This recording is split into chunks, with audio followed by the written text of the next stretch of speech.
chickadees. Oh my. Welcome to the coop. Let me fix. Maybe. My camera has a mind of its own today. I do apologize. It's not you, it's me. I feel like I'm breaking up with someone. Let me try this. There we go. Wow. That's how I feel. Running a little bit late tonight. I do apologize. Thanks for your patience, everyone. I hope you had a great Friday. I had a great Friday. I've had a great week. It's been absolutely amazing. And I want to say hello to a few people that are already here in the chat. My marvelous mod, Kelly, and KS Granny is with us this evening as well. And I want you all to know, I kind of rushed in here. I have not had dinner yet, so I'm probably going to be going a little dark at some point when Mr. Demeanor brings me dinner in here. He's on call in case there are other snacks that I might want. I don't know, when it gets later, I might want a glass of wine too. You know, it's Friday night. Why not, right? Wow, Film Freak, so happy to have you. I love when I have new people. A newbie from Northeast Florida. If you are new, don't forget to hit the thumbs up, subscribe. If you are already subscribed, make sure you have your notifications on so you know when I go live and you can be here lickety split. And if you're on Replay Crew, thank you so much for watching on Replay Crew.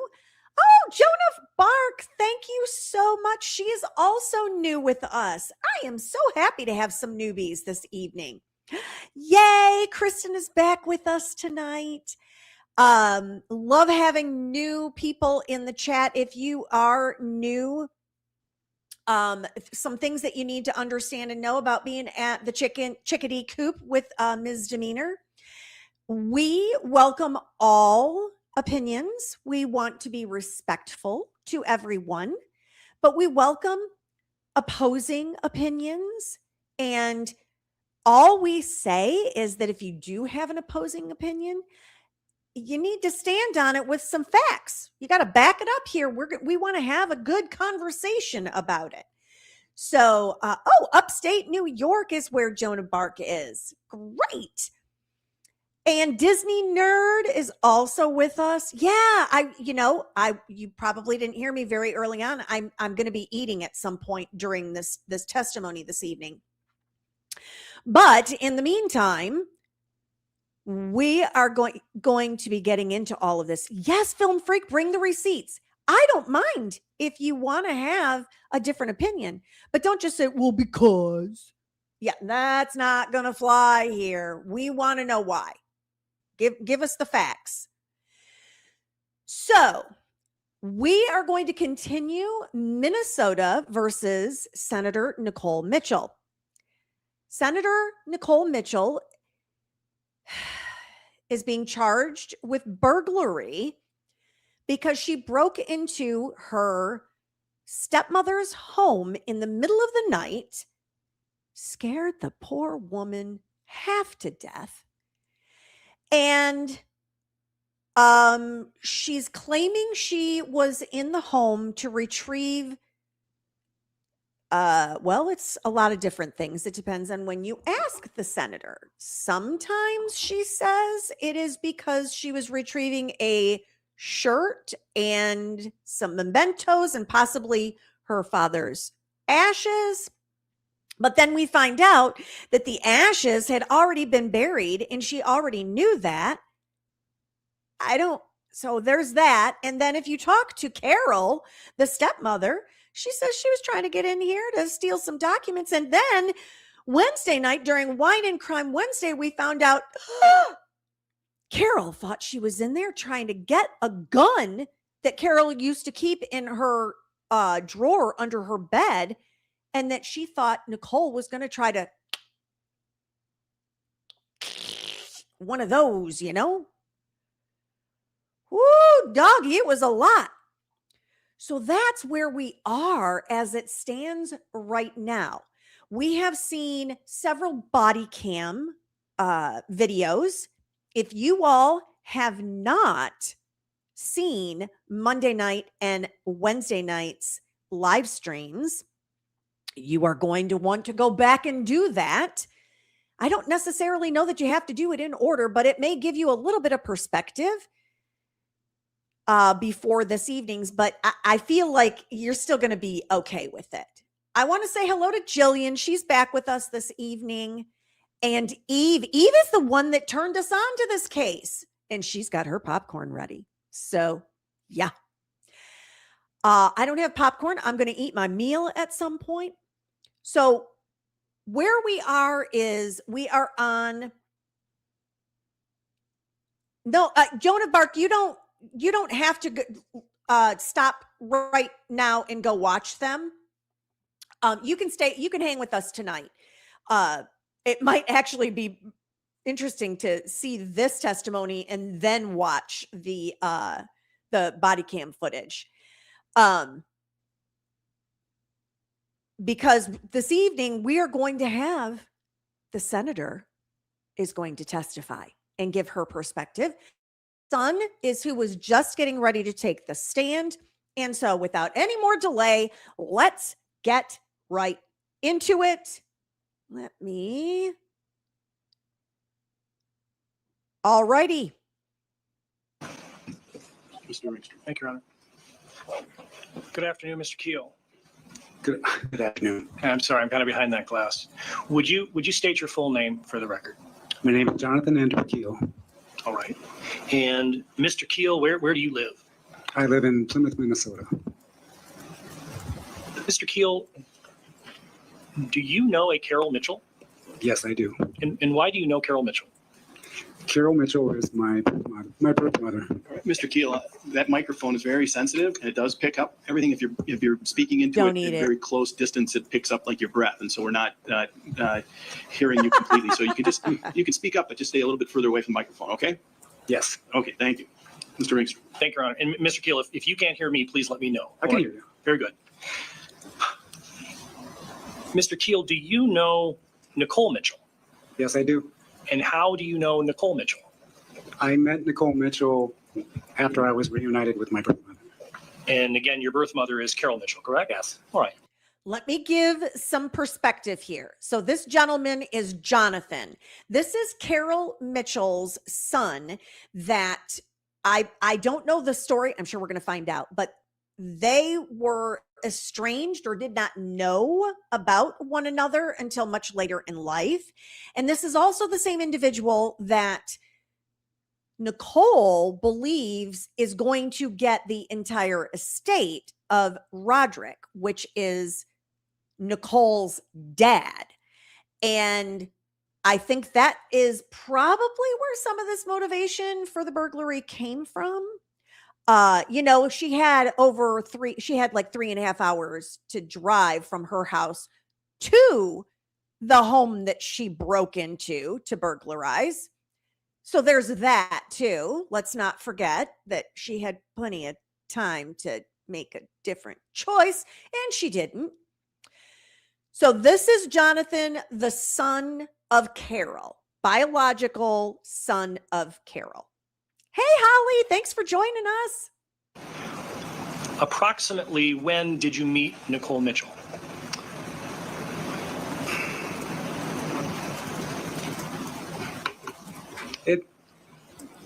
I met Carol Mitchell when was the question when I met Carol or Nicole? Well, I know I'd have to have the court reporter read it back, but let's start with when did you meet your birth mother, Carol Mitchell? That was around 2003. There you have it. And then when did you meet Nicole Mitchell?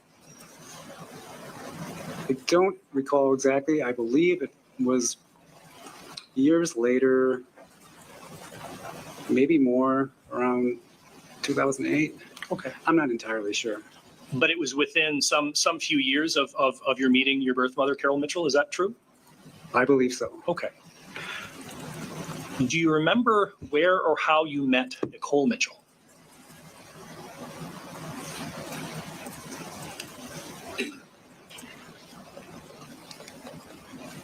No, I don't. I don't remember the first time that I actually met Nicole.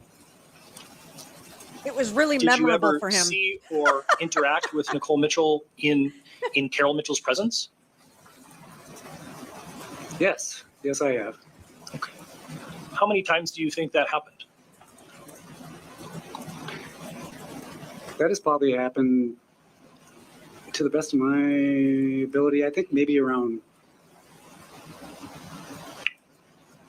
3 times. 3 times in 20 plus years. Yeah. Wow. That Wow. I've been with Carol and Rod and Nicole together. I can really kind of place right around 3 times. Okay. Wow. But would it be fair to say, based on your testimony, that you've definitely met Nicole Mitchell in the past?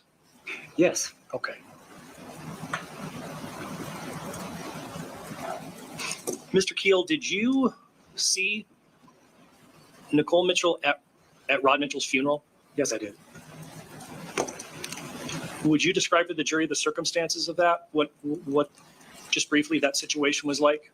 And I'm asking more about whatever you may have interacted with Nicole Mitchell at that funeral. Well, Rod's passing was sudden and very sad. And I remember being at the funeral, and I was there, to support Mom.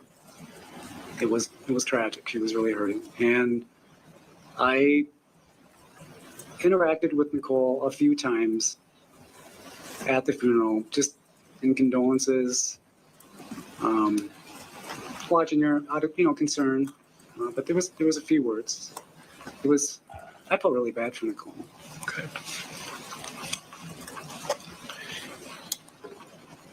Mr. Keel, when you saw Nicole Mitchell at Rod Mitchell's funeral, did you and your mom, Carol Mitchell, and Nicole Mitchell all talk together? I don't recall a conversation. I can somewhat picture standing together. I can picture us standing there waiting to walk in and for the funeral to begin. Okay. I don't remember any conversation that we had. Mr. Keel, do you recall whether Carol Mitchell introduced you to Nicole Mitchell at that funeral? No, I don't recall that. Do you recall whether you and Nicole would have sort of, exchanged a knowing look that maybe Carol didn't remember that the two of you had met before? No, I don't recall that. Mr. Keel, is it true that you and I haven't really had much contact with each other throughout this case? No, we haven't. Really, is it fair that the only contact we've had is maybe in the hall when I said, when you may or may not testify? Yes, that is correct. Okay. And so is it fair that we didn't talk about what you may or may not testify to here today? We did not talk about it. Okay. Did you speak to a law enforcement investigator early on in this case? Yes, I did. There's your And answer, Kristen. Did you have an opportunity to speak to someone from the prosecutor's office leading up to this trial? Yeah, I don't think there was a lot of prep here. Yes, I did. I'm going to continue eating. Did you have an opportunity to speak to an investigator from my office in the last few weeks? Yes, I did. Okay.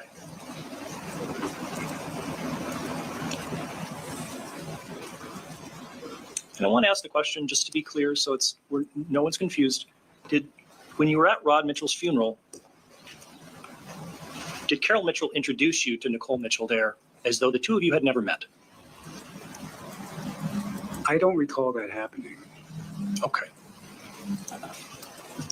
If you had said that at an earlier time to someone else, is it possible that you're not remembering it?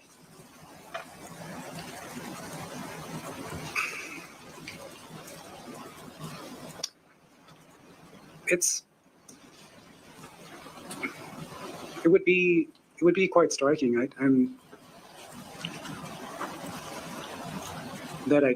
wouldn't remember that. This testimony is I honestly, excruciating. I can picture the funeral, parts of it, but I don't recall I recall Mom being nervous, sad, but I don't recall her introducing me to Nicole at this time. I can't pull it into my memory. I'm sorry. That's okay. This is weird. Mr. Keel, did you have any text exchanges with Nicole Mitchell about your mom, Carol Mitchell? Yes, I imagine that I did. Yeah. Mr. Keel, would you have texted with Nicole Mitchell about whether Carol Mitchell had exhibited any paranoia?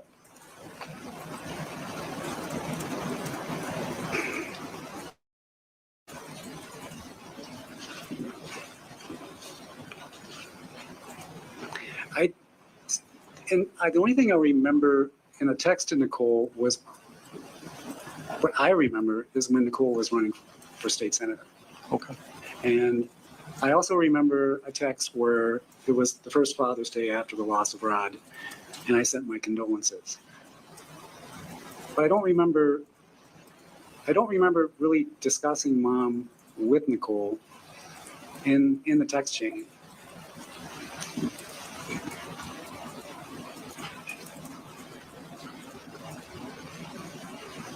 Am I the only one that finds this painful?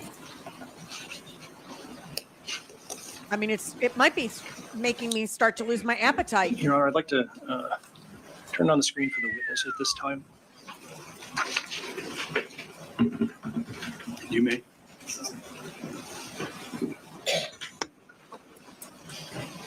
I'm going back to eating again. Mr. Keel, I'm showing you what's been marked for identification as Defense Exhibit 203. I want you to read that and familiarize yourself with that. At 203. Right after meeting? Do you want me to read what's in Well, I green? don't- What's in green? Sir, I don't want you to read it out loud. I just want to read it to yourself.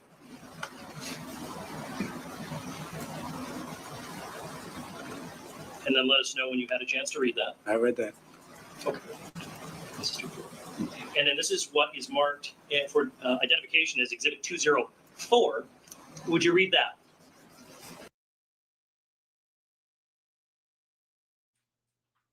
Okay. This is supposed to be the full test. I wonder if this is the defense's case.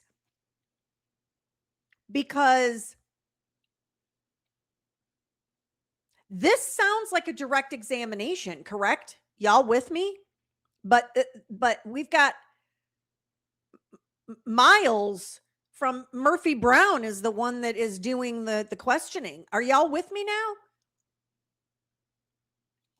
I'm going to let it continue, but I think the state has already rested. It's super confusing because there were all these clips. It was like mismatch and whatever. So I think this is direct for her portion of the case. So we're going to continue and I'm going to keep eating.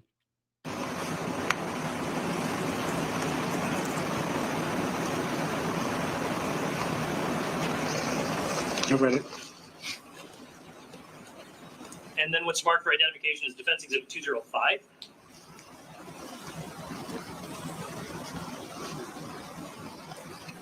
Okay.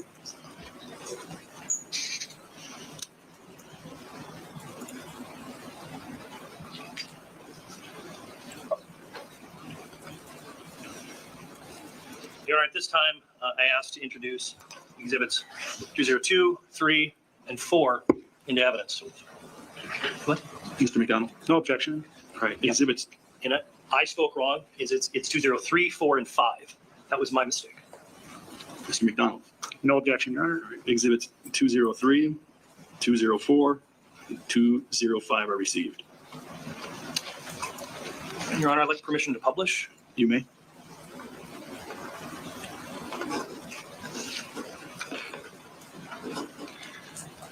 So this is the first one. That appears that the text is Nicole Mitchell's text to you. Is that accurate? That's how it appears. Okay. For clarification, you said first one. Is this 203? This is 203. Thank you, Your Honor. I apologize. So here on 203, we're seeing a couple of texts that Nicole sent to you. Does that look accurate, Mr. Keel? That's what it looks like. Okay. And I'm going to ask you to read that, Mr. Keel.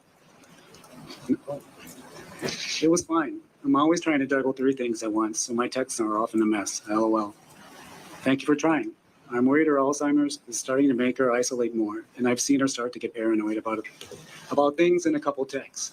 So I'll keep working on any help I can provide her too.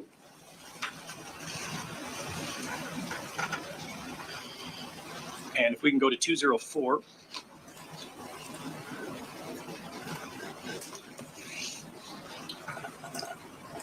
And if I can have you read that, sir. Yeah, I've been seeing some improvement as we talk. Social interaction is very important in slowing progression. Linda and I call often. I can sense when the conversation creeps towards paranoia, and I do my best to counter. My grandson is in a school play, and Saturday I have a special Stephen, I'm guessing ministry. Okay. This is fine. And then 205, Mr. Keel. Do I just continue where that stopped? Yes, sir. My grandson is in a school play, and Saturday I have a special Stephen ministry meeting. I'll check with her again tonight how she is feeling about coming. If she isn't, I'll try and head there for a night or 2. We'll let you know what I find out. Mr. Keel, having had a chance to read this and reflect on it, you recall now communicating with Nicole Mitchell a bit about Carol Mitchell's paranoia. Well, I believe that we communicated. I don't remember the conversation that we had, and it's got to be accurate. So, I apologize. Sure. Um, And Mr. Keel, since the incident that we're all here to discuss, you really haven't had communication with Nicole Mitchell. Is that accurate? no, Okay. So all of this would have happened before the incident? it would have happened before the incident. Okay. Don't you badger this nice man. Yeah, we can take that down. I don't want to have to get all ugly on you, Miles. I don't even know that attorney's real name. Isn't that sad?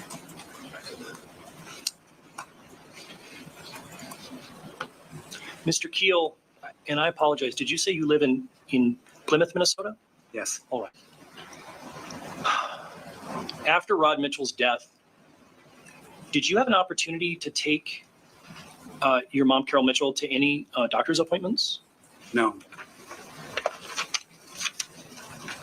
Were you able to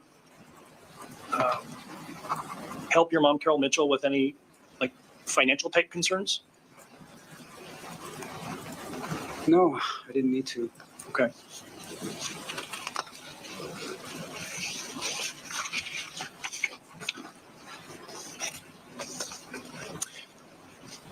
Mr. Keel, did you have an opportunity or decide to arrange for anyone else to help Carol Mitchell get to appointments?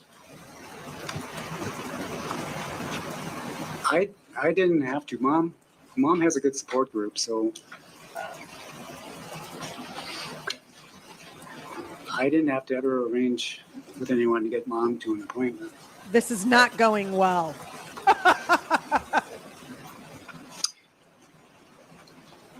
Mr. Keel, I want to ask you about your interview with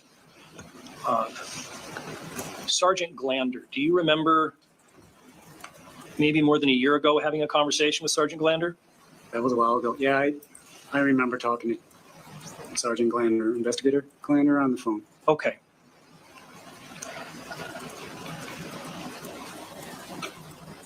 Sergeant Glander, I think, asked you a lot of questions. Did he ask you if Carol had mentioned any disagreement with Nicole about Rod's ashes or a flannel shirt or other items? Okay, so I'm not going to be able to recall the conversation that we had with Sergeant Glander, and I'm sorry, it was a long time ago. I understand, sir.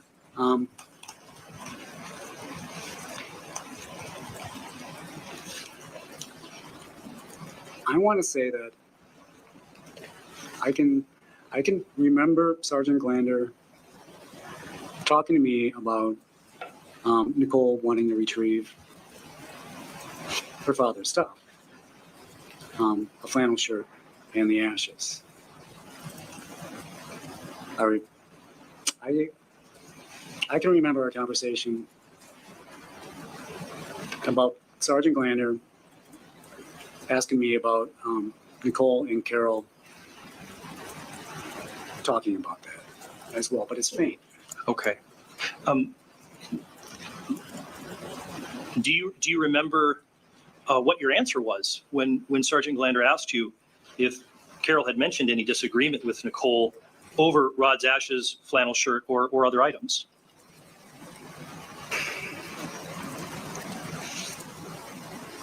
I don't remember exactly I don't remember what my responses were with Mr. Glander at this time anymore. It was just so long ago. Sure. I can't reliably reply to you what I said to Mr. Glander. But I did have it was a long interview that he had with me.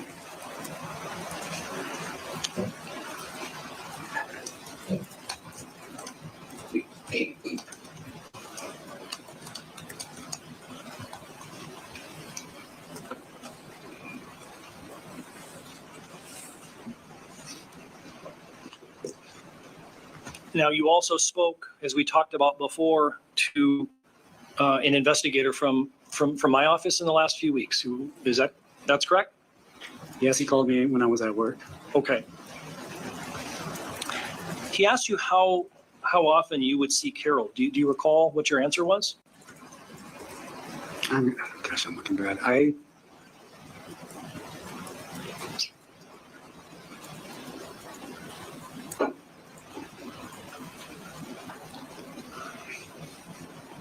I just want to remind everyone I have this at 1.2 speed. I would guess. Can you I imagine? can't say it exactly how I replied to him, what my reply was. Again, I'm sorry. It's okay. If I told you that interview with that investigator was on June 27th Right, of this year, Kelly? a couple of weeks ago, does that sound about right? Yeah. Okay. Maybe the dementia thing runs in the family, huh? Do you recall if that investigator asked you if you would spend holidays together? There was a mention of holidays.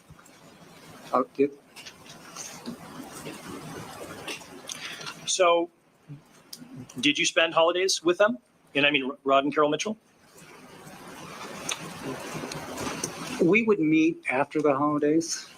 I think I remember telling the investigator that Carol and Rod spent a lot of holidays with Rod's side of the family. Those were good holidays that they had. Okay. Mr. Keel, I just want to circle back to one question, and I think that'll be enough.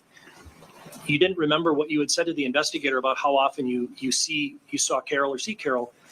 As you sit here today, how often do you think, on average, you see Carol? I will see. I have to tell you all, if the point was to show some sort of genetic link, like Kelly is saying here, that he has dementia, she is far more lucid than this man seems right now on the witness stand. Like, what in the wide world of sports is happening right now? I will see Carol maybe one, just once out of every 2 months, 3 months. There's a lot of phone calls. There's a lot of phone conversations. But it's physical visits are probably about that much. Okay.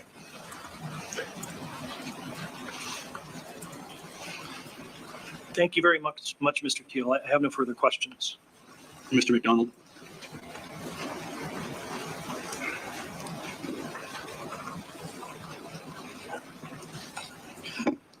Good afternoon, sir. Good afternoon. Mr. I is it- agree, Can you help me Kristen. pronounce it right? Is That it would be Keel or cool. Cool? It's Keel. My children like to call it, say cool. Mr. Keel, do you recall Carol Mitchell telling you what her intentions were for Mr. Mitchell's flannel shirt? Carol had a flannel shirt of Rod's, and she intended for that to go to Nicole. She did tell me once that she thought maybe she would make a special comfort pillow out of the flannel For herself or for someone else? for Nicole. Well, that would be nice. Then Nicole broke into her house and scared the living daylights out of her in the middle of the night. Do you recall discussing Probably not going to do that now. Carol Mitchell's Alzheimer's diagnosis with Sergeant Glander? I wish I could Good recall question. the interview with Sergeant Glander, and I don't trust my responses I understand. because it's been too long for me. Let me ask you this, Mr. Keel. Are there certain things that, from your observations, that make Carol Mitchell's memory worse? Yes. And Yes. what would those be? High stress, trauma. Mom can be, she's very functional, and the Alzheimer's is there. It was slowly progressing, but if there's trauma, there was like the death of Rod was a huge hit, and then you see the short-term memory just is it's so difficult for her to recall short-term. Do you recall how your mother described the home break-in, like in terms of what it did to her? Yeah, she was terrified. She was shocked. It was very shocking. I was at work on a Monday morning, I believe, or morning, but yeah, it came as first a text, then a phone call at the shock. And I was shocked. Yeah. Let me ask you this, Mr. Keel. Are you stressed out, or do you feel some stress testifying up there? I do. No further questions. Mr. Ringster. No further questions, Your Honor. All right, Mr. Keel, you may step down. Watch your step.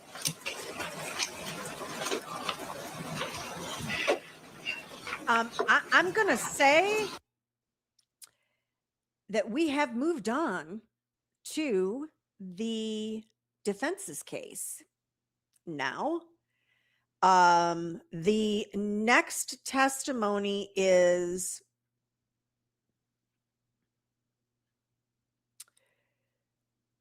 I'm trying to get it queued up here for everybody Microphone. because this is Carol's aunt. I think it's Carol's aunt. I'm not sure what aunt this is, but it's an aunt. Y'all, I'm just an old lady trying to learn new tricks.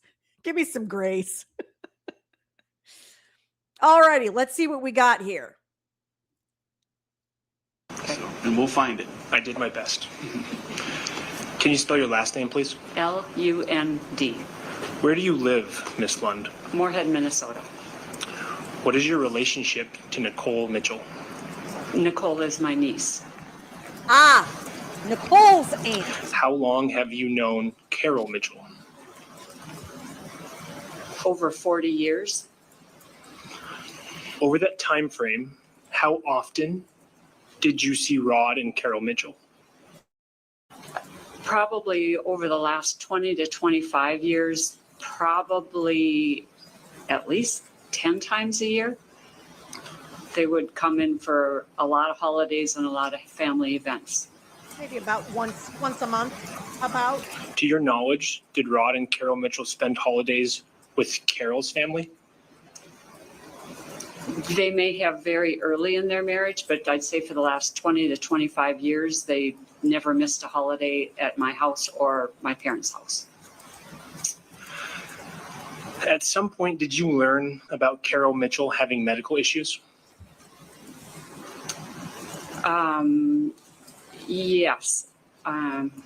Give me a second to recall a date. So it would have been in about Thanksgiving of 2022. Over that time period when they were in, Carol had mentioned that she had been diagnosed with Alzheimer's and had talked about going in for another medical appointment in 6 months for that. Did that surprise you? It did. We hadn't talked about any other medical issues before that. I'm sorry, did you say it did or it didn't? It did surprise me, yes. Why did it surprise you?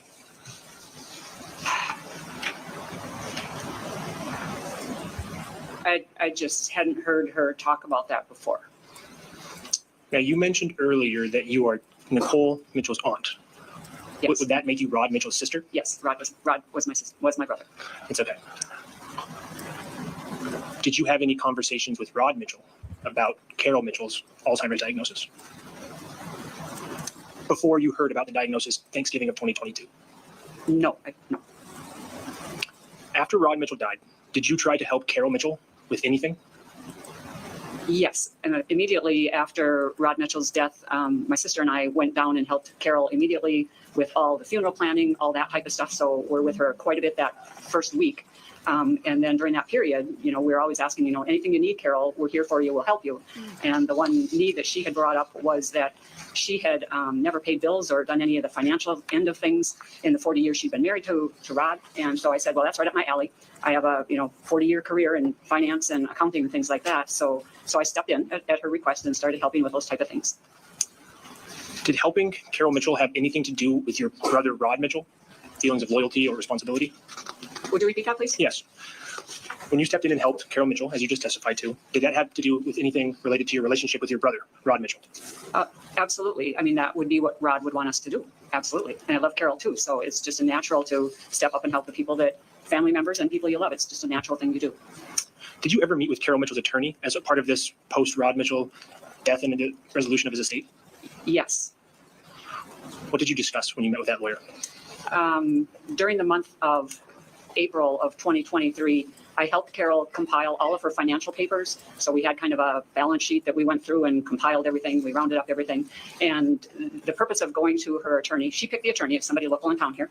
And the purpose was twofold. First was to figure out if Rod's estate needed to go through probate. And because as far as we knew, there wasn't a will. And the second was to set things up for her own will because she didn't have one either. So there's twofold purpose in going and meeting with him. And I did go to the initial meeting with her attorney, and he started all those Makes sense the ball to rolling me. on all those issues. Now, when you and Carol Mitchell went to that meeting, did you bring any documents with you? Yes, I compiled all of her financials into one document, kind of a balance sheet type thing. We listed all of her assets, all that type of stuff. We listed all of Rod's possible heirs and things like that. We clarified relationships between Carol and Nicole and between, do I need to use the last name? The best you can. Between Nicole Mitchell and Jonathan Keel. So we also included that too to clarify that what the relationship was there. Did you bring any document related to the home that Carol and Rod Mitchell shared? Carol had a pile of documents, probably, if I recall, it might have been an inch or inch and a half thick that we'd compiled, and she took one of those being the deed to the house. So that did go with us. She had, we put everything into like a tote bag and taken it with to the attorneys. And what was the reason for taking the deed of the house to the attorneys? That was taken along because one of the first steps, because Carol and Rod were both listed as owners of the house, the attorney could easily then take that deed and have it updated with just Carol's name on it. So that deed was left with the attorney that day. Now, I'd like to turn your attention back to Carol Mitchell's Alzheimer's diagnosis. After you learned of it, did you ever witness any evidence of forgetfulness or confusion by Carol Mitchell? During the period of time, the month after Rod Mitchell's death, many times I could tell she was having problems remembering things. She had difficulty, the biggest one that was of concern to me was we had gone to the attorney. She had started all the paperwork. So she was, working on Rod's estate. She was working on her will and things like that. She was to go back and pick up that paperwork and the first drafts of those documents 2 or 3 days later. And as I talked with her later, she didn't remember that she'd even gone to see the attorney. And another 3 or 4 weeks later again, too, we had another text conversation, I think, where she just didn't remember that she'd already got this stuff started. You just referenced a text. Did you take screenshots of those text messages? Yes, I did. And did you? I'd have to just interject here. If something happened to Mr. Demeanor And everyone has said multiple times in this case now that Rod's death was very unexpected and sudden. I am not so sure that I would have all my ducks in a row mentally either. And so I'm just basing it on seeing that body cam video. She was so incredibly lucid. It's hard for me to see that this woman was struggling as much as the senator would like us to believe. Did you provide the screenshots of those text messages to Nicole's attorneys? Yes, I did.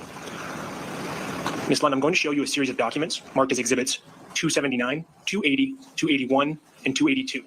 They should appear on the screen right in front of you. There's going to be 4 different documents, and so we'll have to go one at a time. So I'm going to be showing you first 279. Now I'm going to show you 280. Okay, thank you. Yes. Carol Mitchell, I apologize. Yes. Have the screenshots you just saw ever been altered? No. Who are the communicators on that text message thread? The green is me and the gray is Carol. Carol Mitchell? Carol Mitchell. I'm sorry. It's okay. It's very difficult for me too. How do you know the person on the other end of the messages is Carol Mitchell? I've got her phone number in my phone directory, and I've talked to her many times. But it could be somebody else. Did these messages cause you alarm? Yes. Did you respond to Carol Mitchell shortly after receiving or reading them? Yes, most of the time I responded after I saw it. I would normally try to respond to her within a short period of time. Were you still alarmed or concerned when you responded? Yes, yes. What effect do these messages have on you? Concern for Carol, and that she was just having a lot of trouble trying to keep things together, and concerned that she would be a vulnerable adult that could be taken advantage of. Your Honor, I'd like to offer exhibits 279 through 282 into evidence. Oh, and I request want to permission see for- this. No objection, Your Honor. All right, exhibits 279, 280, Because let's all 281, and remember- 282 are received. You may publish. All they are saying is that this came from Carol's phone. It doesn't necessarily mean to me that Carol is the one that typed it.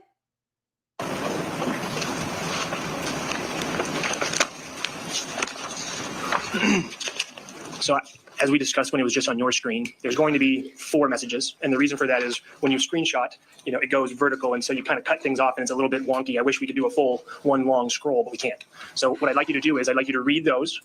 Before you do, please reorient who the color of each person talking is. And when you're done, you'll see at the bottom, that part is cut off. And so when you see the next text message, you can just jump on from there. There's going to be some overlap because that's how screenshots work. Does that make sense? Mm-hmm. Okay. So before you read, and you might have to turn back to the microphone, you can read them it's still on your screen, I believe. Okay. So you don't have to worry about that part. We kind of have them all over. But please tell us who the colors are, and then you can begin reading. The green is me, and the gray is Carol. So Carol answered, "Thank you, pretty flowers." And then that was one day. Another day, she's again asking me, "Who took the deed to my house? It was in a metal box, and now there's hardly anything in there. My lawyer will be here day after tomorrow." And me responding back, "Most of the house papers are behind the blue or green pillow in second bedroom. The deed may be there with the papers we clipped together to take to the lawyer. I have a couple more forms filled out, the letter for American Express, and some background info. Would tomorrow work, I think? Would tomorrow, Monday?" What? Oh, okay, that's the same one. Oh, and Carol responding, I forgot the green pillow spot. And there it is. Just trying to make light of the situation. And I would respond, "Just call me your backup memory." And she did that a few different times. And then, tomorrow would be okay, backup memory lady. And then I responded, "I have a meeting at church at noon, so I would be out about 2:30. And this is the last one. Okay. I need to pause here because the people in Carol's life seem to be quite alarmists about things. Y'all, Mr. Demeanor does not have the greatest memory. And he will ask me things sometimes 3 and 4 times.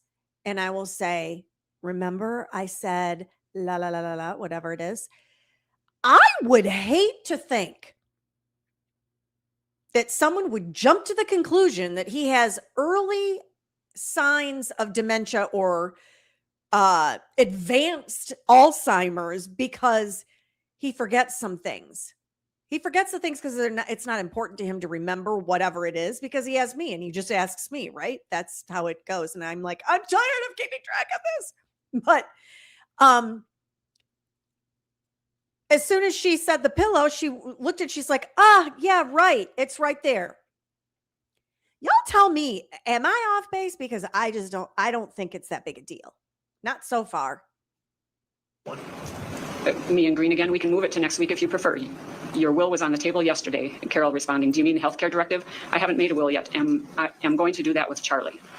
Now, this is the last text of the exhibits we just offered, but to your knowledge, who is named Charlie? Charlie was is the local attorney that she was using. Do you remember his last name by chance? I believe it's Charles Ramstead. Thank you. Please unpublish, Your Honor. Thank you. There's a lot. Yes, Chaos Granny, there's a lot to take care of What about after someone passwords, Ms. Lund? passes away. Did Carol Mitchell ever have forgetfulness related to a book Oh, containing my passwords of hers? word. Yeah, she had a little green, no, I don't know if it was blue or green, I forget. But about a 2x3 spiral bound at the top notebook where she had many pages of passwords. And if she changed passwords, she'd cross one out and then she'd rewrite it. I think she had 2 different notebooks, and that's how she remembered all the passwords for going online and accessing her financial papers online. Did you have text messages between yourself and Carol Mitchell about this password book? Yes, we would. When she misplaced it, once in a while she would ask me if I knew where it was. Once in a while I would be able to tell her the last place I'd seen it. And sometimes I didn't know where it was. And she would then find it later and she would let me know that she found it. Did you take screenshots of those text messages? Yes. And again, did you provide the screenshots of those text messages to Nicole's attorneys? Yes.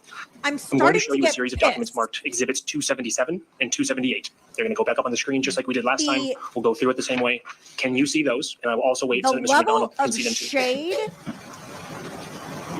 they're Presentation just of the going through them. Who, I'm- again, are the communicators on this text message? Know the I person just on the want other end of the to see message is the Carol Mitchell. actual text Carol's in my phone messages. directory and called me, the things that she was having difficulty with. Let's see what the So big let's do the reveal same is thing now. that we did with the previous series of exhibits. Please note who the colors are. I know it, just to make sure the record is clear. And then please read, and when we continue down, we'll go to the next one. There's only 2 exhibits this time. Carol is texting me, took care of the license tabs for my car. Rod's truck has new tabs. Stopped in at Wells Fargo to meet the new guy that worked with Rod before. I will contact you about any questions about stuff that is baffling me. Do you have supposed to be my 2 little blue notebooks with all my passwords? My response was no, but last week you found them in your top desk drawer. Carol's text, no luck finding them. Guess I will have to call them. Did we make that change from Rod's card to my card to pay the bill? You can unpublish, Your Honor, please. Ms. Lund, now I'd like to direct your attention towards an incident involving Carol Mitchell during a trip to Walmart. Do you recall that incident? Yes. Can you explain that incident to the jury, please? This better be really I believe damning. It was sometime in April of 2023, and Carol sent me texts on it. And she was going to Walmart, so she made the trip there, and she went into the store, and then she forgot her list in the car. So she went back out to the parking lot to get her list, and she unlocked her car and got in, and then she realized it wasn't her car. And so she got out and looked around, and she found her car 2 or 3 different spaces down. But the thing she was really confused about was how her key worked in the other car to let her in. Now, I know when you just testified, you mentioned that those were text messages. And again, did you take screenshots of those text messages? Yes. And did you provide those screenshots of those text messages to Nicole's attorneys? Yes. I'm going to show you a series of documents marked as Exhibits 273, 274, 275, and 276. They'll come up on that screen. Mr. McDonald will be able to see it too, and we will slowly go one by one. Accurate, and gone through the other and request you. Oh, for heaven's sake, what are we doing? Okay. I am feeling accused. Mr. Demeanor, I guess I need to go get, Then when I got to Walmart and was just about in the store, I realized based on what this testimony is, apparently Mr. Demeanor has some sort of early onset dementia or advanced Alzheimer's, because that's what they have diagnosed Carol with so far. The car thing? Like, Mr. Demeanor and I have walked, ironically, out of Walmart, and he starts to go one way and I go another way. And all of a sudden he's like, what are you doing? I'm like, I'm going to the car. And he's like, no, it's over here. Oh, crap. You're right. I did park over there. Like, if these are the indicators that someone isn't lucid, we're in trouble. Forgetting the list in the car or misplacing your password book. We spent about 20 minutes. Was it last night? I think it was last night. We spent about 20 minutes looking for Mr. Demeanor's work phone. Didn't know where he put it down. Couldn't find it. Looked all over. Couldn't call it because it was on silent. So I'm feeling really not good about this.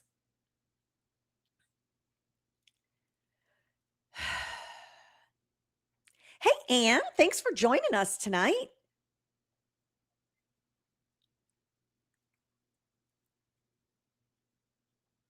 And Holly says, see, this case is exactly why I keep my loved ones up to date on how I'm feeling, because I have what you may call invisible illness, i.e. autoimmune chronic things. Oh, well, I correct myself. I was DX by my doctor with shingles today, diagnosed with shingles today. So that's visible, but the rest, no. I think the witnesses are good to testify for that reason. I am so sorry about shingles. I had shingles on our way to our first cruise that we ever took.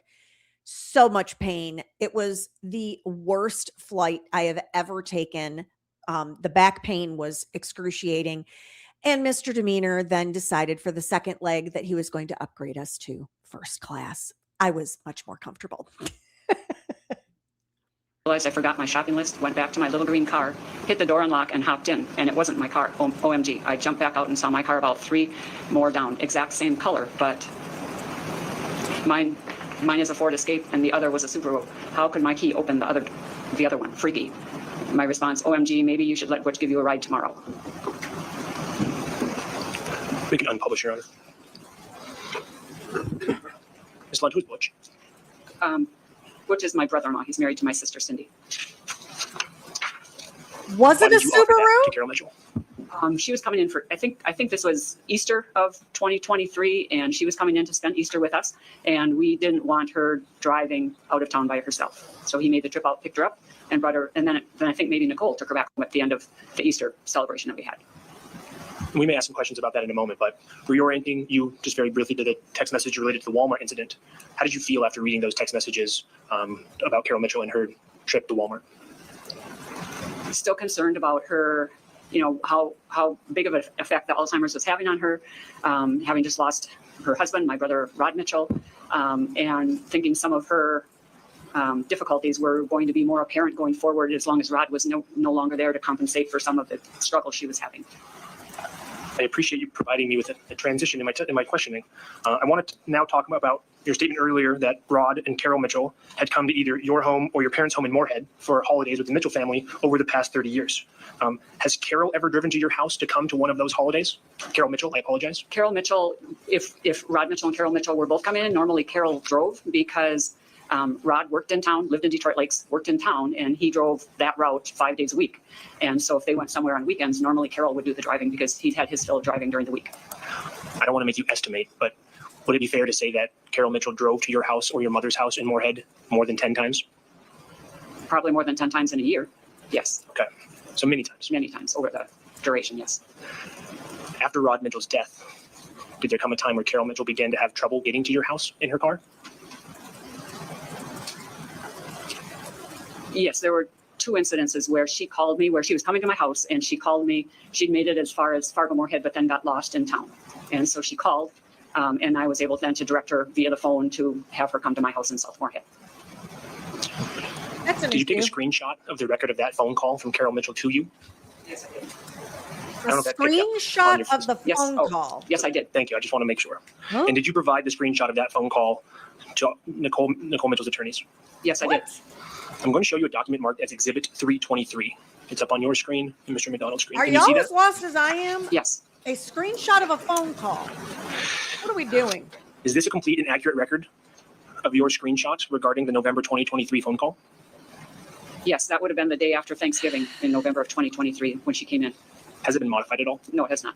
Your Honor, I'd like to offer Exhibit 323 into evidence and request permission to publish. Mr. McDonald? No objection. All right. Exhibit 323 is received. You may publish. I need somebody. Just for clarification for the court reporter. I need somebody to explain to me how this has anything to do with Nicole Mitchell busting into Carol's house in the middle of the night while the poor woman was just trying to get some blessed sleep. What? Myself, 323. Yes, Your Honor, 323. I'm sorry. Thank you. Now, this is a different, would you orient us to who the colors are on this screenshot and explain, after reading that bottom message, who that was to? So that text was to a private investigator hired by Nicole Mitchell.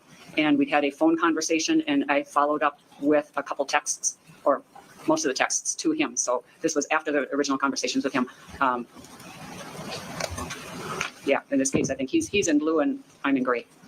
And above the message that you send to him, that is the screenshot from the day that Carol Mitchell called you when she was lost on her way to your home for Thanksgiving. Yes, the day after Thanksgiving. And you mentioned, I'm sorry, Your Honor, you can unpublish that exhibit, please. Before we just showed you that exhibit, I believe your testimony was that this happened 2 different times. One, we can see from that testimony, is November of 2023.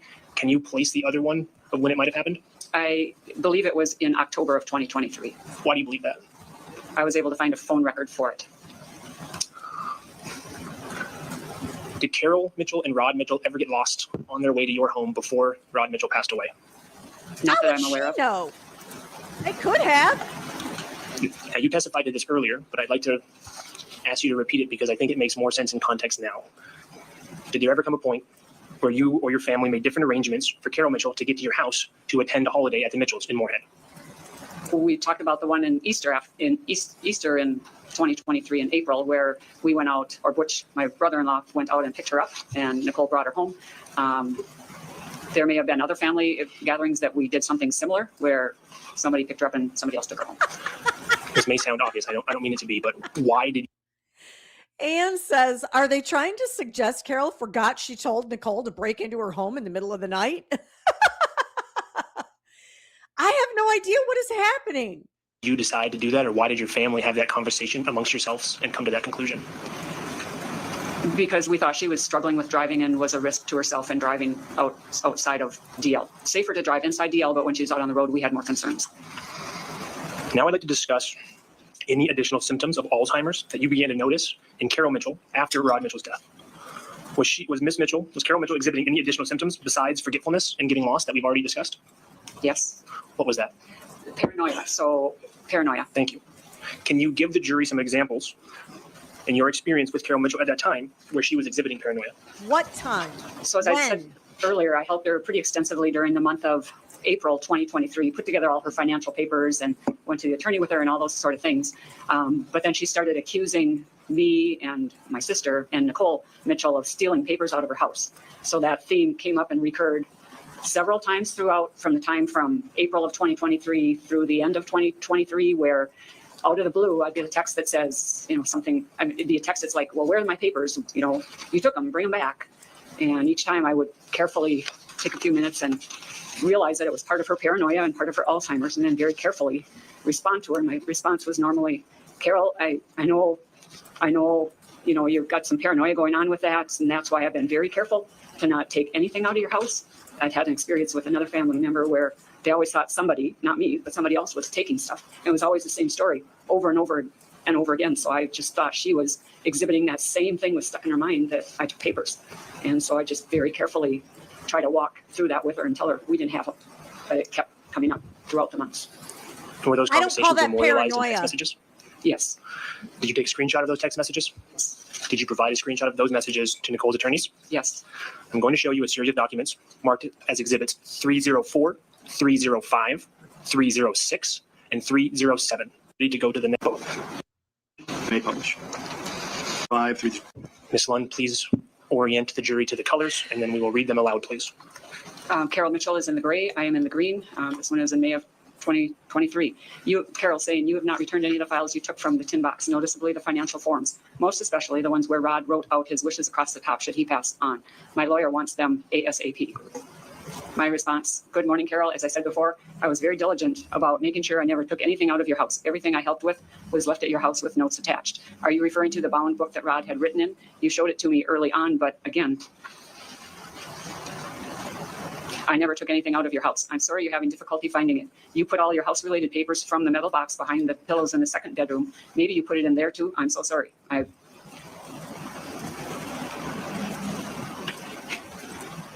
Says, I'm so sorry I failed you in this process. I can't imagine the pain you're going through. I'm sorry.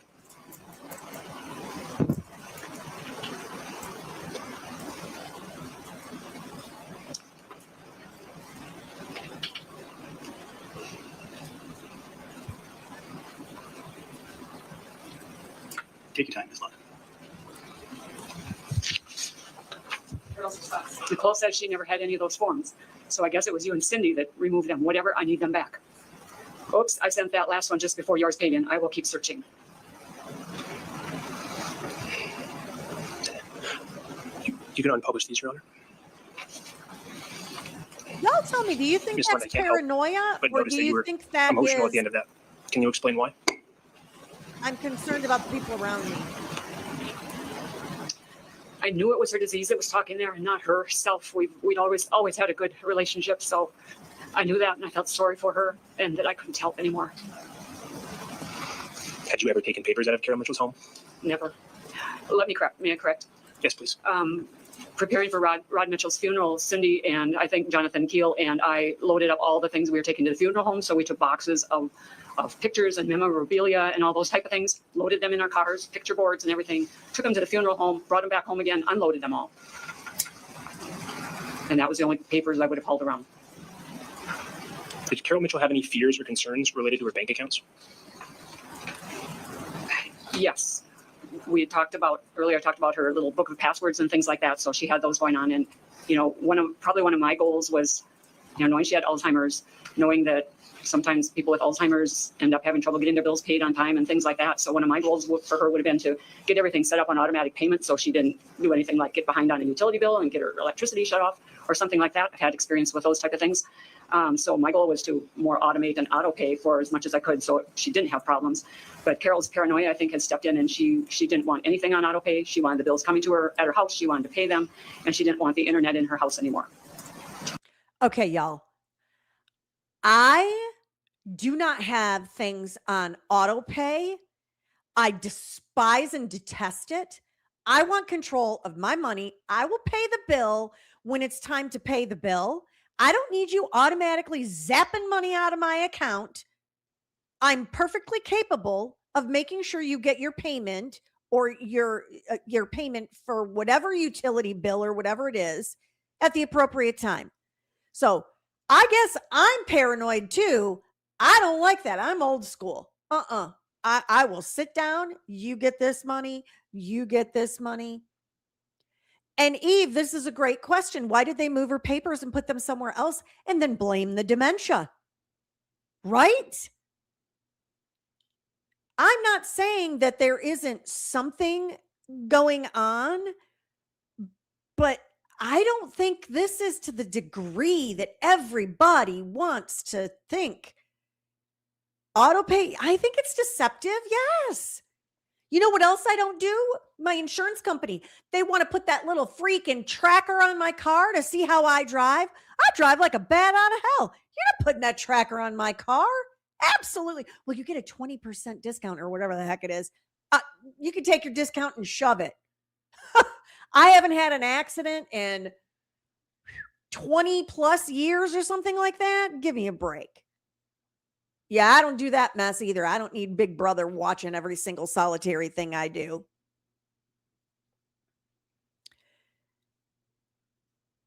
Hey, KS Granny, it's great. You have auto pay. Hey, if you're cool with it, it works. You know what? Some people are like, I don't want to have to take the time to do all of that. I want it to just happen. So I get it. And yes, Anne, there's something really kind of, what is the word for it? It's kind of, it's giving me vibes of some of the people I used to work with. Oh, you hate auto pay. I gotcha. Yeah,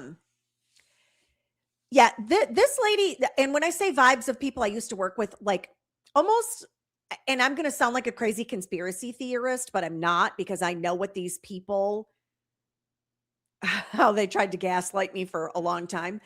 And it's like she's trying to come off like she's not in cahoots, but she's in cahoots. Do y'all know what I'm talking about? That's the vibe I'm getting from Nancy. Nancy is giving me the, I'm so helpful, let me do this, let me do that, while the entire time I'm like, with the knife in your back. Oh, that would be what I'm familiar with from my past employment. Yeah. That's the feeling I'm talking about. Yeah, it's like, it is. It's like creepy. After Rod Mitchell died, do you recall ever seeing Carol Mitchell use laptop computers in her home? When I was out there helping her, I would use the laptop a little bit. But that's the only experience, I guess. I haven't seen her close to a laptop. In the months leading up to the incident in this case, did Carol Mitchell's behavior towards you and the Mitchell family change? Yes. Also. For the last 25 years, I mean, Carol and Rod had come and spent every holiday with us. We were close, saw them a lot, and Carol had talked about the discord between her and her sister. I think she hadn't had a relationship with her sister for the last 20 or 25 years. She used to go with their holidays and things, but there had been some fracturing in that relationship. And then all of a sudden, after Rod died, Carol did a 180. So she turned and all of a sudden started nurturing things with her family, and we became the family that she was having difficulty with. So it was just like a 180. The last 25 years where she didn't participate with her family was now completely different. That's very common just with mentioned, dementia. That's Carol's- even common Carol with Mitchell's pets. sister. Who are you referring to when you say that? I know her first name only. I don't remember her last name. And what is her first name? Dee. Do you know Don't if Dee look has at any children who are related to this case? There are two daughters. I remember meeting them at Rod Mitchell's funeral. Pam is the first name of one. I don't recall the other one. That's okay. So directing you back towards Carol Mitchell's increased paranoia. We looked at text messages earlier that were from March of 2023. Did you receive any other texts from Carol Mitchell after that time that were of a similar vein? The paranoia? Yes. Occasionally through the following months, I'd get another text asking, where are my documents? Bring them back, and things like that. My attorney wants them. He wants them right now. And at one time I called her attorney and I said, hey, I'm concerned. I mean, she's not remembering things. She's telling me you're asking for documents. Ma'am, And don't talk to the I'm jury. Going, what documents are you looking for from me? Because I Don't don't have Amber any. Hearding it. The response was just something like, well, if you have any. I don't object to narrative. Oh, sorry. Sustained. Sorry. Don't be sorry. Try to drill down a little bit so we avoid a long answer. Did She's got Carol a Mitchell lot make a of significant lot to say. accusation against you in December of 2023? Yes. And was it by text message? Yes. it was. Nancy's a Did you take talker. screenshots of that text message? Yes, I did. Did you provide the screenshots to Nicole Mitchell's attorneys? Oh, I'm sorry, it moved on you. Yes, I did. I'm now going to show you two documents marked exhibits 310 and 311, 310 and 311. Can you see them on your screen? Yes. Sorry. Are these a complete and accurate representation of your conversation with Carol that you just referenced? Yes. That is Your what Honor, I'd like to offer everybody is exhibits saying. 310 is and that a doctor 311 into evidence diagnosed and her, request but permission to publish. No objection. They haven't All right. Exhibit 310 put and anybody 311 on that received, and you may publish. actually says. This will be the last time I ask you to do this. I know that these text messages are difficult, so take your time, but please orient the jury to the colors and read the text as you can. Okay. Carol is in gray. Mine is in green. So this was early in December 2023. Good morning, Nancy. Oh, this is also, I mean, I hadn't dealt with Your Honor, her. I'm going to object. There's no question here. Sustained. Okay. Please read this first and I can ask some questions Yeah. afterwards. Good morning, Zip it, Nancy, or woman. maybe it's not. Just came from my lawyer's office again. I would have thought that you loved your brother enough to honor his wishes. And those forms that you stole from my house where Rod had specifically stated his wishes. should be honored. Being you had no financial stake in them, I can only assume you gave them to Nicole. And being Nicole has flatly stated that she believes my son has no right to any monies, I take that as proof. Apparently, neither you or Nicole loved Rod enough to Would it say honor his wishes? honor his wishes. Yeah. The unpublished, Your Honor. Now, before you started reading that, we drew an objection because there wasn't a question asked. But I think the question is, had you talked to Carol Mitchell at all before she sent you that text message? I had not dealt with Carol with anything financial since late April or early May of 2023. And this text message came out of the blue. How did the text message make you feel? Terrible. Without Who getting cares? too into a narrative, can you explain that a bit more? Who cares? Objection. Relevant. I still knew it was the disease talking, but it hurt This is so bad pissing me off. that she would say that about me not being my brother. Oh, for heaven's sake. Cry me a blessed Did I never text her river. again? Oh, because that's what you do when someone has a mental health issue. Because it hurt me so bad that she would think that I didn't love my brother. Tito, she needs a tissue. I'm mad. I'm really mad because this woman has gotten on the witness stand and she is making this all about herself. Ma'am, the woman that you are so hurt by and everything, supposedly by all of everybody else's account, has been diagnosed with a mental health disease.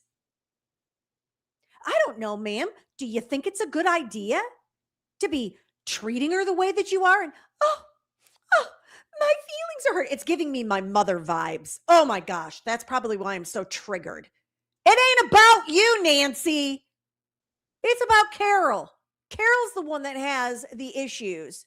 So if you really loved her, if you really loved Rod, just like she said, you'd be helping to take care of her. And if you truly believed that it was the disease talking, then none of this would bother you. None of it would. You'd be like, I love you, Carol. I understand. What can I do for you? The problem is, I think Carol knew this heifer was giving crap to Nicole. That's what I think this was all about. And there's this weird spin going on here. I'm sorry. I had to rant a little. This woman has pissed me right all the way off. I mean, all the way off. After Carol Mitchell sent you this text in December of 2023, did she reach out by text again? No. To your knowledge, was Carol Mitchell pulling away from any other of the Mitchell family? She was pulling away from all the Mitchell family. I wonder why. Overall, based on all of the time you spent with Carol and Rod Mitchell, how much of a difference was it in terms of where Carol Mitchell was before Rod's death and where she was now in December of 2023 after sending you that message? She was completely different than we had known her to be. You know, she'd normally come in, we'd have nice family time, we'd have gatherings. She would, come in whenever Nicole was in town. She normally would come up. She'd love and kiss on the grandchildren. And none of that was happening anymore. She was cold. She was cold. To your knowledge, did any of the non-Mitchells, meaning Carol Mitchell's other side of the family, keep track of Carol Mitchell's Alzheimer's or how it was progressing? Objection, speculation. Overruled. Did he just call them non-Mitchells? Do you mean Carol's blood family? Is that what you... Oh my God, I am so pissed off right now. Oh, I'm so pissed. Yeah, I think she is butthurt that Carol got close to her sister. Dolores, D, I think is what they all call her. Oh, Would you like me to repeat the question? This is To your knowledge and in did your not have experience this on my with Carol bingo Mitchell, card. do you know if any of the non-Mitchells, meaning Carol Mitchell's other side of the family, were keeping track of her Alzheimer's and how it was progressing? I don't know. Has Carol Mitchell ever communicated with you about that side of the family or not being close to that side of the family? Yes. Can you talk about that some? she would mainly talk about her sister Dee. I don't know her last name, and the big rift that had come between them.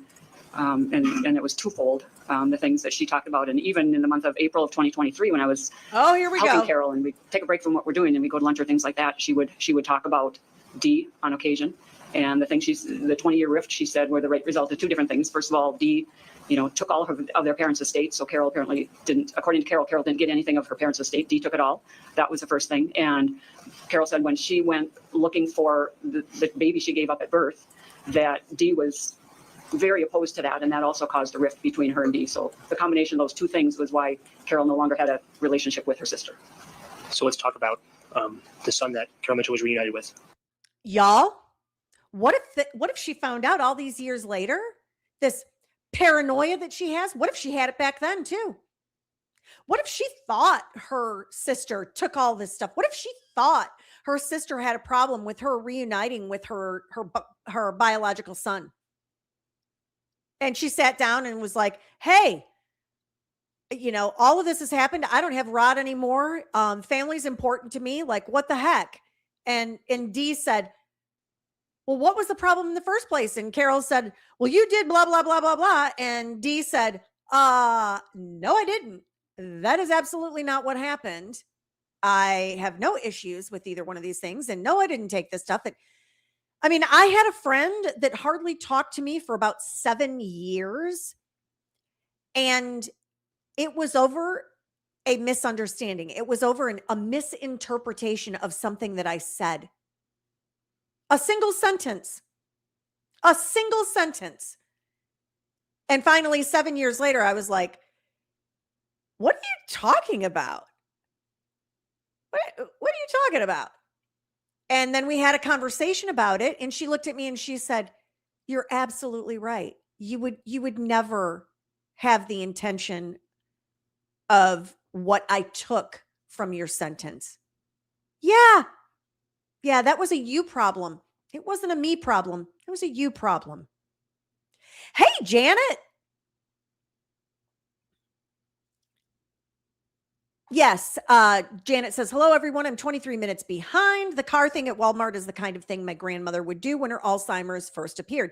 Yeah, I don't doubt that, but there's way too much that they've gotten all up in, got their panties in a bind. What do you know about Jonathan Keel? When did you meet him? I met him after Rod died.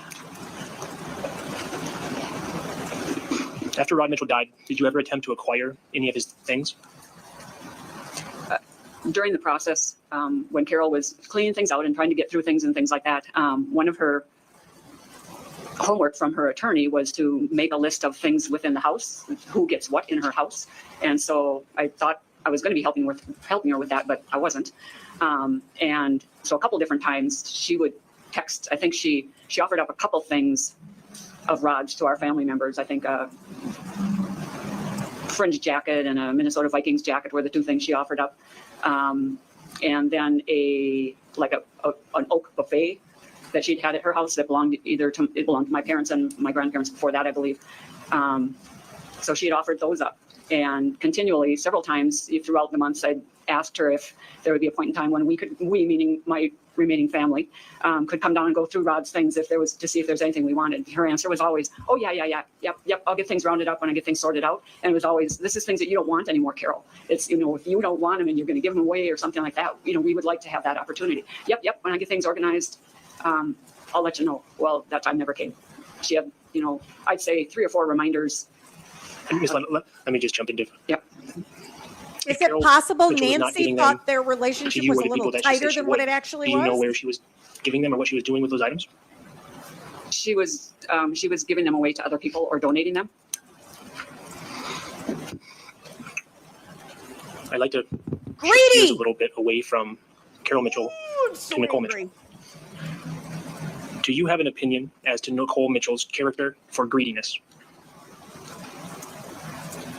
I believe Nicole is a very trustworthy, honest person. She's been a hardworking person all her life. She's created her own life. I mean, she's very professional, very accomplished. And what was the other part of your question? I only asked for your opinion about her character for greed or desire for money. I don't think that money is what drives her. I mean, she's had Really? a choice in her 'Cause I career think of the it things is. she likes. She does, and she picks the things she likes to do. And I don't think money was a priority even when she decided to have a family. She left some pretty high profile positions and was secure enough financially to move back to Minnesota and raise her family here because that's where she wanted to be. Family was more important than money at that point. And I want to be very careful with this. I don't want you to give any opinion as to anything related to the allegations in this case. So please do not offer any opinion about that, okay? That being said, do you have an opinion as Stop to it. Nicole's character for being caring or caring about other people's well-being generally?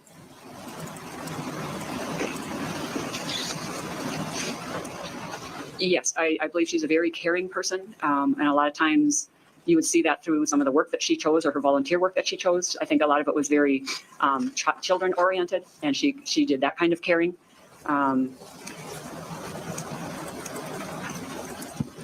And she cares for her family. Based on that knowledge, and again with the caveat that I don't want you to talk about anything related to this case, what do you think Nicole's motives were regarding her dealings with Carol generally after Rod's death? I'm going to object to speculation, Your Honor. Approach.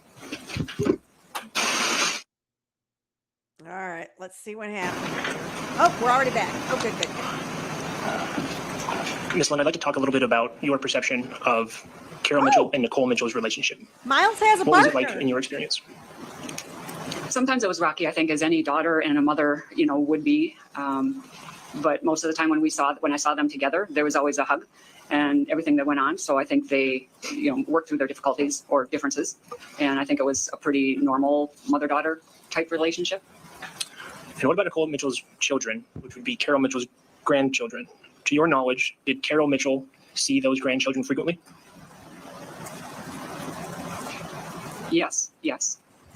Did it become less frequent after Nicole Mitchell adopted her second son? Yes. Prior to adopting the second son, I think when the first son was there, when Nicole would come to the area, I guess, she would many times spend a night or two at Rod and Carol's house, and then she would probably come into town and spend a night at my house too. After the second boy came into play, who was, I believe, just a foster child at that point, I believe that Nicole was told that they weren't welcome to spend the nights at her father's house anymore. And so she came just as frequently, but spent nights at my house. Despite these ups and downs and this changing relationship after. So Nancy and Nicole got tight. That's what that is there. And yes, Eve, the one-sided shoulder shrug. Yeah, if you watch the behavior panel, you know some of those tells, those little things that people do. This woman is trying to come across as all honest and genuine and everything, and I am so torqued at her. The facing the jury to let me tell you how dumb everybody else is and how smart I am. It drives me absolutely insane. I can't stand it. Her second son was adopted. Do you still believe that Nicole had genuine concern for Carol Mitchell's well-being? Yes. Why do you say that? Nicole is a caretaker at heart. That's the type of person she's going to be. She has, and I think that, would you ask the question one more time, please? Ma'am, you don't get to just say whatever the hell you want to say. That's not how this works. Just thought I'd let you know that, little heifer.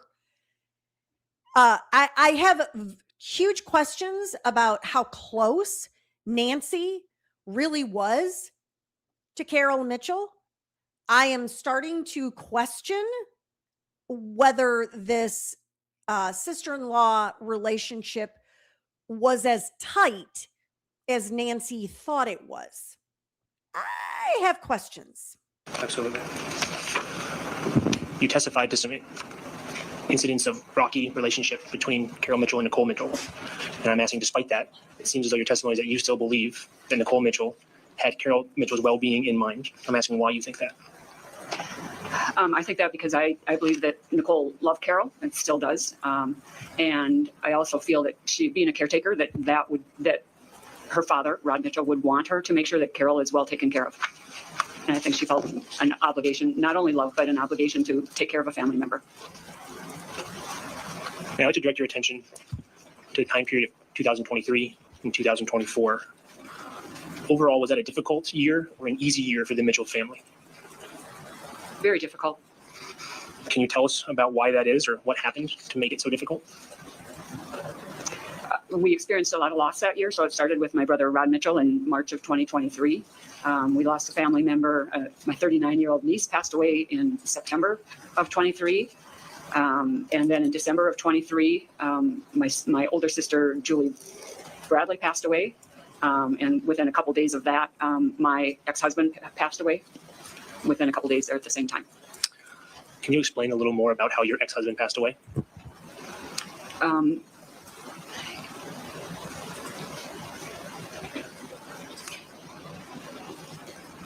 He was elderly. He'd been sick, and he lived by himself in a small condo in Moorhead. And our two children are in town there, and so they were probably his main people that were looking after him. And he must have had a fall, and one of my children had to, when he wasn't responding, when their father wasn't responding to phone calls or texts anymore, they had to go and check on him, and they found that he had fallen. And I don't know if it was 1 or 2 days before they found him. And that was a very traumatic experience to have to go to his house and open the door and walk in and not know What does this have to what do condition they with were going to find him in. anything? Very traumatic for one of my children. And why does Did she Nicole have know to about this? have? Yes, I'm sure we talked about it over Christmas that year. Ugh! What effect did this death have on the family related to your concerns about Carol Mitchell? She's elderly. She's living on her own. She wasn't returning texts or phone calls. And so those type of possibilities come to mind. Now, when you think of Nicole Mitchell's personality and behavior, would you consider her more of a doer, someone who takes charge, or more of a passive person? She would be a doer. And how did that trait of being a doer affect Nicole's interactions with Carol Mitchell after Rod Mitchell's death? One of the things we were concerned about would be the progression of the disease. If you're fairly, if it's early in the diagnosis and you've got time to do things or get things organized and things like that, that's the time to do them rather than waiting until the disease progresses. And I know one of the areas that Nicole researched and had some tough discussions, I think, with Carol on was, where do you want to be when the disease progresses so that you can't be on your own anymore? Where do you want to be? Do you want to be in Detroit Lakes? Do you want to be down in the cities where Nicole Mitchell and Jonathan Keel were? Does she want to, what kind of environment does she want to be in? And so I know Nicole had some conversations with her, and I think Carol thought she was pushy, but I think those were the times to be having those conversations and figuring out where she wanted to be. She had cats too to be concerned about, and trying to figure out and make some of those choices ahead of time rather than have somebody else make them for her later. Ms. Lund, I only have one more question for you, and it's a little bit specific, so bear with me. Are you aware of a medical bill that was missed, the payment of which was missed, and it was related to Rod Mitchell's medical care either right before his death or around the time of his death that the estate later had to settle? Yes. How are you aware of that? I was looking at the state of Minnesota public access website for court documents and things like that. And I just happened to be perusing through looking at his probate file online. And I noticed that there was a fairly good sized large medical bill that was never submitted, was never paid. It was not submitted on time or something. And so it was unpaid. And I believe the court didn't order that bill to be paid or something like that. It was an unpaid bill that went through probate and didn't meet the timeline for entry into the estate. Why are you so concerned about that? Mr. McDonald. Good afternoon, Ms. Lund. Nancy's nosy. I want to She'd be a start by good talking true just a little bit crime about Carol person. Mitchell. You described a couple events with showing some forgetfulness or memory loss. Is that fair to say? Yes. Would you agree that the Walmart event and the meeting with the attorney were in about April 2023? Yes. So less than 1 month after Roderick Mitchell's passing. Is that fair to say? Yes. Would you agree that Carol Mitchell was likely still grieving at that time? Yes. Yeah. Ms. Lund, would you agree that you told the defense investigator that Carol Mitchell is not very tech savvy? Yes. Now, Ms. Lund, there's no doubt you tried to help Carol Mitchell. Fair to say? Yes. And Alzheimer's is a very cruel disease. Yes. But you also understand that Carol Mitchell is not on trial here. Yes. Exactly. It sure feels You like just it. spoke to us about this bill. Yeah. What's your understanding of the probate process if the court doesn't allow a claim? I don't know exactly how that whole probate process works. Well, Oh, don't play was that dumb bill now. personal to Roderick Mitchell? Yes, it was a medical bill of his. Okay, and was your understanding that the facility or creditor didn't file that timely? I can't say for sure. It was a long time ago. I haven't stored all that information. But in any event, that bill may have been personal to Roderick Mitchell. Yes. Okay, so it wouldn't necessarily, it would have been the estate's responsibility, not necessarily Carol Mitchell being put into collections. It was Roderick's medical bill. And you did confirm that you haven't texted Carol Mitchell since December 2023. As far as I recall, yes. Okay, so any concern about her not responding to text messages, you're talking about Yeah. prior to December 2023? Correct. You testified that Nicole was, quote, a doer. Yes. So she Oh, gets something on she her mind, is. she's going to complete the task. Yep. She Drove will 3.5 hours normally to do the task break instead of into wait her for somebody house. else to do it. Yes. And you also described her as trustworthy and honest, correct? Yes.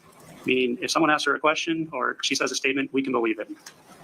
Normally, yes. Normally. Ms. Lund, did Nicole Mitchell communicate with you on April 21st or April 22nd of 2024? Oh, You'll have to boy. refresh me on what those dates were because I'm Let me ask you in a more pointed way. Did Nicole Mitchell tell you that she was going to break into Carol Mitchell's home? Ah. Did she ever reach out with any concerns or discussions You in sure the about that, 24 hours Nancy? prior to her arrest? no. Now, you described Nicole Mitchell and Carol Mitchell's relationship on the stand here as, quote, sometimes rocky. Yes. But isn't it true you told the defense investigator that Nicole Mitchell and Carol Mitchell's relationship has, quote, never been stellar in the 40 years? Oh. Right. Probably not ever stellar. Okay. But those were your words? Yes. And Ms. Lund, isn't it also true that you told the defense attorney, the defense investigator, after you found out Nicole Mitchell was arrested, quote, Nicole, I don't understand what you did. I don't understand it. Yes. Thank you. No further questions. Mr. DeGray. Just very, very briefly, I'm aware of the time, Your Honor. Ms. Lund, was Carol Mitchell the executor of Rod Mitchell's estate? Yes. You testified earlier that Carol Mitchell got lost on her way to your house in November of 2023 for the Thanksgiving holiday. Yes. So what? Was that 8 months after Rod Mitchell's death? Yes. Did you know that Carol Mitchell was also not responding to Nicole Mitchell with respect to text messages and calls? Yes. No further questions, Your Honor. Mr. McDonald.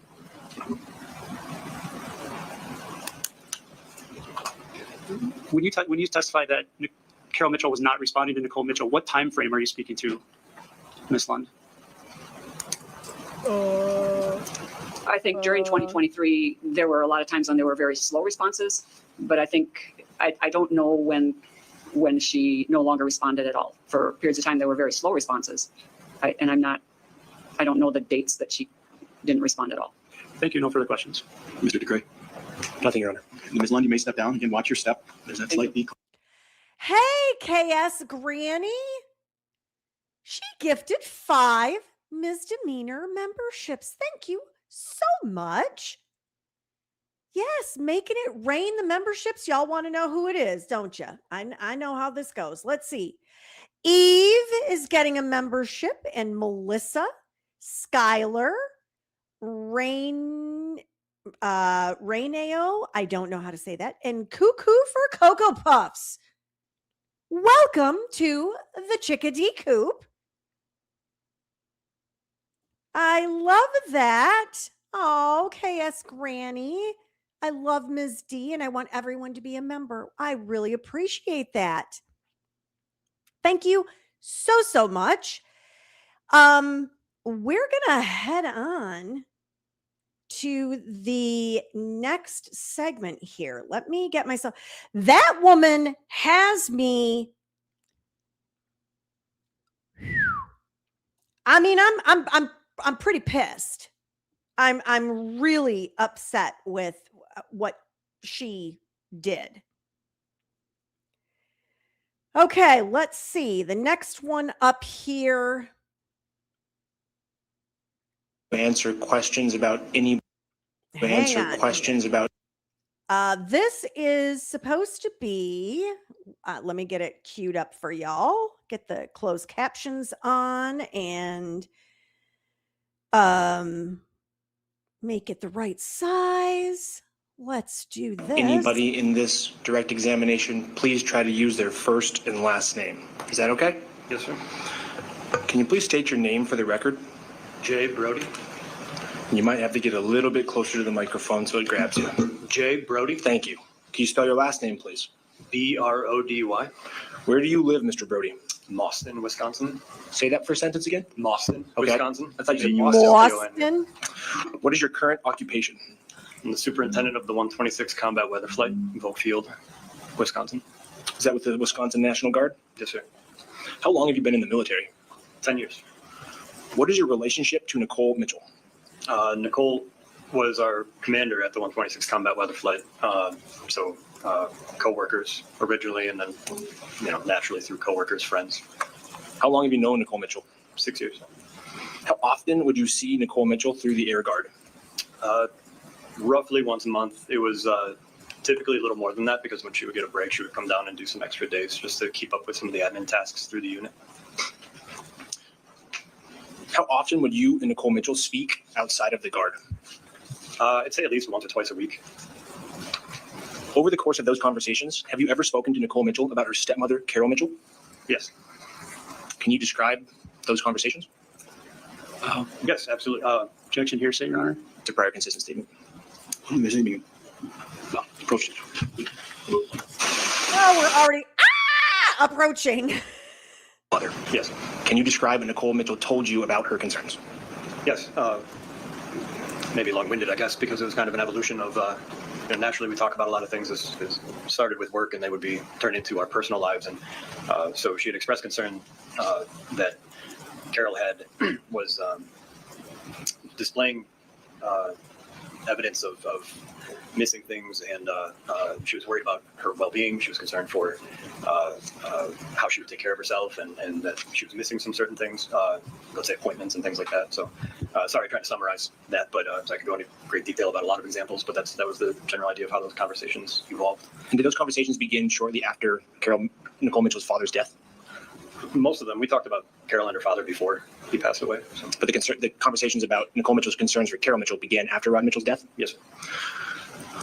Was it your understanding that Nicole Mitchell believed Carol Mitchell was deteriorating mentally? Yes.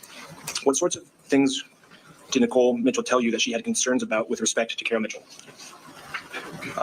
Like I said, some of the concerns were for her health and well-being.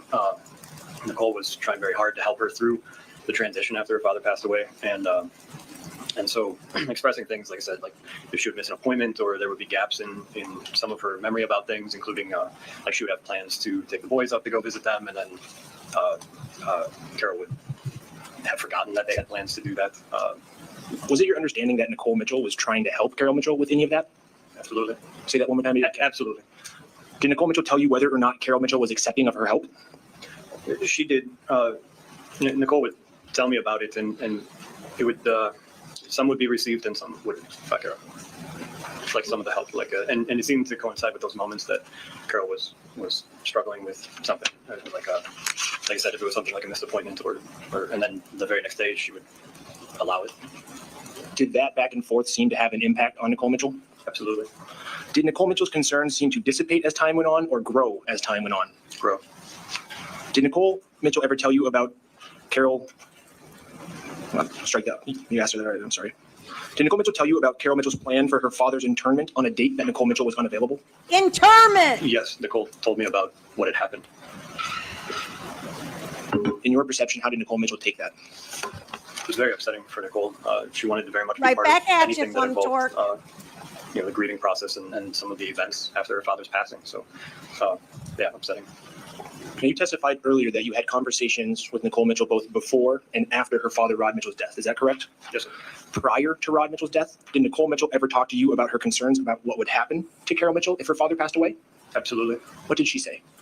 She was mainly concerned with Carol being able to from my understanding that her father had taken care of all the things like the bills and the finances and kind of administrative things in their relationship. And so it started, or the initial concern was that, how would Carol take care of herself There's or so take much care of those things and how much help extraneous she may need. information in this. Did Nicole Mitchell ever have any conversations with you about wanting I'm anything from lost. Carol Mitchell or her father's estate? Sorry, say that one more time. Oh, sorry, no. Do you believe that Nicole Mitchell genuinely wanted to help Carol Mitchell after Rod Mitchell's death? Absolutely. Now, you said you've been in the military for 10 years. Yes, sir. Have you deployed? Yes, sir. How many times? 5 or 6.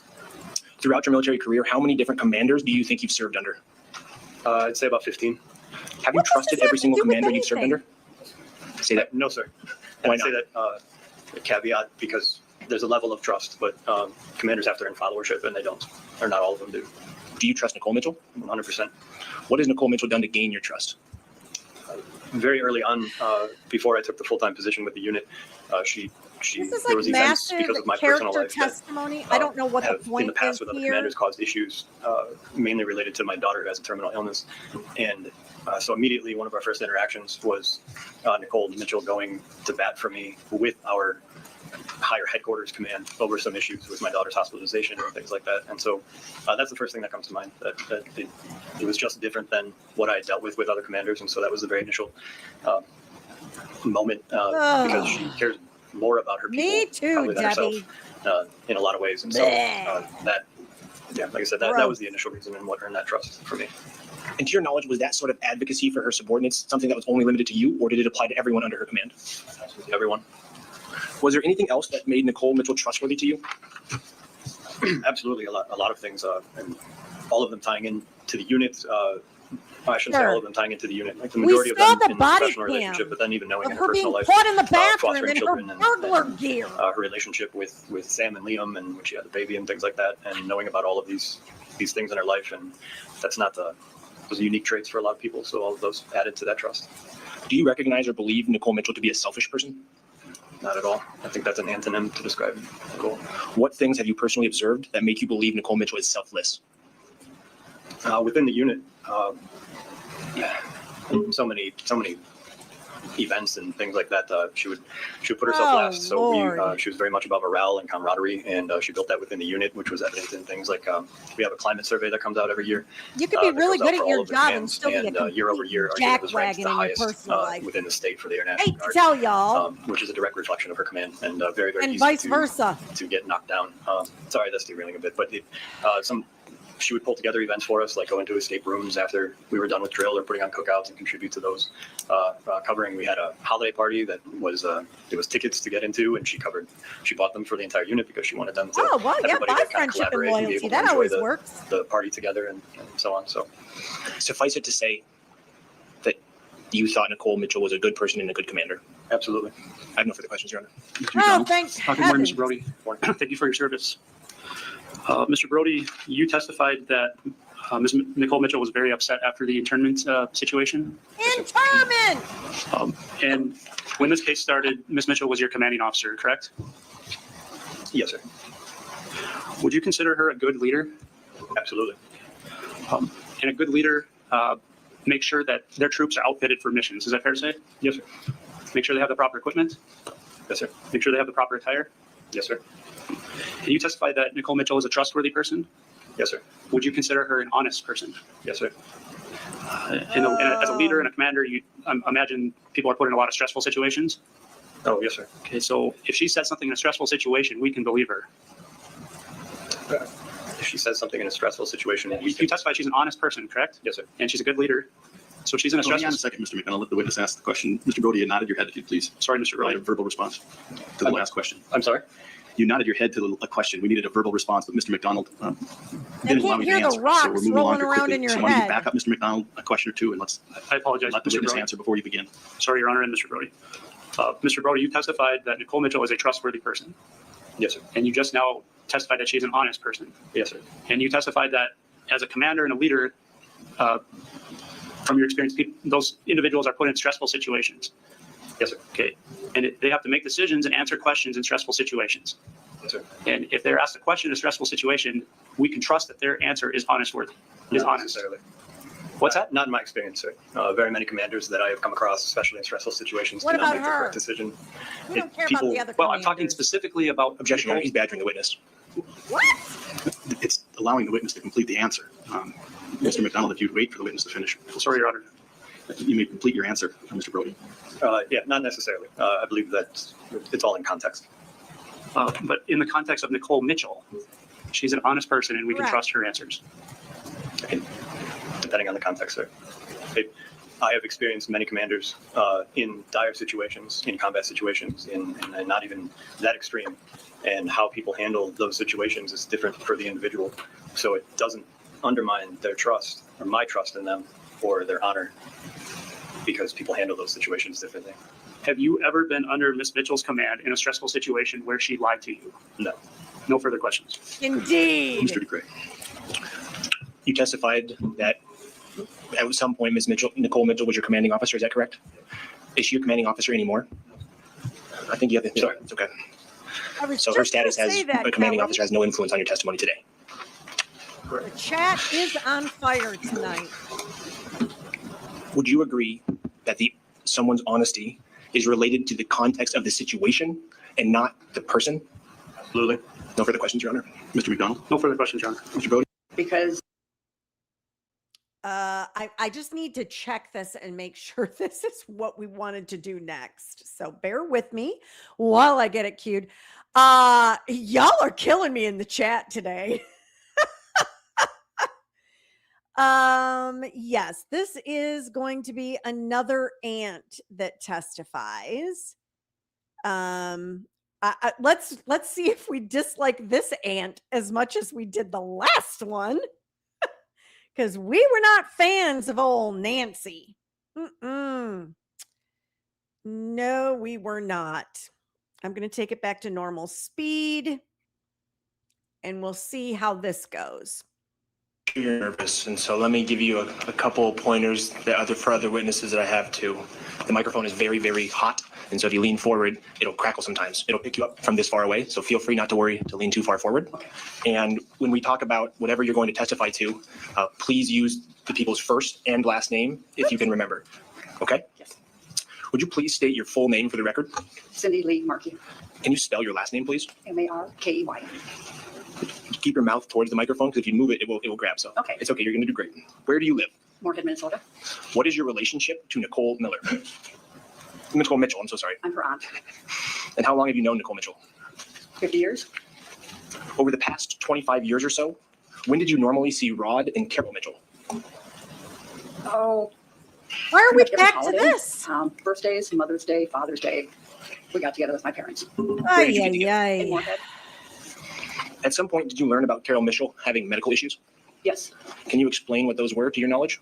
Her and Rod, after Thanksgiving, one day asked to sit down with my sister Nancy and I, and they explained that Carol had been in for testing, and they'd kind of done a base at that point, and that she would be tested every 6 months, I believe, to start with, to see the progression.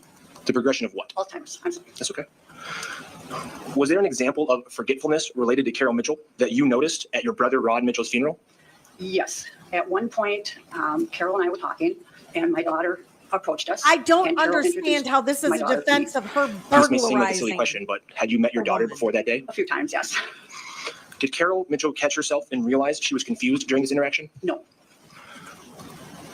Do you recall an example of forgetfulness related to Carol Mitchell and her purse? In what? Her purse, about losing her purse? Oh, yes. She'd been up to Nancy's, and we'd had a holiday, and she left because she had to go home and take care of the cats. She was very worried about her cats. And she called the next day and wanted to know if she left the purse in Moorhead.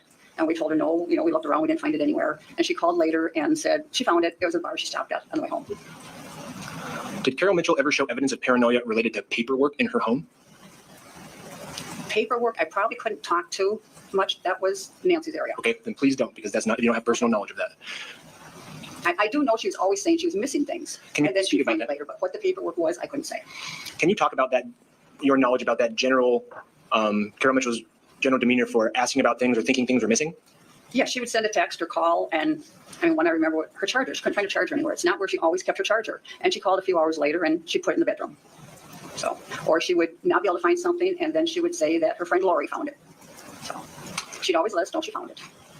In the months leading up to the incident in this case, did Carol Mitchell's behavior towards you and the Mitchell family change at all? Yes. How so? She started canceling plans that we would make. She didn't respond to texts for a couple days. And just, making plans and backing out and not remembering that she'd made plans and not being there. How did that make you feel? Very worried. For who? For Carol. Did you check on her based on those concerns? I would text and I would call. She would normally, within a couple days, reach out and say, oh, she was busy here or there. So I never drove down to check on her, no. Did she say anything why she did not want you to do that? No. Do you recall her saying people were not allowed in her house anymore? Yes, I got a text to that effect. That was, yes. Thank you. Did you have some interaction with Carol Mitchell related to the interment of your brother Rod Mitchell's ashes in the spring of 2024? Yes. Did you reach out to Carol Mitchell about the ashes? Yes. Why? We'd had a lot of deaths in the family, and we were going to make a special trip out to where we spread my parents' ashes, and that was out on Washington Island. And I asked Carol if we could have some of Rod's because I was taking my daughters and both of my sisters to bring out there, and we thought it'd be nice. And she said, of course. And was this a text message conversation between you two? Yes. It didn't grab. Yes, it was. Thank you. And did you take a screenshot of those text messages? Yes, I did. Maybe move just a little bit up because I think we're missing you a little bit. I gave you bad advice. I'm sorry. Did you provide those screenshots to Nicole Mitchell's attorneys? Yes. I'm going to show you what's been marked as Exhibit 327. It's going to show up on the screen in front of you, and it's going to show up here for Mr. McDonald. Can you see that? Oh, okay. I'm telling you, please. I'm going to have to Have take some minutes. Mr. Demeanor in. After hearing all of this, I mean, it's clear to me there's a huge issue with his memory. All right, we're having a little bit of issue with technology here. Is to shut the receive 327 before and have I'm skipping through, zippity-doo-done through all of this. Approximate date and year of those text message conversations? Because on the screenshot, it didn't take the date on there. I'm guessing it was within a week of the internment of the ashes, so that would have been Oh my gosh. a week before March 19th, 24. 2024? Yes. Or we'd stipulate to the exhibit. so it's being offered. The exhibit is being offered as 327, and we would request permission to publish it to the jury. All right, exhibit 327 is received, and you may publish. I'm worried too, KS Granny. Here Ms. we Markey, go. Oh. What I would like you to do is I would like you to read this text message, but please, if you can tell the jury which person is which color, and then whoever it is, say this person, read their text, and then the other person. Does that make sense? Yes. Okay, so whenever you're ready, please identify the two parties, the colors, and go ahead. The light pink would be me, and the dark pink would be Carol. Would it be possible to get some of the ashes to take to Washington Island? We are bringing Julie's, Erica's, and Lori's out in June. Carol responded, absolutely, and you could remind me how much the two checks were from Lori's estate. I see the tax lady on the 22nd and I cannot find anything. I'm still a mess. I said I would look through her estate stuff tonight. And she responded with thumbs up, and I responded the next, looked like that night, $35,000 and $17,160.38. None of it is taxable. You can put it down now, Your Honor. Thank you. So based on what you just read, her response initially was that you could have the ashes. Is that correct? Yes. Did that change at some point? Yes. Talk about that, please. Yeah. The day of the internment, we were driving down, and I was trying to get a hold of her to find out when was going to be the best time to get some of the ashes out. If she wanted us to come to her house, it was really windy that day. I really didn't want to do it outside. And she told me that no, her house was off limits, and that I couldn't get any of the ashes anyway because the urn was already sealed. I tried to tell her that that's the way it comes, and it's very easy to unseal it and reseal it. We'd just done that with my daughters when she passed away, so we could bring some to my sister's like home. Do you think she was being mean to the Mitchell family, or do you think she had forgotten that she had agreed to it? I think she was being mean. You just So testified didn't that there have were some text anything messages to do between you with and Carol dementia, Mitchell about huh? her house being off limits. Yes. Did you take a screenshot of those messages? Yes. Your Honor, I don't know if we have the same issues, but we could have Mr. McDonald look at this again, or we could try the technology, whichever you prefer. Let's try the technology. Did you shut down? Okay. I think All right, Carol let's try said, again. Rod's gone. I don't Mention have the to blank deal with screen you footage. heifers Sure. anymore. So That's this what I worked this think. time. Will you, so I'm going to show you what's been marked as Exhibit 337. It should be on the screen in front of you. Can you see that? Is this a complete and accurate representation of the conversation with you? Let's No get to objection. the- Put any words in your mouth, so Here please we go. identify the color and the party and read the message when you are ready. The dark purple would be Carol. It says, just a note, I'm not doing anything at the house, so if you all want to gather, we can go to the Holiday Inn or whatever. Sorry to say, but my house is off limits. You can put that down, Your Honor. Thank you. Oh, that's a different context, y'all. What do you think she meant by saying that? This is all being painted with a very different brush than once I see the stuff and I go, oh, wait a minute. That's different than what I was thinking. You mentioned a moment ago about the interment of your brother Rod Mitchell's ashes. As to the timing of when that interment happened, do you have any feelings or knowledge about that? With respect to Nicole Mitchell? Yes, I know that Nicole could not make it that day because she had session, and she wanted us to wait till Good Friday to do it. And Carol told me she couldn't because she would have to change. Too many people have been invited already, and she'd have to change it, so she could not change it.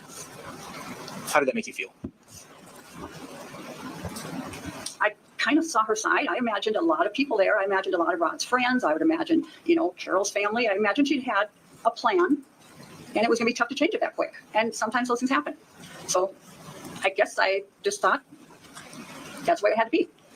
Do you wish that Nicole Mitchell had an opportunity to be there? Oh, yes. Do you have any experiences in your life checking on a loved one that Nicole Mitchell knew about? Yes. Can you talk about that, please? Well, I mean, clearly, There Nicole was had a couple right times to my daughter break had some into her house. issues, and she wouldn't be answering the phone for a couple days, and I would get concerned about her. I did have a passcode to get into her house, but if she was mad at me, she would deadbolt it, and then I couldn't get in. And after a couple of days, I'd be very concerned, and I would find a way in. Did y'all catch that? This isn't something new. Carol's a spicy one. Carol's like, I ain't dealing with any of this. Why would you do that? Concerned that something had happened, concerned that she wasn't well. And Nicole was aware that you had done those things? Yes. I want to loop back very quickly to the interment. You just testified that Carol Mitchell had invited very many friends of hers to the interment. Do you remember how many people actually attended the interment? There were 4 people and myself. Thank you. Do you have a sister named Lori Sandry? I did, yes. So that answers my next question. Is she alive or deceased? She's deceased. When she died, did she die with a large estate? Yes. Did she intend for part of that estate to go to Nicole Mitchell? Objection, speculation. Your Honor, we just got text messages about it. No argument here. But you can approach. Ay, ay, ay. To your knowledge, what was the process for distribution of that estate? We were to split it. We were to split it between the 5 remaining siblings. I had a sister at that time that was in a nursing home, so instead of the money going to her, it went to her son. Other than that, it was split between the siblings. What is your knowledge about those splits, either supposed to be going to Nicole Mitchell or any written documentation about part of that money going to Nicole Mitchell? Part of the money did, each of the nieces and nephews got money. So Nicole Mitchell got a portion of money. She got a portion of money, To your knowledge, how much was that? $10,000. Okay. To your knowledge, was there anything else that Nicole Mitchell was supposed to get from your sister Lori's estate? At the time of Lori's death, no. How can I put that? If Lori had died after Rod, all of Rod's share would have gone to Nicole. And was her death unexpected? Very. With that foundation, I'm going to ask a question that was objected to previously. To your knowledge, was an additional part of your sister Lori's estate intended to go to Nicole Mitchell? Had she not died surprisingly before Rod Mitchell? Yes, it would have ended up going to Nicole. And Your Honor, I would like to ask you to republish Exhibit 337. Well, now I want to know how she died. You may. Surprisingly and unexpectedly, and like, what in the world?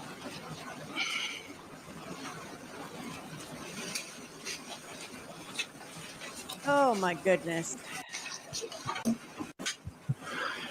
Now, I just asked you if a larger portion of your sister Lori's estate was intended to go to Nicole Mitchell, and you said yes. Do you remember approximately how much was supposed to go to Nicole Mitchell? If Lori had outlived Rod, It would have been about $250,000. On this text message, it identifies 2 checks from Lori's estate. Do you see that? Yes, And at the bottom, you had testified earlier that you responded to that, and you had 35,000 and a little over 17,000. yes, Were those part of it, also the checks that were intended to go to Nicole Mitchell? yes. Okay. You can put that down, Your Honor. Thank you. I don't know So what did this that proves. $250,000, or even if conservatively, that a little over $50,000 actually go to Nicole Mitchell? No. And you said it before, but just to be abundantly clear, why not? Lori had died very suddenly, did not have a will. She had to do a will last minute, and it was just done very quickly. There were mistakes made in it. So what happened to that money? Whoa, whoa, The money whoa. went to Carol. She didn't have a will. She died very unexpectedly, and she had to hurry up and do it. Are y'all as confused as I am? Why can't these people answer questions clearly? I'm getting it's a McCabe-ish vibe. I'm just saying.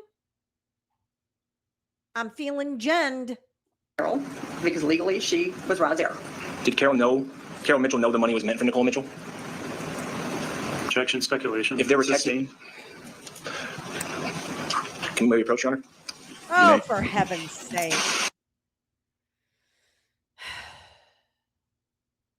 Oh, I thought they'd come right back.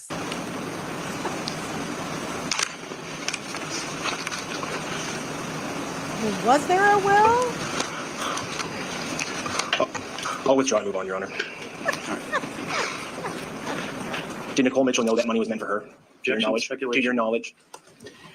To my knowledge, Hang on, let me rule on the objection here. Speculation, the objection is sustained.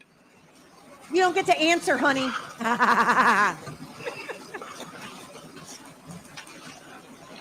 Your Honor, give us a moment. We're going to try to find the exhibit that Mr. McDonald produced but doesn't know the number of, so we can put it on the screen. She was tied to a train track. She had to write her will with coal on the ground before the train came. So Nicole was justified in her attempted theft because a third party died and didn't give Nicole money, but she meant to. 98. Oh, these attorneys are killing me. I'd like you to read the name at the top of that text message. Carol, Assuming this is Carol Mitchell, Didn't CM, we see will you this please one read this to already? the jury? I'm so worried. Nicole I'm- is determined to take I'm me to see zippity maybe dying because those tunnels. we have Second already part of seen who do you believe that she is in that text message? this sure that text Nicole message. And just to be, thank you. 98, states 98. In your interview with our investigator, you gave a statement to the effect that Nicole Mitchell and Carol Mitchell's relationship has never been good. Do you recall saying that? Yes, Despite that, Oh, do you boy. think Nicole Mitchell loved Carol Mitchell? yes, Do you think Nicole Mitchell would ever want to hurt Carol Mitchell?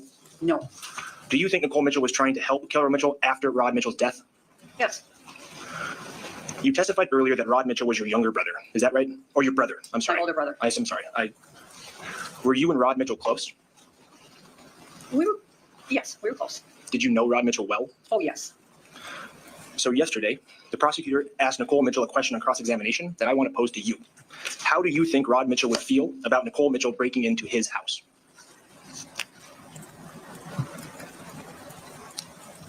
Oh, He would, it's a 2-pointer. He would not be happy about it, but he would also not be happy if we all gave up on Carol and didn't check on her. No further questions, Your Honor. Mr. McDonald. Good morning, Ms. Markey. Good morning. When you spoke to the defense investigator, that there was no qualification. You said their relationship has never been good from day one, correct? Correct. You described them as two very strong-willed women who butted heads on everything. Is that accurate? Yes. That's what you told the defense? From what I saw, yes. I think that Rod Did would have been Nicole pissed Mitchell tell too. you that she was driving up to Detroit Lakes in the middle of the night? No. Isn't it true you told the defense investigator that Nicole, quote, will not talk about what happened? Correct. Okay. And you were also asked, quote, why did Nicole go over there? And you responded with, quote, not a clue. Yes, at that time, not a clue. Did you also What state, now? expand on that to the defense investigator? Yeah. Yeah, I don't believe you I did. Do you recall stating, this is you speaking about defendant's actions? What the hell? What were you thinking? What's going on? Well, yeah, that would have been my thought on it. Thank you, Ms. Markey. I have no further questions. Mr. DeCray. Very briefly, Your Honor. Ms. Markey, do you stand by the follow-up questions I just asked you about your thoughts of Nicole Mitchell and her love and affection for Carol Mitchell? Yes, And when you said to our defense investigator that you thought, what the hell did you do, Nicole? Is that because you didn't know the full story? Because as Mr. McDonald mentioned, she hadn't said anything to you about the full story. correct. I just got a text from Carol that morning saying someone broke into my house. It was Nicole, and that's all I really knew. No further questions, Your Honor. Mr. McDonald. Ms. Markey, in April 2024, did Nicole Mitchell ever reach out to you and inquire about medical information about Carol Mitchell? To reach out to me? No. No. No further questions. Mr. DeCray. Nothing, Your Honor. And then Ms. Markey, you may step down. Again, watch your step, please. Okay. I do believe, y'all. I'm going to check my queue here, but I think we may have finally approached Senator Nicole Mitchell's testimony. Now, let me get Mr. this DeCray. pulled up Mr. DeCray. and get the closed captions on. I am going to see how we do with the speed here. There she is. If you haven't gotten your popcorn yet, or snackies, or your glass of wine, or whatever suits you this evening, now would be a good time to do that, since we are going to watch the good senator defend herself on the witness stand, and I'm excited about this. I saved a cookie to eat while I'm watching, and this is also a good time to maybe boost the old video. And if you haven't already, leave some DNA on that thumbs up. Like, subscribe, share, do all the tubes of you things that you need to do while we all take a big, deep cleansing breath. This testimony is supposed to be 4 hours long. I believe this is the full testimony. I have it on 1.5 times speed, so we will not be here for a full 4 hours. So never fear. But we're probably going to be here till midnight anyway. Midnight Central Time. But it's Friday. Let's jam it up. Let's just enjoy ourselves. I may have to stop at one point and go get myself a glass of Moscato. Yes.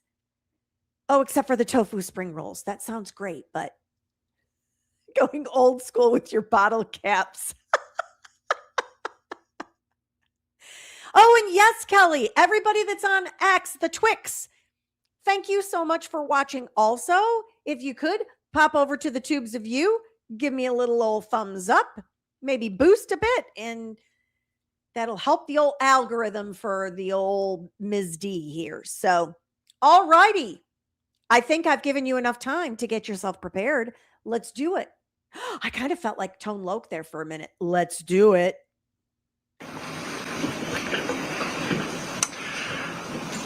Before I begin, I'm going to give the same statement I gave to the first witness.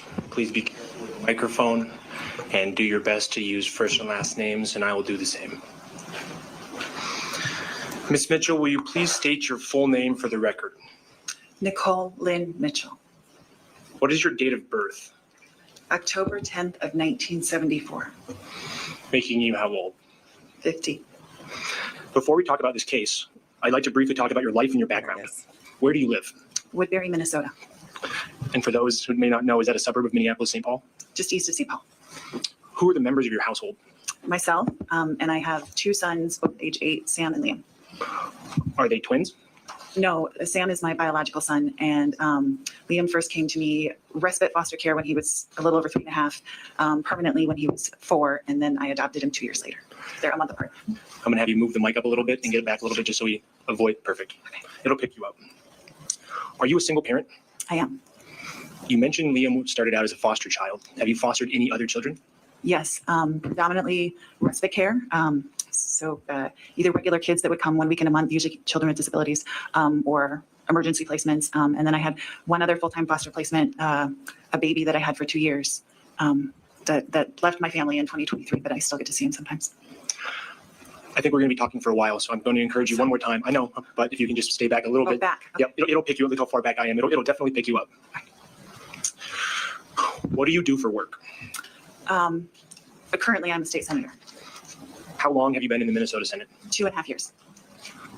Can you tell us briefly about your prior employment? Yes. So most of my career has been meteorologist, weather. I joined the National Guard when I was 17 and about half of that career as a hurricane hunter. And most recently, since 2019 until this past November, I had been a commander, also still weather, in the National Guard. I retired because I was eligible, but also because of this case. And then civilian meteorologist, usually for TV, radio, things like that. Do you also have a law degree? I do. Can you tell me a little bit about your legal career? I wouldn't use the word career.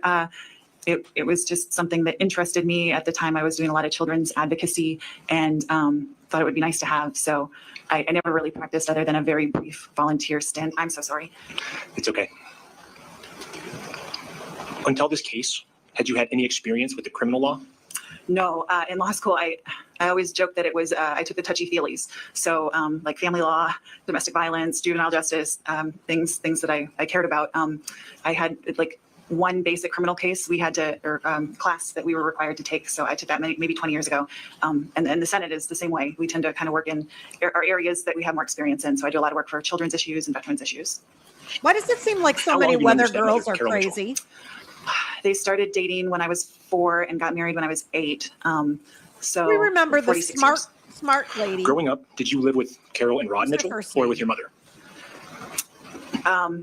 There was a brief stint where my mom was in the military and Dad technically had me, although I was mostly at my grandma's for school and stuff. But otherwise it was always with my mom. And then Dad and Carol were more like summers and holidays, things like that. Did Carol Mitchell ever legally adopt you? No. It's an issue Does in this that case that matter? Carol Mitchell has been diagnosed with Alzheimer's. And some witnesses have already told the jury that their relationship with Carol have been affected by her Alzheimer's. Has that been your experience as well? Absolutely. I know it's hard to condense a long family relationship into somewhat of a short summary, but how would you summarize your relationship with Carol Mitchell pre-Alzheimer's? I mean, she was one of my parents. And, you know, my mom, especially when I was younger, was a single mom and working and dating. And like I eventually did, she had joined the Guard to help herself go back to school. So it was, and I mean, I always remember Carol being in my life and as a mother figure. And so it was nice to have another mother figure. What about childhood memories that you have with Carol Mitchell and Rod Mitchell? Can you talk about some of those? Yeah. My mom hates camping and they like it. So, you know, Debbie, I get to do things that was in the touchy-feely I wouldn't do. classes. She studied how to It break was in here after in dark. DL, so trips to the beach, That's Sorbas, what that was. a few trips like to Black Hills, just, I don't know, normal family stuff. You mentioned that Carol was like a second mother. What were your favorite things about Carol? She loves animals. She will tell you all day long about her cats. And I think not to that extent. I mean, she won't even kill a spider. But I think I got my respect for animals in part because of that. She's very artistic, which is not how my brain works at all. So I was always kind of impressed by some of the things that she could come up with and do. She was very much her own person. Like, she didn't really care what other people thought, which I kind of respect. Like, if it was what She was she believed in spicy. or That's she what wanted, I said. she was kind of, I don't know, fearless in that way. Did things change between you and your family and Carol Mitchell when your son Liam joined the family in about 2011? I agree, Kelly. Yeah. They keep talking about her like she's dead. Carol was She's pretty not dead. meticulous They're and was talking always about her in kind of just past so. tense. And so kids inner space is always, you know, and Liam came from a background with trauma, and he'd already, before he came to me full time, he'd already been bounced through another foster home, and he's the sweetest kid, but he Oh, come on. could get pretty emotional maybe she's sometimes, even more than at menopause. the time a normal 4-year-old. And we didn't have the diagnosis yet, but he does have some trauma-related diagnosis, anxiety, ADHD, and autism. So when he gets excited, sometimes he'll, you know, flap a little, or it's called stimming, where he wants to rub against things. And it unsettled her. So we've been staying at the house a fair amount since Sam was born. In general, but in 2019, so a couple years before that, I'd gotten a job where I could work remotely. So then we'd stay more, and she'd even made Sam his own like really cute room in the house. And when Liam joined, she pretty much said we were still invited, but he couldn't stay at the house. And I couldn't do that. So we had to quit staying. I started staying at Nancy's when I'd come to visit instead. And I might have misspoken my question. What year did Liam come into your family? I said 2011. I didn't catch it. He full time. He came in 2021. I'm so sorry. Okay, thank you. Stop trying to eat the mic. When did you first notice signs of Alzheimer's in Carol Mitchell? Oh boy. I'm pretty sure it was 2020. Because I think it was summer, and obviously by 2021 we'd quit staying at the house. So it'd been one of the visits where we were staying, and Dad was going to the grocery store. He asked all of us if we needed anything from the grocery store, and then left. And a few minutes later, Carol was just looking around really confused. And, you know, I was like, are you missing something? Do you need something? I just checked in to see like what it was. And she was like, oh, I was just looking for your dad. Have you seen him anywhere? And I said, yeah, he went to the grocery store. And she's like, I don't think so. And she literally didn't remember the conversation that he'd asked us all what we wanted. It just wasn't there. Did you talk to your dad about this does this incident? all the time. I'm When telling he you. got home, I'm gonna it get was him just checked. when he got back, I pulled him aside and mentioned it to him. And he was kind of one of those stoic guys that, you know, didn't burden you with his problems usually. And sometimes you couldn't get them to talk about things. And he just said, oh, you know, I got it. Don't worry about it. Do you know when Carol Mitchell was formally diagnosed with Alzheimer's? It was sometime, I'm pretty sure, in 2021. Or I'm sorry, 2020. Back I up! believe the testing started in 2021. And then I think the diagnosis came in 2022. What kind of things did I you begin didn't to tell notice anybody until after the end of you learned of 2023. Carol Mitchell's formal diagnosis? Well, I guess I don't remember which, you know, some of it was before the formal Sure. diagnosis. So 2021 was a busy year because Liam joined the family in April, and then they were still coming to visit me or us at my house because we all did a lot of visits back and forth. And then I'm not sure how they all talked me into it. We also had three foster dogs that year, and then I took on a foster baby in August. So I don't think I was paying as much attention as I probably should have been. But the things I noticed were Carol was usually the driver, and Dad was driving a little bit more. She had been staying at the house too when she came along when they came to visit. And by the end of the year, she was convinced one of her cats couldn't be left overnight. And so she quit coming on the visits. I have a those are the sister-in-law that two. doesn't want to leave her just, cat. just in general, a little shorter, I Overnight. guess. So Was there a specific incident your dad visited you in Woodbury without Carol Mitchell? I guess So just she's got in general, early stages of Alzheimer's too. You know, so even when she quit visiting because of cats, he was still coming to visit, typically about once a month. And sometimes it was never like a week or something, but sometimes it would be 3 days or, he did start, he would always check in and call and stuff and visit with her when he was at my house, but it felt like he was a little more like, I got to check in, things like that. And he got more consistent that the visits could only be like 2 days. Like he didn't want to be gone for more than 2 days. And if it started getting, he just seemed more anxious to get home. Can you recall a specific incident where he was anxious to get home? The one I remember the most is, so in early 2023, he'd come in actually for it was my swearing in. And so he was coming in for 2 days for that. I think just before that, there'd been a woman that had gotten lost in Detroit Lakes with dementia, like a pretty serious case where they almost didn't find the person in time. We talked about it, and because it had made statewide news.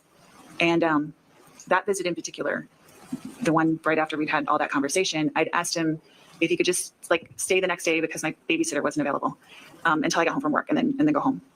And there ended up being a bad snowstorm. And so I got home a little late, and I was like, Dad, it's too bad to drive. And he was like, no, I got to get home. And he literally, I don't think it was technically a blizzard, but it was awful. And he left at like 8 o'clock at night to drive back to Detroit Lakes. Did he make it? He did not. He had to turn around after 15 or 20 minutes. And then he left immediately the next morning. What did you take from this incident? My dad was a pretty laid back guy. And he didn't at least like to show his family he was worried. And so, you know, if dad was worried and was showing it, it was usually a sign it was pretty bad. Do you have any other relatives with Alzheimer's? Yes. My grandfather had it pretty seriously. And my mom now also is starting to have, it hasn't been diagnosed as full Alzheimer's yet, but dementia. Oh, Can you not talk a little yet. bit about your grandfather's Alzheimer's that you remember? I see a common denominator. It was pretty Like, sad. He, as he deteriorated, he was getting lost a lot. He thought people were stealing electricity from his house. He kind of lost his best friend because he had a watch that he thought his friend had stolen. And even when you would show him the watch, he would immediately forget it and think this. And like, if you saw his friend, that was the first thing he'd do is just be like, you stole my watch. And he forgot my grandmother by the end. And the hardest thing was that he couldn't go to the bathroom by himself even because there were a couple times he'd gotten into his feces. You mentioned that your biological mother is either in the early stages or does have Alzheimer's. Are you doing any caregiving for her? Fortunately, she's got my stepdad there, you know, and my sisters and I check in. I was doing a little bit more last summer, not so much because of the Alzheimer's, but she's also having some medical problems. You gonna So she break had a into knee her surgery, house and then too? during rehab, she fell and broke her back. So there were a couple times my stepdad got overwhelmed, and you know, I'd have to call in, or he'd call me, and I'd have to rush over to help him. How about Carol Mitchell? To your knowledge, does she have any relatives with Alzheimer's?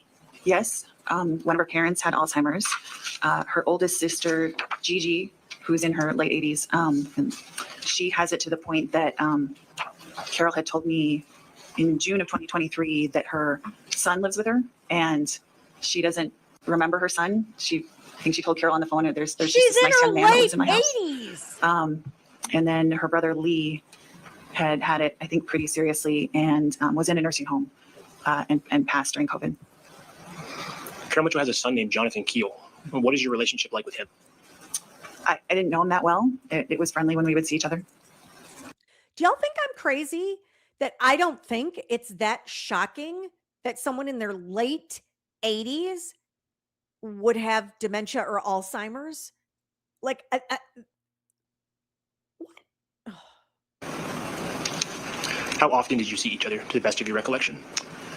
Well, they were united in 2003, but I was living out of state for work and didn't move back to state until 2016. So we would have met in probably, I would say sometime in the first half of 2017 because we all went out to dinner together, and I brought Sam with, and I remember them bringing a little baby gift for Sam. Did you ever talk to Jonathan Keel about Carol Mitchell's Alzheimer's? Yes. After Dad passed, and I was really concerned. One of the things that she had said was, besides grief and that she was depressed. Objection, hearsay. Overruled. Was that being in the house with all the reminders of Dad was just really hard. And so I thought maybe getting her out of the house for a weekend would be a really good idea. And I had relatives coming down for Memorial Day on their own trip, but they said they'd be willing to bring her with. And I thought just getting out of the house and maybe going out and doing other things and a change of scenery would be really beneficial. So I called Jonathan to say, you know, maybe if I could get her to come down, we could all go out to dinner. She'd really like that. If there's anything you can do to help me kind of convince her to do that, I would appreciate it. And did you text with Mr. Keel about this? So I think we showed it yesterday. We talked about the Alzheimer's paranoia during that conversation, and if I recall the text correctly, it was kind of a follow-up to that, saying that he had tried to talk to her and what he was doing when she was getting paranoid. Was there an incident related to Jonathan Keel and Carol Mitchell at your dad's funeral? Yes. We were all pretty in shock. But there was a point where we were both there, and she introduced us to each other. And of course, after we all met, I would say we all went out to dinner together, kind of at least once, lunch or dinner, at least once a year. So by that point, we'd all met together several times. And I was just concerned that, she was that out of it. Historically, do you feel that Jonathan Keel knows Carol Mitchell as well as you? I don't think so. Why do you say that? It's just different. She gave him up for adoption right before she turned 20, I think. And then they didn't reunite until he was in his 30s and she and dad were in their 50s. And there was definitely love, and she was thankful for the reunion. But it's different when a kid's growing up with you and knows all the family stories and, all that history of. I think her mic went out there, Your Honor. I don't know if it got touched or not, but There we go. I think that she turned her face away from the microphone. So we're having trouble with that microphone. We're going to work on that. I think you were talking about the things that you learned about Carol Mitchell when you were growing up. Oh, yes. Thank you. So that just like history of having a parent your whole life versus someone even that you love very much that you've met in your 30s. And so, I can name every cat she's ever had, why she got divorced from her first husband, all the kind of family history, most of her medical stuff, even behind, before the Alzheimer's, just history. Did Carol Mitchell ever say anything to you that led you to believe that she agreed with your assessment? It was just little things. Again, it wasn't a difference in love. It was just kind of like I was the kid who was expected to do the stuff, and Jonathan was in a different category where he just wasn't expected to be that person. So, for example, October of 2023, I'd been in town for a business trip. Well, this and is I picture kind is of took her getting on clearer. with me, we went on basically a little road trip up to, I think the town's called Callaway. And on the way back, we passed Nicole the cemetery. definitely And she said, about that's Jonathan the cemetery. That's where it is. There's going to be fees on it after I croak. You need to take care of that because it wouldn't be fair to ask Jonathan. And just kind of things like that she didn't kind of ever ask him to do, like this stuff. I don't know how to explain that. What about Pam Muxfeld, Carol Mitchell's niece, power of attorney? She testified earlier in the trial. What's your relationship like with her? So that was her side of the family. And when I was younger, we would occasionally spend some holidays there. Pam was a little bit older than me, so I would say 8 or 10 years. I actually knew her sister, Lisa, a little bit better, who was slightly younger. So Lisa had gone on some of the camping trips and stuff with us. So I just, other than a couple holidays. And then there was a big falling out in the family, and mostly with Pam's mom, Dee, and Carol. So then they quit going to holidays. Just try to use last name. It's okay. Oh, I'm sorry. Yep. Pam Muxfeld, Dee Muxfeld, Carol Mitchell. Anyway, so then, do I have to say Rod Mitchell? You can say your dad, I think. So then Dad and Carol Mitchell quit going to holidays there, which meant I quit going to holidays there, and all the holidays were at the Mitchells after that. So then I hadn't ever seen them again until the funeral. Did you talk to Pam Muxfeld sometime after your dad's funeral? Yeah. So That affect is very Carol was off-putting. kind of for me. cycling through people. I hadn't been able to be there right after the funeral because I was in a really busy time of work, and I felt really bad. It's your dad. I was grateful. I communicated a lot with my aunts and Carol, and was grateful they were stepping up to help. Your work But was then she started busy. cycling through people that she trusted, and then it seemed like she was maybe going to name Pam for some of the stuff, which was totally fine.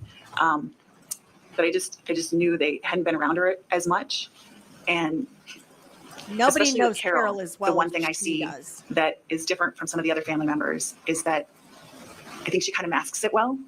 Like she'll get something in her head, and even if it's 100% incorrect, she will say it with such conviction that unless you know. So it had been hard for the rest of the family to even tell, even my side of the family. And so I kind of wanted to explain that to Pam, like that I was really concerned, and if she was taking on that role, that I thought we needed to be working with Carol to understand what her wishes were going to be, because I wasn't sure how long she would be able to stay living on her own. She was starting to get lost. Just other things that I thought we needed to work with Carol to know her wishes while she still was having, some really good days.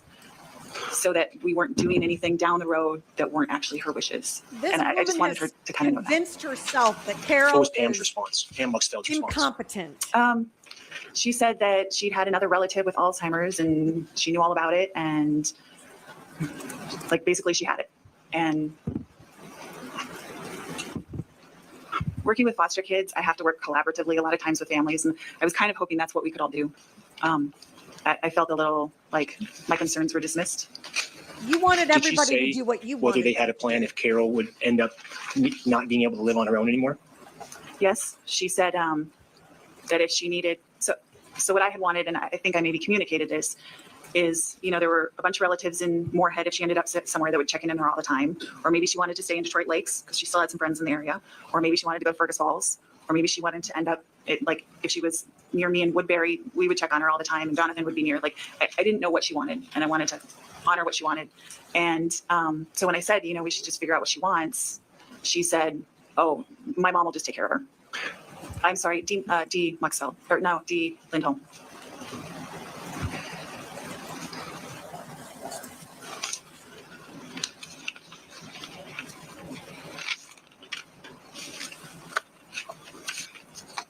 What are we doing, sir? Are you making some origami there? What in the world? What did you think about that plan? Oh, I didn't want to be rude, so I didn't say what was in my head, but that was a horrible plan. Why? The two of them were like oil and water. Even when we would do holidays, we'd get home and it would just be a like event about little slights or things like that had happened. I don't think you were much better. And then the big fights had happened like 20 years ago, but there was a I fight think over that- reunification with Jonathan. There was a fight over I think parents' Carol was estate. spicy And then she they've was been tough. estranged as I think maybe there'd been a little bit like if someone was having a wedding or a graduation or something like that, but it was not a good relationship. Hers was so much better. That was me. When did your father, Rod Mitchell, die? March 19th of 2023. In terms of your relationship with Carol Mitchell, how significant of an event was this? It was major. Carol Mitchell has made the claim that on the day after your father's death, you and your aunt, Nancy Lund, and Cindy Markey came over to her house and stole paperwork, such as handwritten requests of Rod Mitchell related to his inheritance. Did that happen? No. So there's a week in the legislature called deadlines, and anything that got worked on that year that doesn't get a hearing is dead. Anything you're carrying for a constituent. I was carrying a lot of work that year. I was carrying actually all the veterans budget stuff. Plus, then you have to be on committees to see hear other people's work. Yeah, I had to work hard. That's why I was so upset that I couldn't get away that week to be there and help, because if I would have left, all that work for other people would have fallen apart. And Oh, Nicole, that's right. You were so busy saving the both world. Dad and Carol Mitchell had been really proud of my work, and they wouldn't have wanted it to drop just because of that. So I really had to Just juggle my because of a schedule just to death. get there Friday for the funeral and drive up that morning. And I was still kind of on call to possibly have to Zoom and vote and drive right back. So I'm literally on videotape in committees at the Senate that day. There's no way I was there. Not counting Rod Mitchell's funeral, when is the next time after the funeral that you saw Carol Mitchell? A few weeks later, I drove up with my kids for Easter. I think it was April 9th that year. Was Carol also at the Mitchell Easter holiday? Yes. Did you see Carol Mitchell inside her house during that visit? I think we might have gone in for a second. So my aunt, Cindy Markey, we all were, but had been concerned about Carol driving up and had her husband Butch get her. And so when we were all leaving, I was then leaving to go back to the cities. And so for me, it was a much shorter trip than for Butch to do the round trip. And I offered to drop her off. But I think I still had all three kids at the time, including baby. It was 1.5. But so I think one of the kids might have run in to use the bathroom, but we had to get back and they had school the next day. So In her interactions with the police, Carol Mitchell mentions many times a metal or a tin box where she kept financial or legal documents. Do you know anything about this box? I do not. I've heard it talked about. Same thing with the notebook I'm that with came up. Kristen I on the ums. have never seen any of those things. And I'm about to me, over a the tin box is ums. like a Christmas tin. So I can't even quite picture it in my head. How did Carol Mitchell act toward you regarding the topic of money? Yeah. So we thought Dad had a will. I'd even asked him questions, and he'd give me answers like he had a will, and he did not have a will. And so I was really grateful after he passed that Carol was at least taking that step. And she'd been very clear that she planned to split it between me and Jonathan. She'd even asked for my social security number. And at that point, I kind of backed off wanting to help with anything. Plus, You were Nancy was gonna get helping, and your Nancy's so way. smart with finances. But I knew if I was possibly going to be part of it, it would be a conflict of interest to be involved at all. So I didn't really do anything other than answer questions that she asked me sometimes.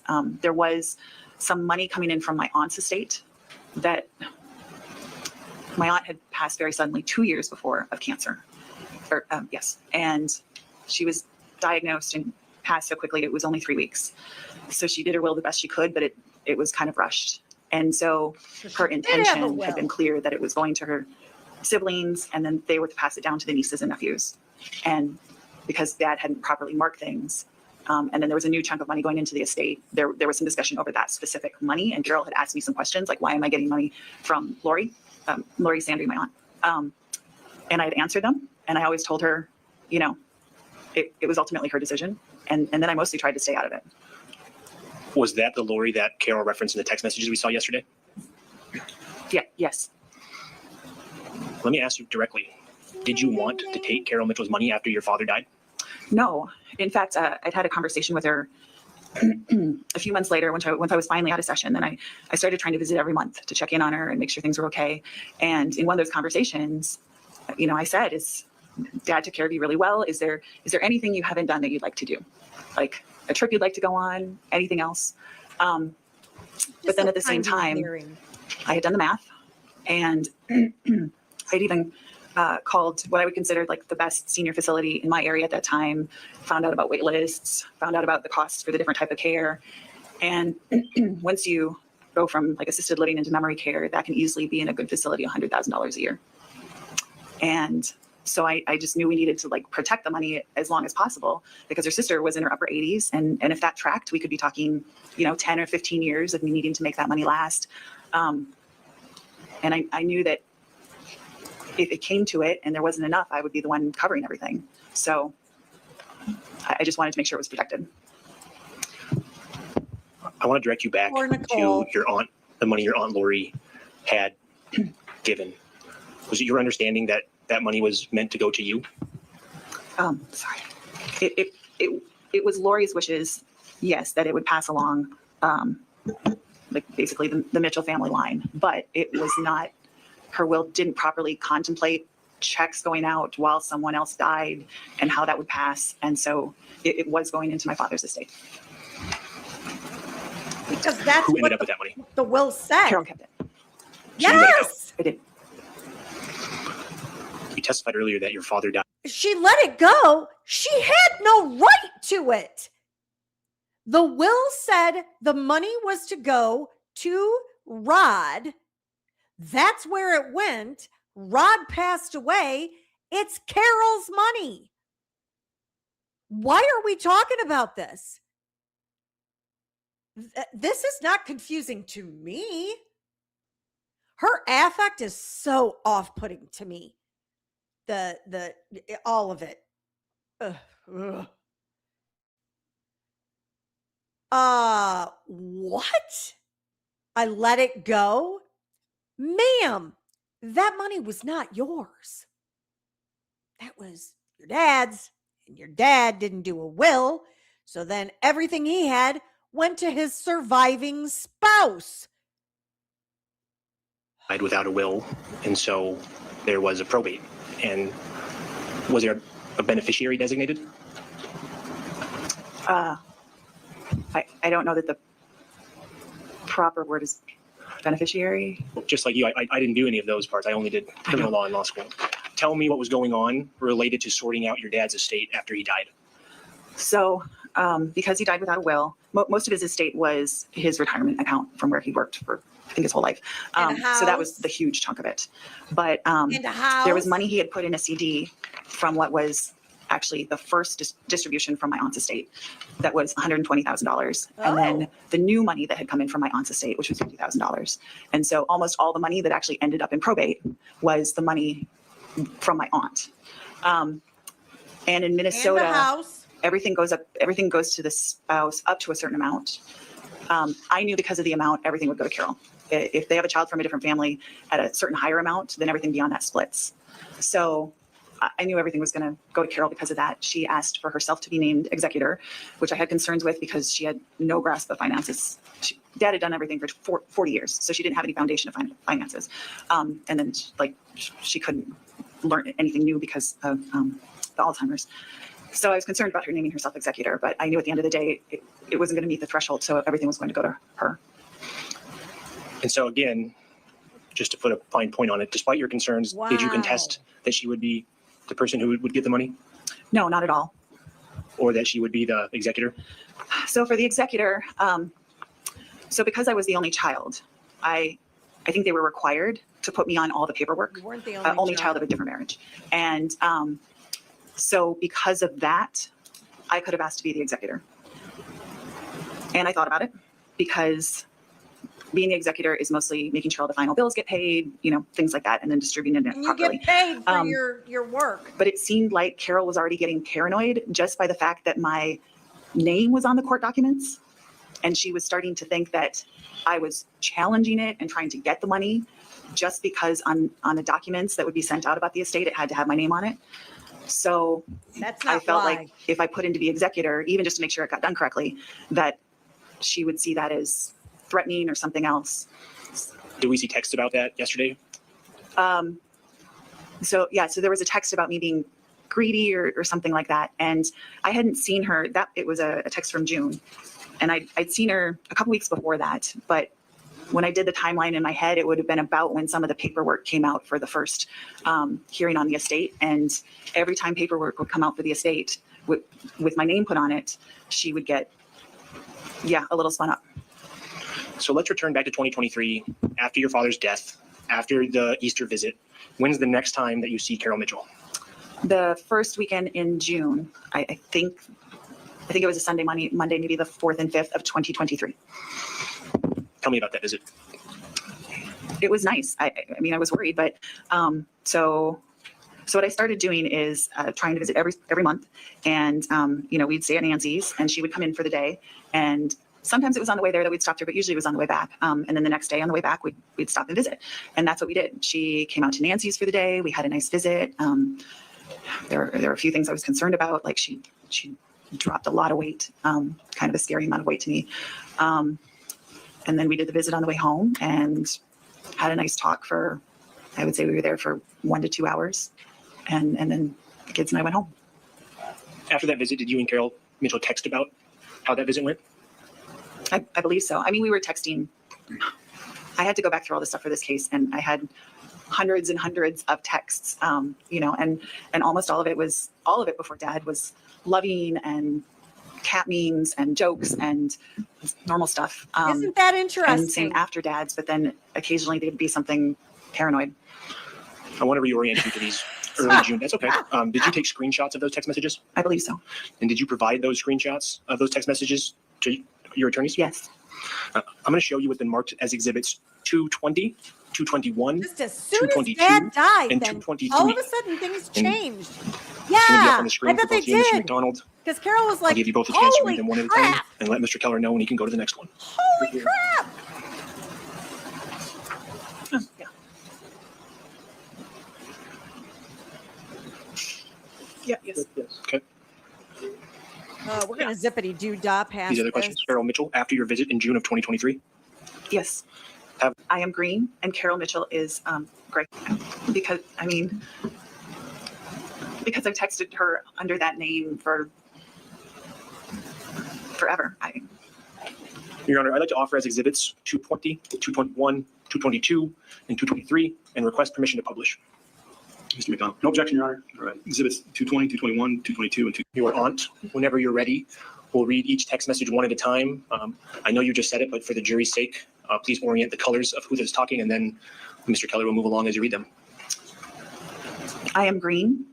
The first one is in the morning on the way to Carol's house, leaving Nancy's now. She responded, smiley face. After we'd left, 6:04 p.m. Hope you made it home okay. I went for a walk about 45 minutes ago, and it was so humid, I almost melted away. Ha. Thank you for the visit and sharing those wonderful boys with me. Very healing. I really appreciate it all. Hearts. I know you're hurting too, and I just want to remind you how much your dad loved you and the boys and has always been so proud of you. Me too. But I know I had nothing to do with it. But still, I am proud of you too and brag about you. Not only your career choices, but what a, this is the rest, but what a loving, wonderful mom you are. Me, of course, you are a part of the person I became. And most importantly, you made Dad happy. Hearts. Thank you for the kind note. We had a nice visit too. The boys miss seeing Grandpa, but also you as much. We got home about 30 minutes ago. I got us unpacked and set up the new enclosure for our caterpillar friends. And I raise monarchs with the boys in the summers. So it's a picture of the caterpillars. And then I sent her a picture. We've gone to Miguel's for lunch. Here is the picture from Miguel's. You can unpublish, Your Honor, please. The weight loss is not surprising to me I don't because mean to do your job, Your Honor, but perhaps it would be a good time for a morning break right now. It's a bit of a break in our testimony. we don't know Ms. Mitchell, if you please step down.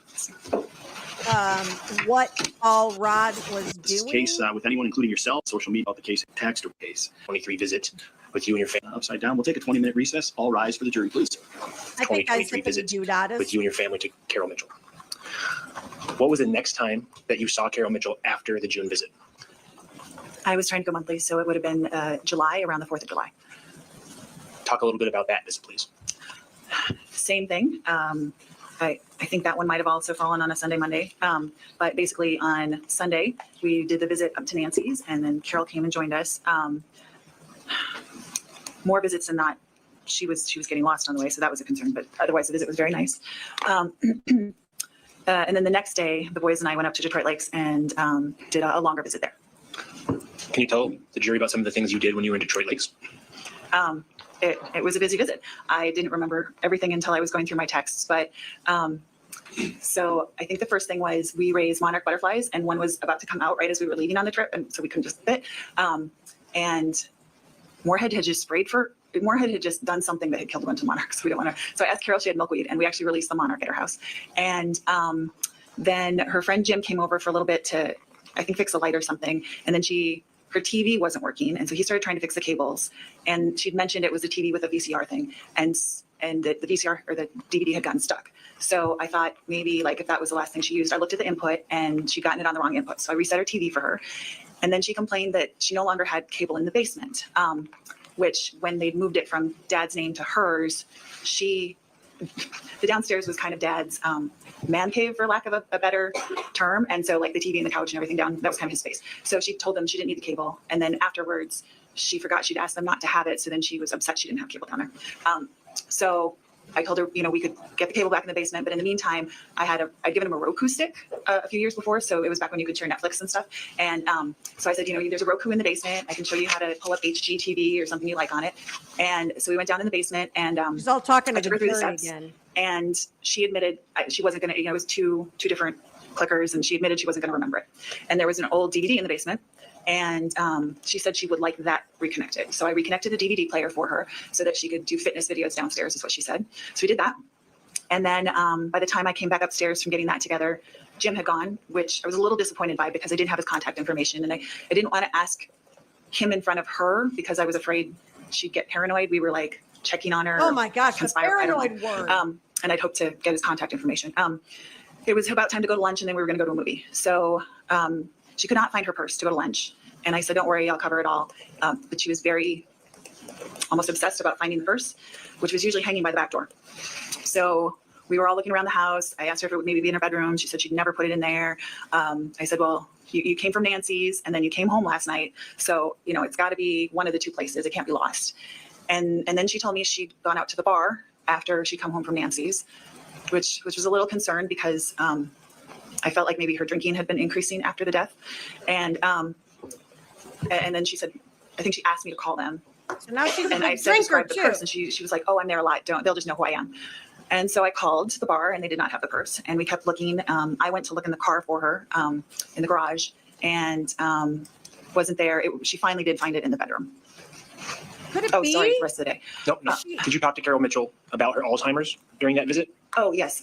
So the rest of the visit was lunch, movie, and then went to Dairy Queen. It's possible during that when we were at Dairy she Queen, had a drinking problem, and I that's had just where been some trying of the to memory loss ask her is once in a coming while, like, from. have you thought about your plans In for when addition we get a little bit to further down the road? And that time I Alzheimer's. specifically, she didn't want to seem to think about her plans. She kept saying, oh, my Alzheimer's is really mild. I just got diagnosed, even when it was starting to get farther back. And so I thought, well, maybe if I ask her about the cats. I said, okay, what would you like to happen to the cats when you can't take care of them? And she just said, oh, I'll be around long enough that won't be a problem. And I think I believe that was the extent of I think I said, well, remember, you're always welcome with us. She had a cat porch for the cat. And I said, a friend of mine could even make a cat porch at our house. So if you ever need anything, by that point I had checked some of the local places and knew that they had a long list. So, Why didn't they or a long waiting list. consider having So, someone I just come wanted to be in thinking about it because getting on waiting lists and things like that. to check on her? If they're all so concerned about After her, this visit, why don't they have did you speak visiting to anybody angels or whatever about it the is? things that you saw with Carol Mitchell or experienced with Carol Mitchell? So in general, and how does obviously this I was communicating with justify my her 2 aunts a lot. breaking in? And other family members just, Thank it was you, hard Kristen. You have a great because weekend as well. I'll be I was still grieving and my marathoning kids away. were grieving. And the stuff with Carol was a lot. And there was a lot of other stuff going on that year. So I talked to my family for support, occasionally some other friends going through similar things. I had talked to lawyers by that point about like if some, But I apologize to interrupt, but if you would just slow down a little bit for the court reporter. On and on And and I'm going to direct you on specifically to about and any on. conversations you had with a man named Jay Brody. yes, it relates a little to talking to the lawyers first, if I can. Okay, so when this is new to me, and it's not, Stephanie? elder law is like so I different think than she anything does I do. kind of sound like Molly And, Shannon now that you mention So I it. had talked to a couple lawyers about, like, if you start getting worried, a person isn't making those decisions on their own, but you're worried about what they're doing financially and maybe needing care, but they don't want it. Like what does this look like? What can you do, not do? I wanted to be really respectful of letting her have her autonomy as long as possible, but that balance of not letting it go too far. And even what should I be looking for and all those things. And so they had brought up guardianship and conservancy, but those felt like really extreme steps. Guardianship means how you this basically have full control over justifies the you person and breaking you into decide her where to house. go. And conservancy is kind of the same thing. Someone completely takes over their finances, but like they can't touch their finances at all anymore. And it's a hard process to go through legally. And I didn't think we were there. And I had a friend in the a colleague in the military who was going through kind of similar things with an adult daughter. He had a recently adult daughter with cystic fibrosis who was an adult.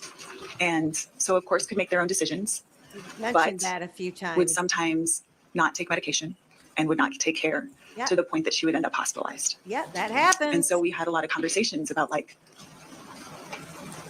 what is Oh, that line? How do you respect Ma'am. them and not let them hurt themselves? How do you navigate all of that? And Amber so Heard vibes. after that, I think we kind of like bonded over that issue a little bit, going through different but similar things. And so we had conversations. Your Aunt Nancy Lund testified a little bit about this yesterday, but there seemed to be quite a bit of traumatic events that happened to the Mitchell family in 2023, in addition to your dad's death. Can you talk about those and how those affected you? It wasn't a good year. Right before the start of the year, I had to have my foot reconstructed because of military injuries. So I was on a non-weight bearing cast. I couldn't even put my foot down. An aunt of mine had died from Are we basically feeling a fall, but then no one found her. the dog got Dad died stung in by a March. bee coming any moment? In the Senate, I loved my job, but it was, even the old timers feel said it was that. the craziest session ever. And there were nights we were there until, I think the record was 6 a.m., but it was just nonstop. Oh my word. The foster baby I had they were starting to work toward What transitioning is him to his mother. happening? he was the sixth kid. She'd never cared for any of her kids, and one had died in her care. And they were going to give him back to her. And I was scared for him. And I had to give back this child I had raised for 2 years to someone who had never stayed off drugs. Up, lady. She would let me come visit him. Outraged. And every time I went to the door, he would come running and screaming and say home. Oh my All the gosh, stuff of trying to take y'all. care of Carol. I don't know if I can My hang with this. Cousin, who was only 39, died of a lung issue. That She has diarrhea that was- of the mouth. It was a kind of an agonizing. Y'all know not good what that is, right? thing. Just runs and runs Nancy's and runs ex-husband and runs. died, and it was I would call him my closest cousin, Tim, because our kids are the same age and they play together, and so we talk a lot. That found him still alive, but he Why are we died. talking about this? And then one of my other aunts died at the end of the year. It was it was not a good year. Can you talk a little bit more about how Oh, don't. Please, your no. aunt's ex-husband's death affected you? I think his name was Ron Lund. Yeah. So We as I already said, heard about Ron, I think He died in his house by Nancy himself. Lund Nobody even said checked this, on him but- for a couple so of Ron days. Lund He got fell in his icky. home, and I believe the kids had been trying to contact him, and then finally Tim went over to the house with his wife, and they found him alive, but I believe unconscious, and they don't know if he had been there for 1 or 2 days, and they got him to the hospital, but I think he died within a couple of days. Tim was understandably pretty shaken up finding him in that condition, and the rest of us were shaken up too. And I know for sure Nancy and I had some conversations about being concerned about Carol. She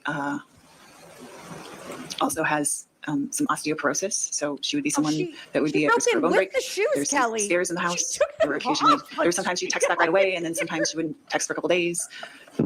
And you knew she was probably okay, but sometimes your mind would go to the worst. It was just scary.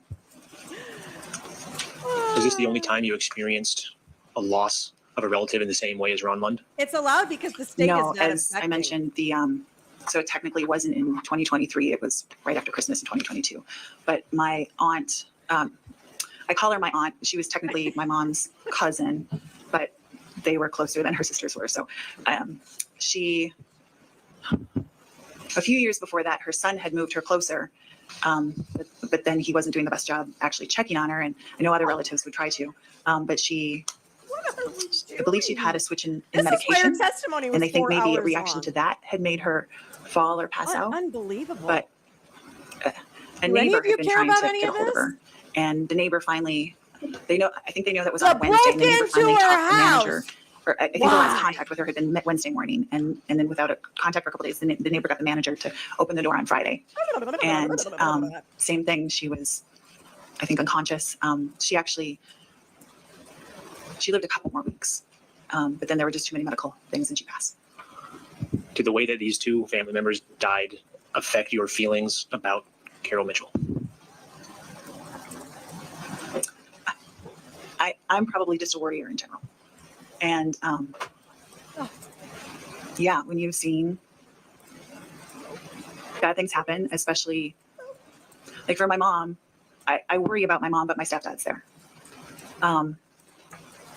For Carol, she was on her own and there were a lot of things going on, and it was really hard Kelly, I not to think I see was things ranting. that were when kind of the worst case scenario happened to other the people, aunt who was and not typing think like checks writing that couldn't oil happen to this person or too. whatever it was. Do you remember the date that your father's ashes were interred? March 19th of 2024. Even I know that day. Did you attend the interment? I did not. Were you invited to attend? I was. By whom? Carol Mitchell. Can you tell us a little bit more about why you didn't attend if you were invited? So Because I'm a drama about a week and a half queen. before, with the anniversary of Dad's passing coming up, I knew it was going to be hard for all of us, and I wanted to make sure that Carol had support. But it was also going to be that same week at work where it was almost impossible for me to get away. I shouldn't say almost impossible. Like if I wasn't there, That's right. She's things saving the like world. things I'd been working on would not get done. That year, I forgot my about biggest her thing was saving the world. I'd taken over a child protection task force, and we'd worked on a lot of things for hopefully to help kids. And there just wasn't any way I could be there that day. But the next week was Easter, the next week, the Friday was Good Friday, and then Easter was the Sunday. And the boys were going to be off, and so I believe I'd said something about like I can't get up that day because that year it fell on a Tuesday, but I could come up, the weekends or the next week we would be in town. The boys would be there too, and then we could all do a visit. And I don't remember if it was that conversation or a different one, but I'd also asked about the ashes, and at some point she had told me the ground was too frozen and that wasn't going to be until April. So what happened once this conflict was identified? Conflict in schedule, right? You're not able to come up on the date that it's set. What happens? So in the original conversation, the internment wasn't supposed to happen until April. And then, so the anniversary was on a Tuesday, and I believe it was Friday, she texts and says that it's going to happen on that Tuesday. And it would have been almost impossible for me to get off, but especially with only 2 business days of notice, there was just no way, because it wasn't just my schedule, it was like everyone's schedule that week. And she's so important. So I know I said well, that wasn't a day I could be available. Is there maybe another day we could do it? And I know that Friday was in my head because the boys would be off school, I would already be in town, like all the things. And I think she said that was the only day they could even do it. And that sounded weird. That would be the only day they could do it. And I thought she was confused. So I actually called the cemetery and the caretaker and said, just asking, are there other days available? I know it's Good Friday. Would that day be available if it worked? He had said that day would actually work really well. So by that time, I was putting most of my stuff in writing to Carol, texts or letters. So it was a text. And did you take screenshots of those text messages? Oh my gosh, I did. this is like it goes on and on. And did you provide and on those screenshots forever. to your attorneys? I did. Your Honor, I'm going to be showing you what's been marked as exhibits 243. Oh, let's zippity do Try to have Mr. Keller past help. this until we see her read them on the. Whew. She's a lot, man. I confirm. Okay, let's keep on zippity doo da zippity a. My oh my, No. what a wonderful day. Your Honor, I'd like to offer exhibits 243. Right, then exhibits. Plenty of sunshine, head my way. So There we as you can go. tell, there are a lot of individual exhibits because of the way screenshots work. And so it's going to be a little clunky with the technology because we have to have 2 screens open to carry them all on the tabs. And so I also apologize that I had you testify a little bit about the content of this before. So please orient the jury about She the colors. just rambled. And then let's read these text It's messages and we'll okay, do our sir. best to keep them in order. Not your fault. So this is between myself and Carol Mitchell, and I am in green and she is in gray. And then start reading. Yes, please. The first is Sunday, March 10th. And just, because there's going to be so many, let's not do the dates and times. We can just read that, please. Okay. Which would have been 2024. Hello, I hope you're well and enjoying the sunshine. Last fall, when you went with me to that radio station, you pointed out the cemetery where you bought plots for you and Dad. With the anniversary of his death approaching, I was hoping I could get up in the next week or 2 and you could take me there. But we have legislative deadlines in 2 weeks and it's so busy, I'm even working on weekends. I was hoping maybe I could come with the boys March 29th when we're already on the way north for Easter. Visits Dad's grave, then maybe visit and lunch. We all miss you and the boys have asked about you. Much love. Oh, I'm sorry. I would think that would work out fine on March 29th. I do not have my calendar in front of me as I am having breakfast buffet at the Holiday Inn at the moment. I may have to run another couple miles at the gym today. Just came from there to eat the buffet. And let me just stop. Please make sure you indicate that that's Carol Mitchell. Sorry, That's okay. that was Carol. Me, that sounds delicious. We're going to the gym later too, but so the boys can play in the pool. Not as much workout for me, but lots of fun for them. Carol, the next day, March 11th. I called both Oak Grove Cemetery and Nest Granite Works, Stop and they saying are the telling date. me I told that it you is not most to do likely it. the ground is frozen enough that it will be April before everything is ready for the internment. Is that the right word? Well, anyway, the guy said he will It's call not. me when I can It's bring rods, interment, not ashes out to him. internment. Me, What a coincidence. I was just thinking about you as we have a testifier right now in my Human Services Committee who just drove in from DL. Carol, smiley face. Me, you told me about the cemetery, but I wasn't aware. I was aware Dad wasn't interned yet. Please keep me posted when that happens. Carol, I sure will. And I have a small amount of his ashes and a little gone fishing bobber for you. Me, oh great. Maybe we could still come by that Friday, March 29th, to visit his ashes or get the bobber and have a quick visit / lunch. Sam and Liam are getting into fishing. The bobber idea is lovely hearts. Carol, you can also take all or whatever you want of your father's fishing gear. The boys will grow into it maybe. They must have heard fishing stories from Grandpa. I believe that day is open. I will let you know soon. Me, wonderful. Friday, March 15th. Good morning. The Donhauer Funeral Home called me and Rod's interment will be next Tuesday at Oak Grove Cemetery at 1 o'clock. I notified Cindy and she is letting everyone know. We can all meet at afterwards at the Holiday Inn if anyone wants for lunch or to gather, but not in my house. Me. Unfortunately, I cannot make that day. Next week is bill deadlines and anything that doesn't get hearings will not pass this year. Some of the bills I have, worked on for 6+ months. Some include things like environmental protections and work for abused children. I would hate not to be there. Oh, but I'm also sure Dad wouldn't want me to abandon that important work. And if you can, please just slow down a little bit. So that's okay.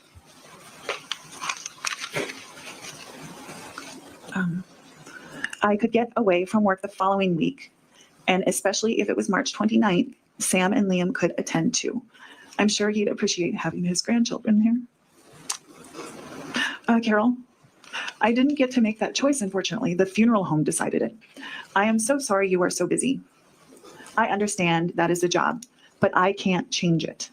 The only consolation I can think of is when you go to Moorhead for Easter, you can stop at the site and have a long conversation with him. Yeah, Carol's pissed. I'm sure he is watching over you and the boys anyway. Hearts. Me, that's strange. I talked to the gentleman at the cemetery and he said Good Friday was available for the internment. Carol, if that's true, how many other people who already set their schedules would not be able to make it? I am really sorry, Nicole. Me, you just told me about this today. We were already planning on coming the 29th. I find it disappointing. It would be scheduled for a day that excluded Dad's only child and grandchildren. And I know he would be hurt we were excluded too. I guess I'm not sure who all these people are whose schedules are more important than his child and grandchildren. Carol, ma'am, you did not just text. I guess I'm not sure who all these people are whose schedules are more important than his child and grandchildren. Ma'am, your job is more important than this. This chick is unbelievable. Yeah, I think Carol sounds good to me. Carol is taking care of stuff. Nicole didn't like it. And Nicole's throwing a little fit. She's having a little, what was it in the Turtle Boy, Meredith O'Neill and Aiden Carney. What was that? A toddler tantrum? I think it was called a toddler tantrum. And I'm quite certain when I watched that hearing, I lost part of my IQ. I'm just saying. I am so sorry. I am sorry, Nicole. You are not the only person with busy schedules. If you are really so concerned about being there for your father, you should be able to redo your own schedule. My heart is still breaking over the loss of the love of my life, and I do not appreciate your continued disdain of me. Ooh, I told you Carol's spicy. Carol's spicy. Me, it's true, I'm not the only person with a busy schedule, but I am his only child. I do not have disdain for you. We have tried very hard to keep a relationship with you, but it is a two-way street. I can't imagine anyone cutting off someone's only child from something like this. Well, my mother and too, sister did to me. So. And we're hurting and want to honor him too. This should have been something the two most important people in his life coordinated. Not planned at a time you knew I was unavailable. He'd be very hurt you're treating us like this. Carol, I am treating you like this And the cemetery called me and said the 19th was available. And being that it was the anniversary of the day he passed, I thought that was good. I think Rod would be disappointed. You were still treating me with the same disdain you always have. You've never grown past it. Rod and I talked about it many times through the years. He always apologized for it. Oh. And again, I would like to add, I did not choose that day. Joan Howard called and said the ground was thawed enough and they would be putting the urn in on the 19th. And he said, we could have a little gathering if we liked. I was not making decisions without you. He was trying to help me in my grief. I'm very sorry of your grief of losing your father, but obviously you don't give a damn about mine. I am used to your disdain of me. Carol, I called the cemetery. They said you chose the day, and any day would have been available. You planned a ceremony without including his child or grandchildren. It's not unreasonable. I would be upset you excluded us. And Dad repeatedly apologized to me for your behavior too. I was 4 when you met me. I wanted a mother figure. You always had treated me like an annoyance instead. I kept trying to act like the bigger person, especially when Sam was born, to make sure he had a relationship with both grandparents. You've even ignored him. You couldn't even send him a damn birthday card. So yes, Dad would be horrified. You've excluded us again and again.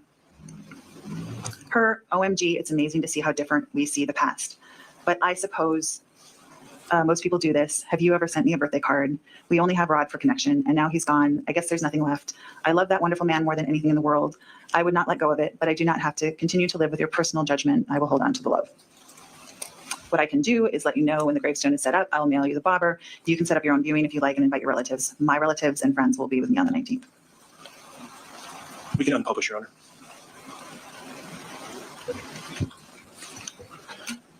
Which one, And did Stephanie? these text messages Which occur 1 she month is before awful. the I incident in need to question in this know. case? Yes. What was the main thing upsetting you from that text exchange and during that time?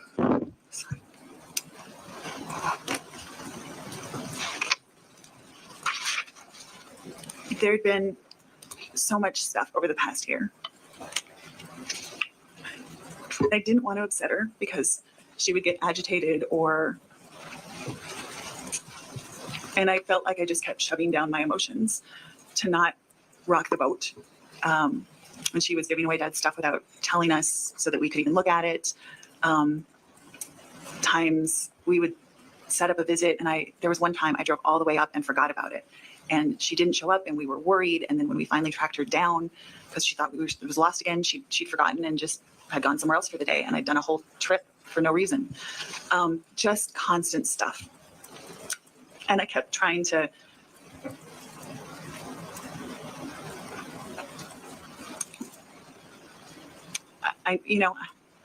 she was struggling and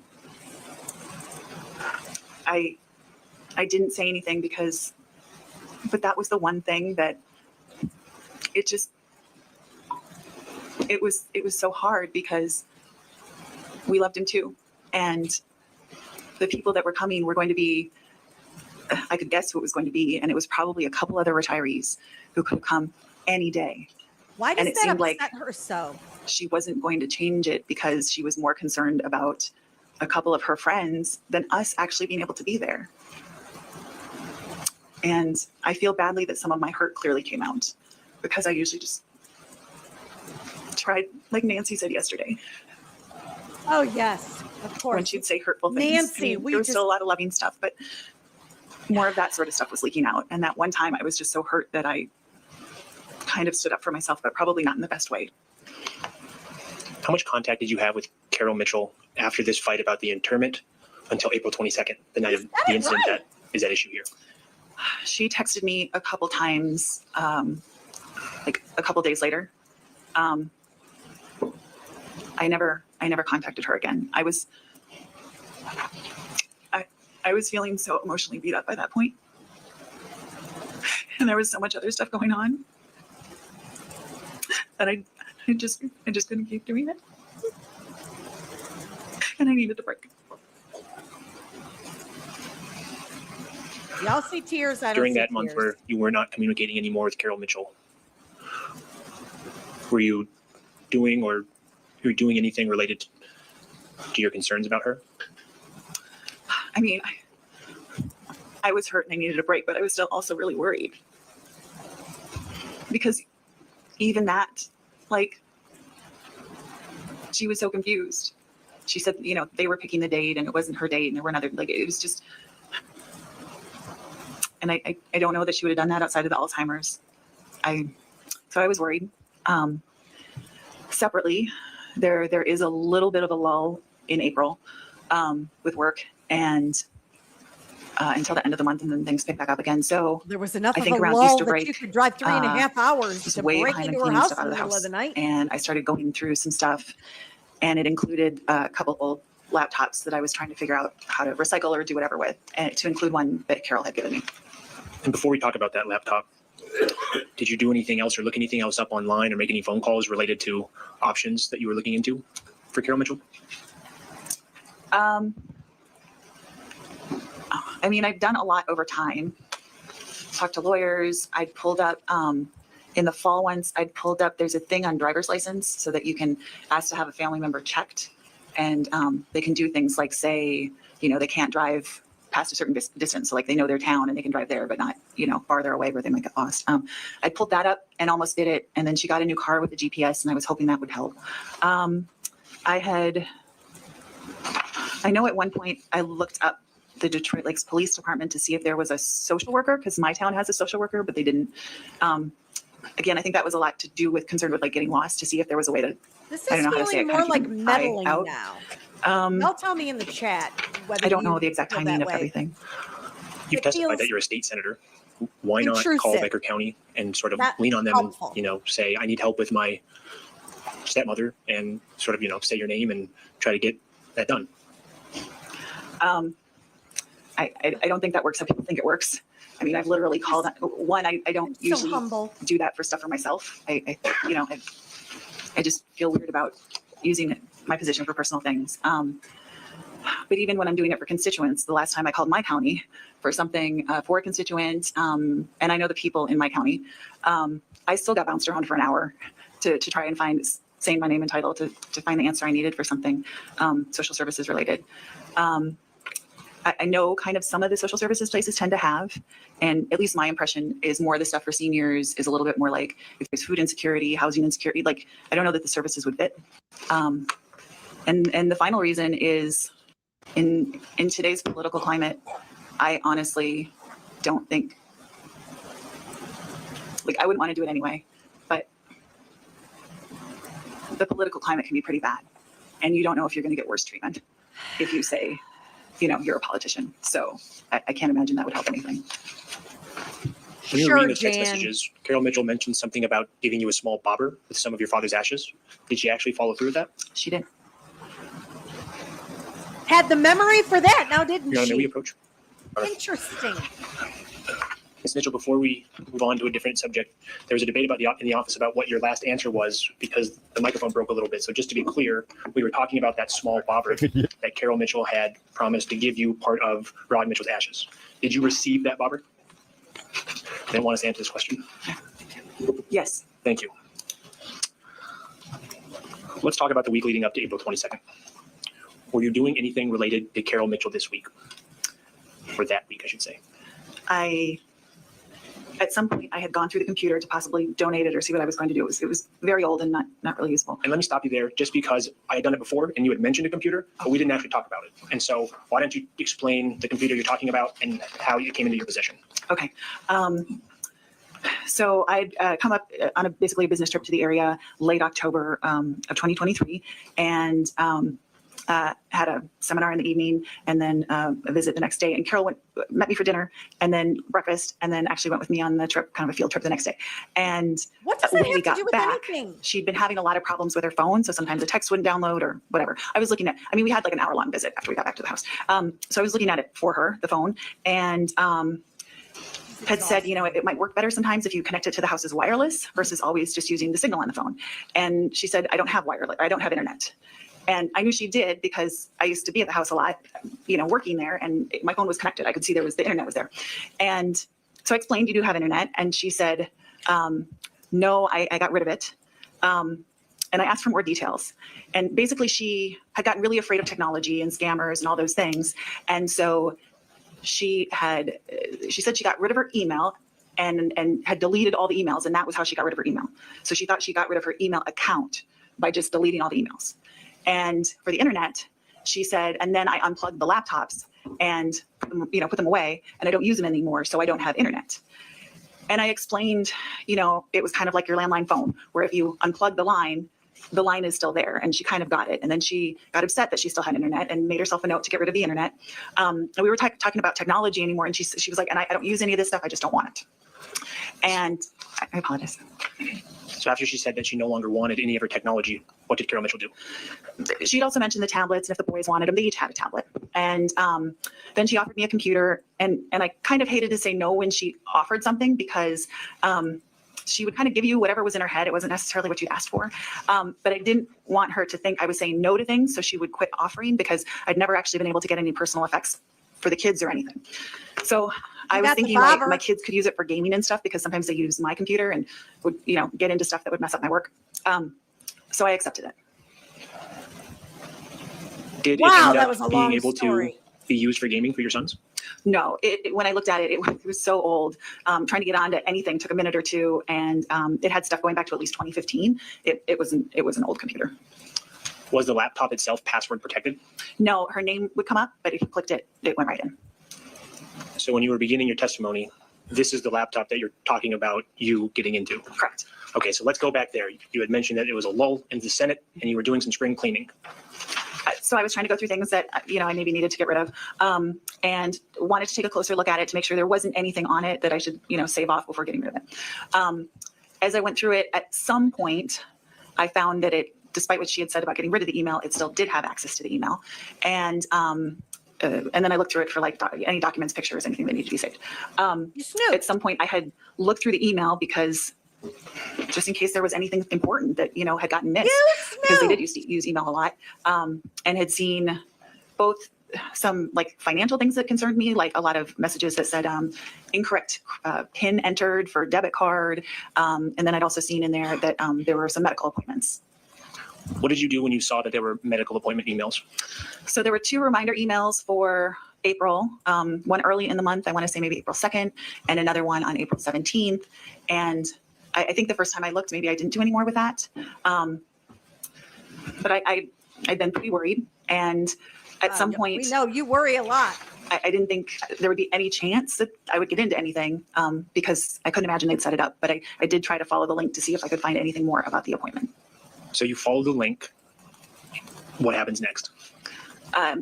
It did seem that there was a My Chart set up, and I was able to get into it.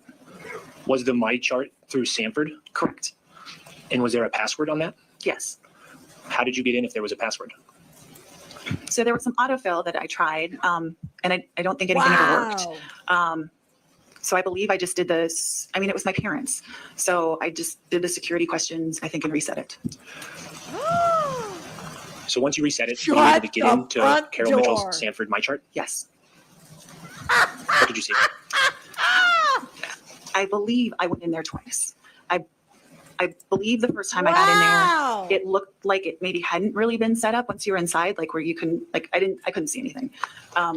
That I remember, maybe just basic, who the person's chart it was, but I don't remember finding anything. What about the second time? So there had been an appointment scheduled for April 17th of 2024. And again, since I really didn't recall that I'd found anything the first time, I didn't assume that anything would be in there. But it kind of ate at me for a couple days after the appointment had gone by, and I was worried. And so the 17th would have been a Wednesday. That Saturday, which I believe was the 20th, I went in and looked again to see if I could see anything. And the 20th, does that match with the date from those Sanford subpoena records that you saw yesterday? Yes. So the second time, when you go into Carol Mitchell's My Chart, Nothing like you look breaking at the the law. records from her, would it be April 17th visit? I was able to find notes from that. Tell the jury about those notes you saw. Objection, best evidence rule. Approach. Okay, we're ready. Mr. McDonald? Objections withdrawn, Your Honor. All right, Mr. DeCray? Just to reorient you, Ms. Mitchell, can you please tell us what you saw on the April 17th medical records of Carol Mitchell's appointment in Sanford? So the appointment had been an Alzheimer's checkup, one of the checkups she was doing every 6 months. And there was a bunch of stuff in there.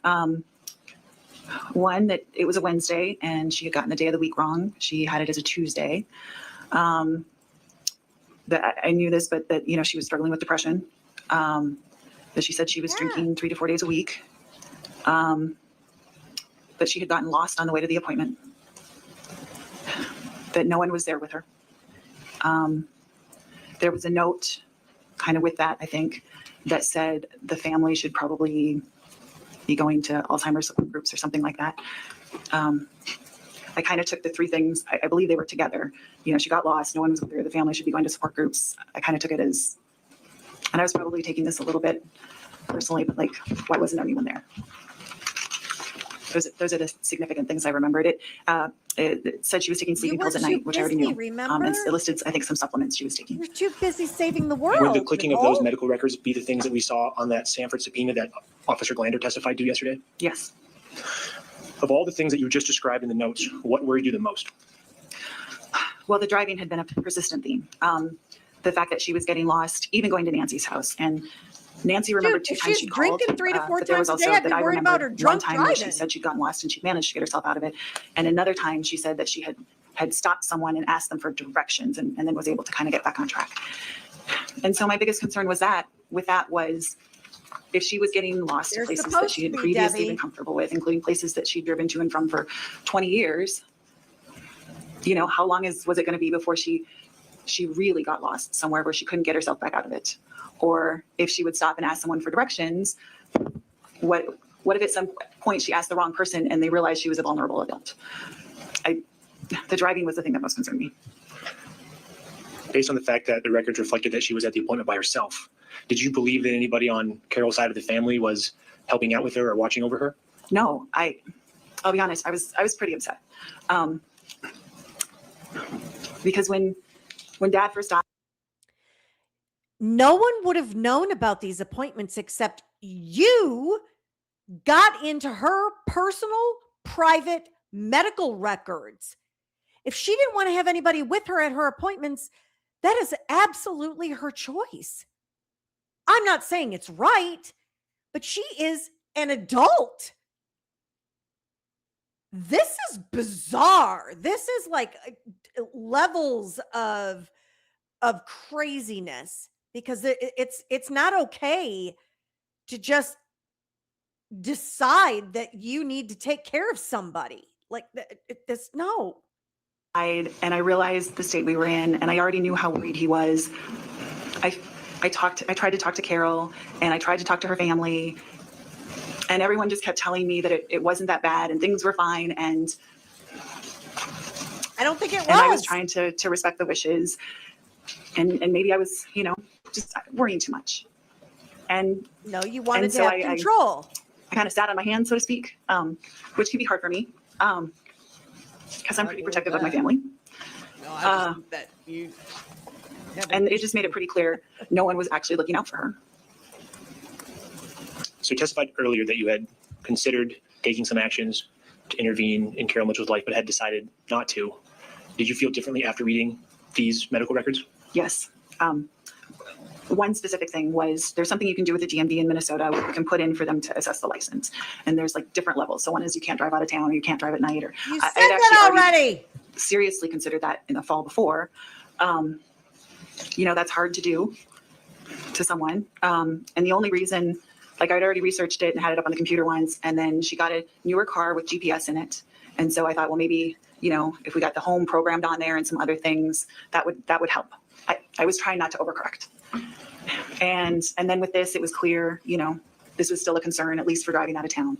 And so I had actually pulled it up on my laptop again and was pretty ready to fill it out. Amazon. Those Did you decide to do flashlight anything gloves else for the before you burglary filled that out mission and were submitted it? purchased from Amazon. I was worried in general, and I decided to check and see how things were myself.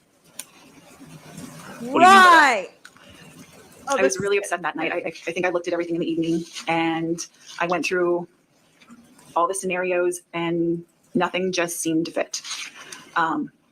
Because what I was most concerned about was Carol was always very meticulous. Like, she liked the house just so, she kept it just so. And so, were things still in the same state? Was there starting to be decline? And then the other thing I was really worried about, the fact that sometimes she would text for days on end, and I believe she had mapping on her phone, and between the phone and the car, she was still getting lost. And especially with the way that she had deleted things on the computer when she started getting paranoid, like, was she starting to, and she was paranoid about it because of potential scams and hacking and all those things. So whenever I touched her phone, I'd be really careful to actually not tell her that you could do all the same things on a phone as a computer, because I didn't want her to get paranoid and possibly cut off the phone too. So I wanted to check to make sure she wasn't starting to do those things to shrink functionality or contacts on her phone. Why not just call the state right away, or why not submit that report that you had up on your computer right away? So the form gave someone Yes, 30 you know days she to did. respond, and that was even after you filled it out and they contacted the person and made the decision. So I think that alone was probably a 2-month process, I'm just guessing. And then, Even so, it's a 2-month process. Why not wait 2 months?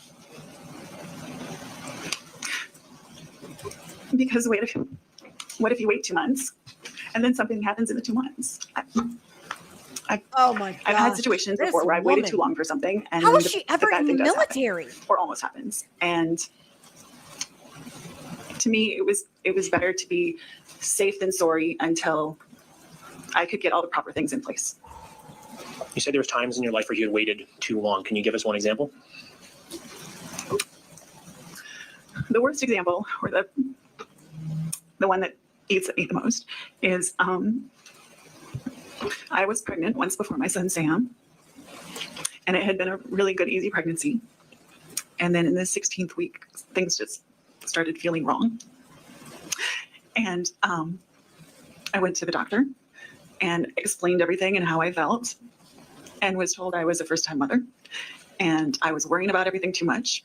And it was a Wednesday, and I had a military weekend coming up that I was supposed to leave for on Friday, and I was concerned to even go. And so I said maybe I should just stay. And I was told, go have fun and to quit worrying. And the next day I was just feeling really sick again. And after I got home from work, in bed most of the day. And when I got up, you hear the stories about how pregnant women pee themselves sometimes. Well, I did that, and it was really weird, and I kind of thought maybe I should have the doctor check it out again, but I had just been told basically I was crazy, right? And so I went on my trip, and I was doing hurricane work at the time, and you can fly in your second trimester, and they were going to put me on a long flight, nowhere near medical on the Sunday. So I went to the hospital and just for Talk sake of about mine women asked if know they'd give me better. an amniocentesis, Get a second opinion. scan really quick, because I still just thought something was wrong. And what had happened on Thursday was actually my water breaking. And I wrote it off because I had been told I was worrying too much. So I lost 2 days of medical care and was put on immediate bed rest. And I lost my daughter 3 days later. And I lost so much blood, I almost died in the process. Have you seen any tears? Do you Even think with if you would have that, insisted There's a lot of on the doctors acting, things would have gone differently? but no tears. I'll never know. Maybe No, not. No, gotta. Maybe like, on the Wednesday I'd not asked cry, for more man. I tests gotta blow my or nose. insisted that I knew something was really wrong. Maybe on the Thursday, if I'd not thought I was going to look silly going to the doctor a second day in the row. Yeah, exactly. I don't know. No tears. No snot. What lesson did you learn from this No experience? red nose. Yeah, I'm a mess when I cry, and I cry pretty easily. That I should trust my gut a little bit more. And that sometimes the Almost. thing you're worrying about really does happen. Almost as bad as Amber Heard. So let's get back to Carol Mitchell's medical records. Did you immediately, after reading them, go up to Detroit Lakes that Saturday night, the 20th of April, 2024? No, it was late in the week, evening, and I have kids. And when I have a big decision, I like to sleep on it because it just, there was no option that seemed good to both make sure nothing happened in the meantime, but not also have to wait the couple months for either the driving thing. And I also just needed to know like the rest of the state, whether it was just the driving or, you know, if we were looking at other things. And so I chewed on it overnight and didn't sleep much and got up the next morning, and I still just couldn't think of any other way to sate my worries. So tell the jury the process by which you end up on your way to Detroit Lakes. A So that 3.5 day, hour I, drive. First made sure my stepdad wouldn't mind watching, the kids getting to school the next morning. Wow. Thought about the things I would want to like check in the house, checking the phone for any signs of, decline or not safe things. I just thought of all of those things. When was that Amazon did you make a receipt? list? Does anybody I did make a list. remember? What time did you end up leaving for Detroit Lakes? I still About still 1 took a seat on a.m.? it a little bit. I had everything in place and Oh, yeah, you did. You're a planner and a talker. I got up at like 1 a.m. and decided I would say I left about 1 a.m. She had some snackies Why not go and later in the little day Tupperwares. when Got a Carol Mitchell will babysitter. be up? Got her black clothes. Made a robbery list. Because got her special little even over much smaller flashlight things, gloves. there was still good times, but there were more times. If she felt kind of threatened in any way, it was becoming a bit more. I hate to say verbally abusive, but unkind things, like the thing about how we must not have loved my dad. So I didn't want a confrontation. I didn't want to hear something awful. I just couldn't. Also, it would have spun her up and got her agitated. And if she would have had any idea someone was checking to see whether she should still be living in her home, she was very adamant she wanted to just live in her home by herself and kind of be left alone, or that someone, was checking her phone, which is technology. She just wouldn't have allowed it. There probably would have been an argument at the door, and that would have been that. So you take off from Woodbury at 1 a.m. What time do you get to Detroit Lakes? I don't remember About exactly the 4:30. time it takes. I believe it was 4:30 or just a little after. How long are you hoping to be inside the home? I had it in my head because I've done shift work a lot of my life that people start kind of waking up around 5. So I wanted to be done before 5 so that no one saw me. Had you been to that home times before? Oh, yeah. Numerous. With the same car that you drove that night? Yes. So, so some of the neighbors, we had been staying there a lot for the 4 years until Liam joined our family. And then the last year I'd been trying to, come and visit every month through, I think, November. I had made it up to the house. So I'd been there a lot then. So people would have known me, me in the car, neighbors and stuff. Is that why you parked a block away? Yes. What were you wearing? I had a sweatshirt on, but I was wearing mostly black underneath. No, it Were was you wearing all anything on your black. hands? I don't know when I would have put it on, but I had a flashlight glove I used for camping. The glove from the receipt that we saw earlier in the trial? Oh, yes. That you bought before your dad died? For Yes. camping. Were you carrying anything else with you? I had a backpack. What was inside the backpack? 2 laptops, water, some snack containers, but they actually had been left over in the black backpack and I'd forgotten to clear them out.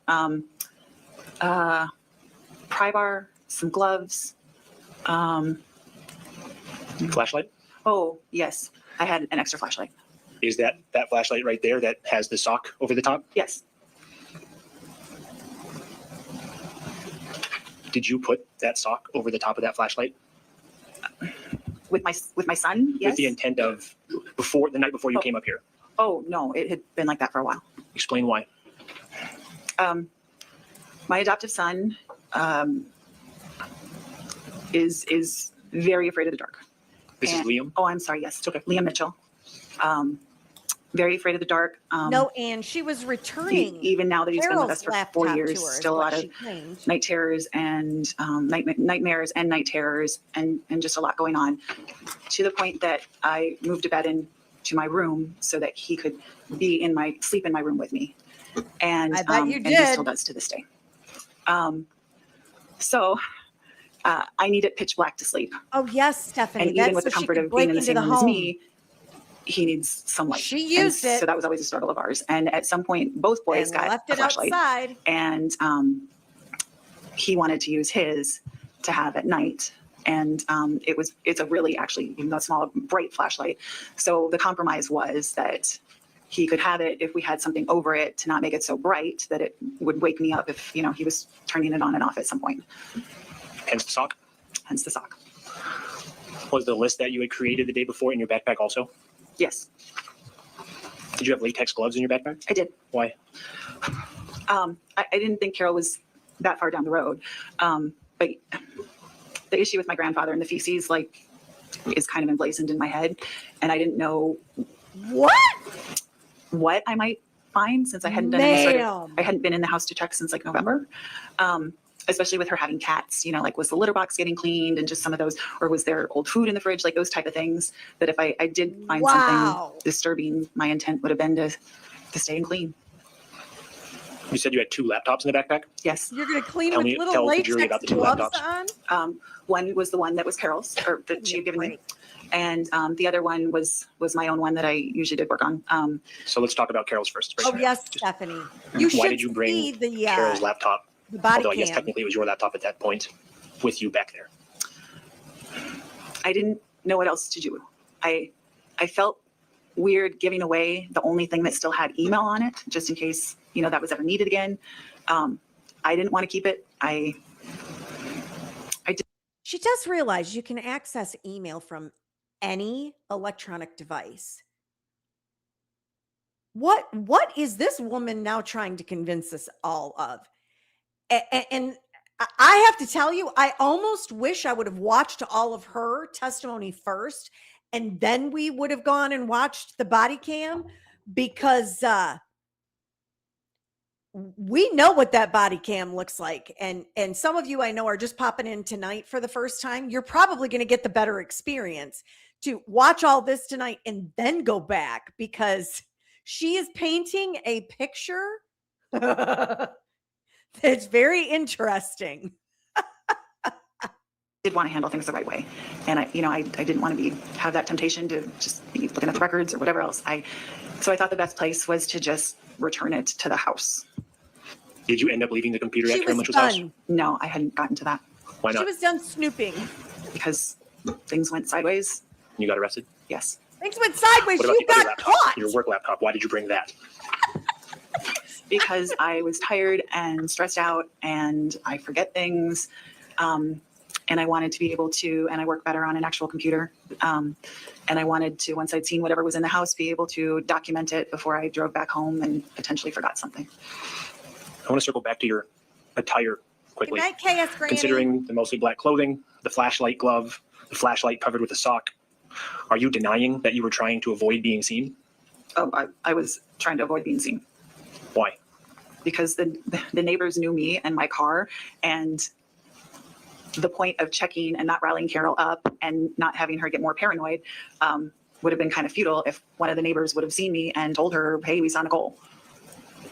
Well, it didn't go So quite let's as start from when planned, you did get it? out of your car a block away from Carol Mitchell's house. What do you do? When you get out of your car, what do you do? There's a little thing behind the houses. An alley? Yeah. I walked down the alley, walked to the back door, which was actually the main door of the house. I forgot to mention, I had a key to the house.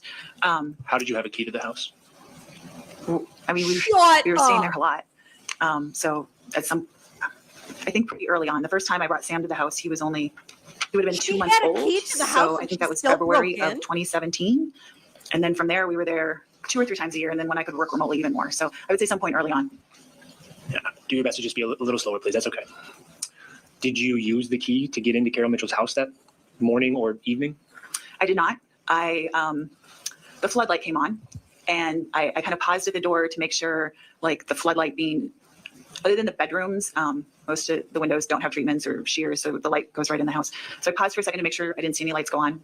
And while I was looking in the window for the back door, I could see like a chair pushed up against the door and some sort of bar, and it almost reminded me of like a booby trap. And I couldn't figure out that there would be any way I could get the door open without creating a lot of noise, even if I could get past the stuff. This is So what did you do? an absolute lie, because you have a crowbar with you.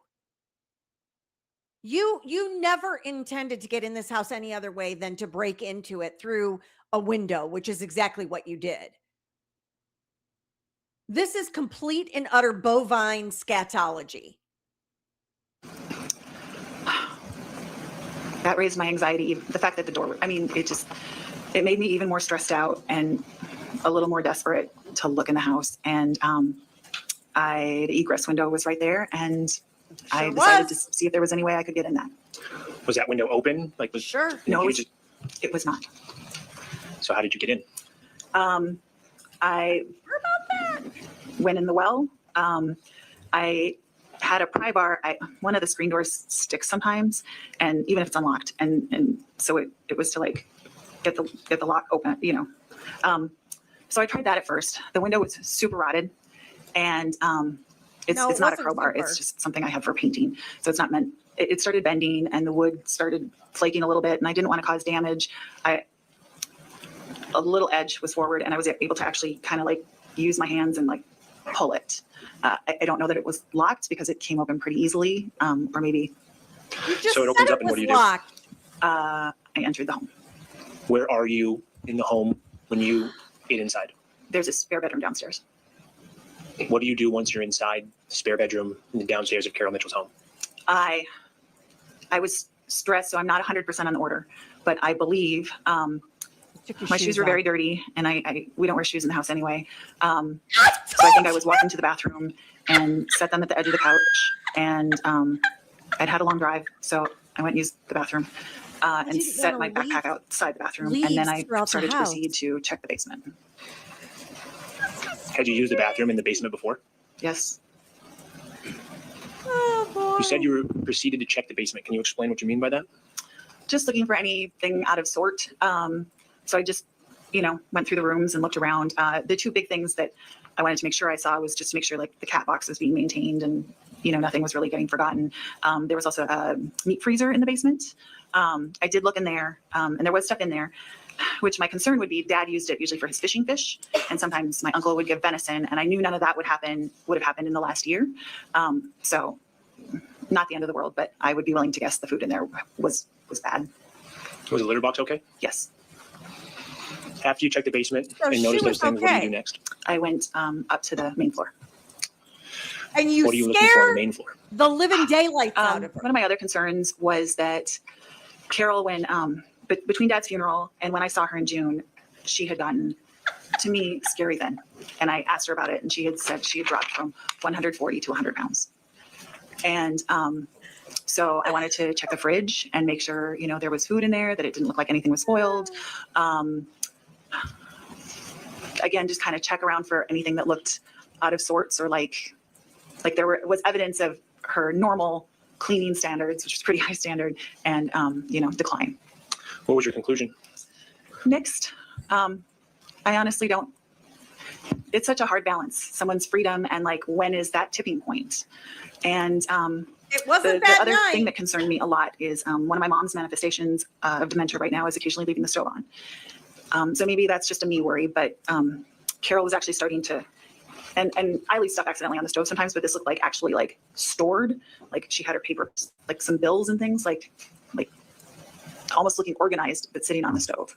And then the other thing that caught my eye was that on the dining table, there was a stack of unopened mail, which again, I just had a concern, like, were the bills getting paid? Were they even bills? Because if they don't get paid, you could lose the house or something else. Because I get advertisements. How did seeing all this make you feel? Throw them away.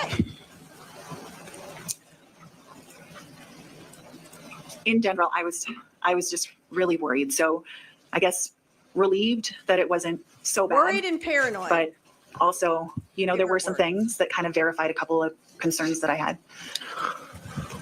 So at this point, are you basically done with your welfare check? No. Oh no, she's got to go creep on typically- her. I know I sleep with my phone. I know most people do, but typically Dad and Carol used to leave their phones in the kitchen overnight, and I hadn't seen the phone in there. And I wanted to find that because I was concerned about what she might or might not have been removing or things like that. So when it's not on the counter in the kitchen, like it had been previously, what did you decide to do? Well, I'd already been through the house, and the only place I could think it would have been with her in her room. So I decided to go see if I could even see it or anything. How did you get into Carol Mitchell's room? Why? So she has two cats, so the doors are left open at night. So it was already cracked. I'm not as thin as the cat, so I had to crack it open a little more, and I went and stood inside. The upper floor is actually pretty bright, and And in the basement, I'd actually just turned the lights on. And on that floor, there's a street light just outside, so it kind of floods the light. So going from the brighter hallway into the bedroom was pitch black, and I couldn't see a thing. So you can't see anything. What do But you do? had your special glove. I could actually hear her breathing. Ew, this is so creepy. I know this sounds creepy. I sat Yes, and listened to her it breathe for a does. couple seconds. Kind of like when I check on my kids at night and they're breathing Oh, and this I can is hear them so and I know they're gross. okay. Ew. It- I feel like I need to bathe. It had been a hard year, and it was kind of nice that I'm glad she in that moment, recognized it it's seemed peaceful. creepy. How long do you think you did that? I mean, it felt like only 10 or 15 seconds. What made you stop? Carol started to stir, and I was hoping she would just stir because then I was gonna be able to see the phone. It was just way too dark, and I was gonna leave. She did not just stir. She got out of bed, and I She stood on you. was hoping, because when I get out of bed in the middle of the night, it's almost always to go right to the bathroom. And so I was hoping, because it was pitch black, she would, maybe leave, go to the bathroom, and same thing, I would just get out. Instead, she came toward the door and ended up bumping into where I was standing and grabbed for me. I will, And Stephanie. I froze, So you can and see all the she other kind of stuff. patted me a little bit and said, "What the hell are you doing here?" And it sounded like her mad voice. And Her mad voice. I was afraid of a confrontation, and I kind of dashed into the hall, and then she chased me. Did you go into Carol Mitchell's bedroom to harm her in any way? Oh, no, Did you go into Carol Mitchell's bedroom to get the gun that was in there? I didn't. I had no idea there was a gun, or if there was one. Do you regret going into Carol Mitchell's bedroom? I mean, if I hadn't, I would have left. We wouldn't be here today. This has impacted everyone in my life, including making Carol much more paranoid, and my kids. And so I regret what happened, and maybe that I didn't do it the right way. I don't regret being worried. I think you should try to look out for your family. Do you blame Carol Mitchell for how she reacted? Oh, Not at all. Why not? So Stephanie, I tried to tell you with a message, and YouTube rejected my comment for spam. But Monday of this week, my Monday Matters is the beginning of this trial. Wednesday, my Wine and Crime Wednesday for this week is the second part of this trial, and then we're finishing everything tonight. Waking up to someone in your room in the night with no context, even if I later found out it was my kid, would be scary. Yeah. So now let's go back to where you dash out in the hallway. Does Carol Mitchell follow you? Yes. Talk about that. So she ran after me, and I didn't want a confrontation, and I didn't want to put hands on her or anything. And the only place, and the doors were barricaded, and the only place I could get a door between us was by going back into the basement. And there's a utility door to another part of the basement right at the bottom of the stairs. And so I ran down the stairs and got the door between us, and You went to the bathroom Kind and of. hid. waited to hear what she did. What did you do? Well, I didn't hear her for a minute. She had a And, hammer. So I opened the door, I and love that part. I heard her say she had a knife. Oh, I think she did have a knife at some point too, And I and freaked out. she had a hammer. And it was the same area my backpack happened to be in. And I was like, I can't do. And so I tried to shove my backpack out the window, and without even thinking. I mean, it was a window way up there, way too small for anything. There's no way I would have got. I mean, it was just. You're an idiot. It's okay. So We know. as I You're was like a trying to lot get it of out the other window, I then politicians. calmed down enough, to realize that was ridiculous, and see if there was anything else I could figure out. And I think at some point I opened the door again to see what she was doing, and I realized that she was calling police. She was calling that number 911 is What what happened she after was doing. So I with the way she yelled, and the hallway was bright, and chasing me, I thought she knew it was me, and she was just upset that I'd come into the house. Oh, she was And pissed. so I actually was like, okay, good, call the police, we'll calm this down. And so I basically just waited. Where? I think I was maybe kind of pacing in the utility room, and I was still pretty, and I at some point I went and just sat in the bathroom. Oh, no, you were Did you laying eventually come out of the bathroom? on your belly I did when the on officers the came. floor. And that's when they arrested you? Correct. Before we talk about that, I'd like to go back for a moment and talk about your conduct inside the house during the welfare check. And I'm going to ask you directly. Did you take anything from Carol Mitchell's house that night? No. Did you take anything of your father's that night? No. Did you take anything of Carol Mitchell's that night? No. Did you go into Carol Mitchell's house looking for any of your dad's possessions or mementos? No. Yes, you did. Did you go into the house looking for anything of your father's or of Carol Mitchell's specifically? No. And if you wanted to take She anything of your says that's father's or when Carol she was Mitchell's, there. could you have? I wouldn't take something, But but if you wanted to, yes, explain why that is. because Dad's area was in the basement. Carol uses sleeping pills and usually earplugs. She would have never woken up. I think it was because I cracked the door more and there was more light in the room, but she would have never woken up. I wouldn't do that, but if I'd wanted to, she'd have never. Hey, true Yeah. crime Why wouldn't junkie you do in that? North Carolina. I don't take will things. get you too. I'd been asking for different things for a year, but as upset as I was that she gave away a lot of his, I'd wanted clothes for the boys. There was a shirt that matched a shirt that Sam had. I'd gotten matching shirts one year. So that shirt would have been amazing for Sam because they'd outgrown all the gifts he'd given them. And so they literally didn't have any personal items. But at the end of the day, I was visiting every month. If there was something that I just needed that badly, I could have gotten it. And Yeah, stuff is never more important than, but that's why you went there Then was the to get person. stuff. and I was just worried. No, ma'am. I was always more worried about Carol and making sure she was No, okay than ma'am. anything about stuff. Are you saying your conscience wouldn't allow it? Correct. Your conscience No, allowed you to ma'am. trespass into her house, didn't it? I did. To me, I understand that I did the wrong thing. To me, it felt different because it was my parents' house and I had a key and I'd been in and out of there for years. Use the key. And You creeped if you're in. walking down the stairs, it was on the video. There's one of my signs. Your campaign signs? It was actually from this football game I was in. Oh, Long story. But yes, my kids' toys are still in the basement. It felt different. But you're not saying you had permission. I did not have permission. Okay. Do you think if you wouldn't have gone into Carol Mitchell's bedroom, you could have left undetected? Yes. And I think you touched on this, but I want to ask it specifically. Why didn't you just do that?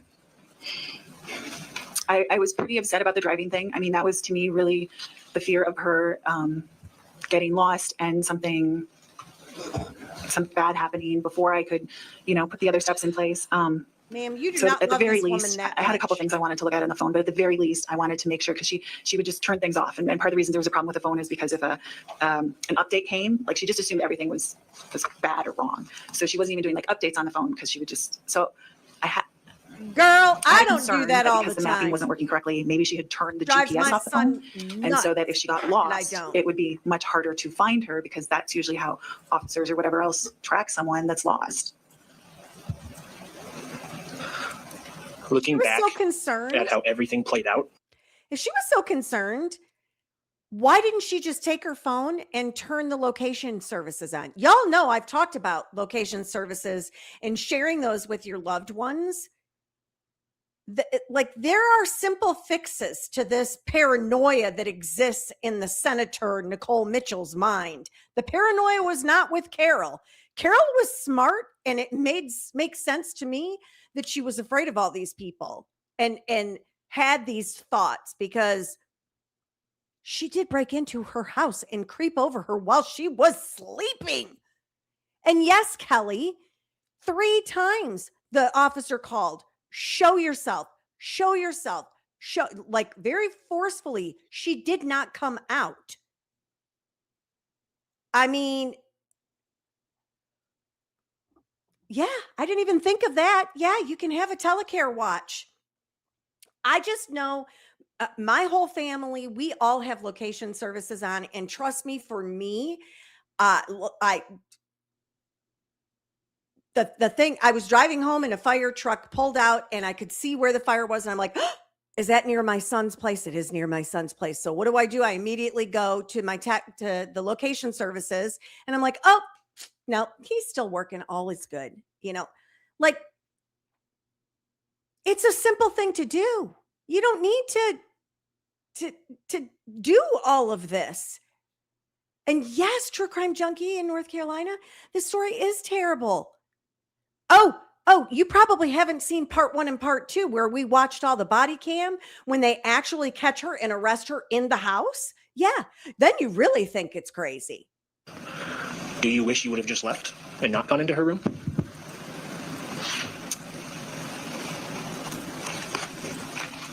To me, it's kind of a Monday morning quarterback thing.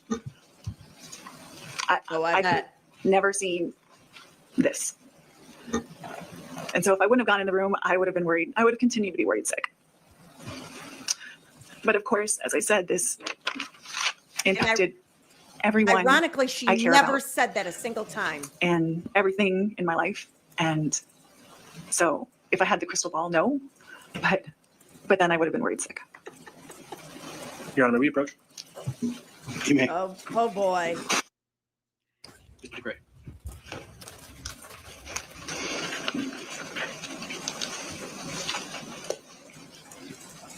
Sorry, Your Honor. Ms. Mitchell, earlier during the trial, did you hear testimony from an officer named Officer Wothy about finding a paper checklist in your backpack the night of the incident? Yes. We saw it. What was that piece of paper? That was mostly my to-do list of what to check in the house and a couple of reminders. Or the cell phone and phone and... We'll discuss it in a minute. Did you see that checklist on the body cam footage that was published by the state in this case? I did. Did you recognize that piece of paper? Yes. And is that the checklist that you were just talking about? Yes. And is it a fair and accurate depiction of the checklist you referenced? Yes. Your Honor, I'm not exactly sure how we want to do this. It's been offered into evidence by the state already as a video. We'd like to put a still shot and make it into an exhibit so that the jury can take that as an individual exhibit back with them so they don't have to scroll all the way to the part of the body camera footage. Has it been submitted to Mindy's in that form? We didn't submit it to Mindy's in that form because we presume since the video was there that we would be able to. Your Honor, it is at 1434 exactly on exhibit number 21, if that helps. And we can also just publish it, Your Honor. You can sit there if you'd like. Why don't we go ahead and exhibit, what was it again? It's exhibit 21 of the state's. There it is. Whoop, there it is. Ms. Mitchell, can you see that piece of paper? I can. So let's go through what this paper is and what it means. Oh, yes. Why don't you start at the top and tell the jury what the words are and what they mean to you? So the first thing says cell. So then it's going to be a couple things to check on the cell phone. Ms. Mitchell, let me just interrupt. Do we have the no can, is there, have you, now? Oh, all right. Thank you, Your Honor. I appreciate the assistance. Okay. Word. Go ahead. So for the cell phone, check the do not disturb or make sure she doesn't have it. So Just to make sure, let's act as if nobody's ever seen this piece of paper before. When you say cell phone, please explain who you mean. Okay. Let's do that. I wanted to check the cell phone of Carol Mitchell. The first item is to check that do not disturb or anything that she might have accidentally turned on that would have kept her from getting communications. The second one was, it says delete texts, to make sure that she wasn't starting to, delete anything off, that kind of like with the emails, right? She thought she was getting rid of email by deleting things, just kind of that same thing. Same thing with the contacts. Make sure that it looked like there were still contacts in the phone. Some of the, important people were still on the phone, just in case, just in general, to make sure she wasn't doing those things, but also especially if there was any sort of an emergency, to make sure that she had the contacts she needed and they were still on the phone. And then I made a line because it was new thought, landline. Same thing. Make sure there had been times I would call both the cell and the landline and I wouldn't get any answers and I would never, get a call back or anything. So just make sure the ringer wasn't off or turned down. The next one is flashlight. No. I think that's not what that's I remembered for. I needed a flashlight. I'm going to stop you here. Before you go to the next words, explain The arrow? the arrow and the line and how that ties together, please? Okay, so I'd originally made the line to separate like the cell phone, like that was the end of what I thought of. But then I thought of something additional. And so Please tell me in the chat what you think this list and this piece of paper means to all of you. I understand that she is giving her explanation, but I would love to know what you all think these things really mean. I wrote ad tracking and then put the arrow down to show that that new thought actually belonged, they were together. So what did you mean by ad tracking in relation to Carol Mitchell's cell phone? So like I thought I'd said earlier, but I don't remember if I did. She had a tendency to be turning things off, even if she was just paranoid. And I wanted to make sure that she hadn't and she was getting lost even with what I assumed on her phone was Google Maps. So I just wanted to make sure somehow she hadn't turned on that like specific location device, that anything GPS was turned on, that I added back in anything related to if she got lost so that someone would be able to track it. Because if it's just using the signal, it's a lot less precise than, if the police or someone are able to use GPS to track a lost adult. I might have misheard you, and I want to give you a chance to clarify. So you were going to turn that off, or you were going to turn that back on? I thought there was a chance she had either like turned that stuff off or whatever. And I wanted to make sure I added back on any capabilities related to, If the button was turned off, you're going to push the button back on? Yeah. Okay. Oh, sorry. The next thing is Gmail. So like when I looked at the medical records, I also looked to see if anyone else had been checked into for a while or monitoring it. I hadn't seen that. Gmail was just to look and see if maybe anyone was actually monitoring her phone, because I do that with my other parents. Only you.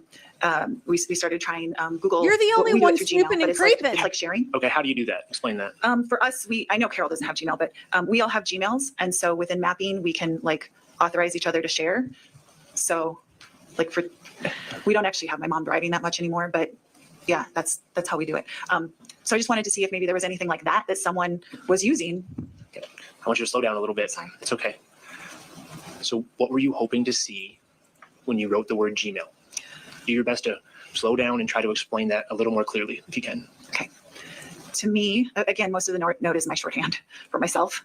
To me, that was a reminder to see. It was kind of, I don't know, Hail Mary is the right word, but hoping that maybe some of the people who had said that they were going to step up and take that responsibility had maybe at least, done some sort of sharing with the phone so that they could see where she was. Would that allow you to see where she was? No, but it would have kind of like looking to see if anyone had been checking the medical records. It would have made me feel a little bit better that someone, would be able to see where she was. Private. You get to just check them. What about the next line? Text to computer. What does that mean? I just wanted to quick look through texts, and then my texts are married with my computer. So anything I can immediately like pull it up off my phone on my computer. Yeah, let's slow down again. When you say you wanted to look through the text, whose texts? So the specific thing I wanted to look for was she cut off a lot of the other ways, but there are still a lot of scams for seniors that are through texts to, ask for money or whatever. It says it's your bank or who knows what. So I just wanted to make sure there was no evidence of something like that, especially since there'd been a time a month or two after my dad's death where she had just randomly texted me part of a bank account paranoia number and with no context. And that freaked me out because I'm like, okay, I don't need the bank account number. Who's she texting the bank account number to? So Did you take a screenshot of that? the bank account thing? Yes, I did. And did you provide that screenshot with your attorneys? Yes. Does she not realize Here, are we that gonna publish this for a banks moment? have things in place And now I'd like to show you what's been marked as Exhibit 338. to prevent 338. that from happening? Let me know when you can see that on your screen.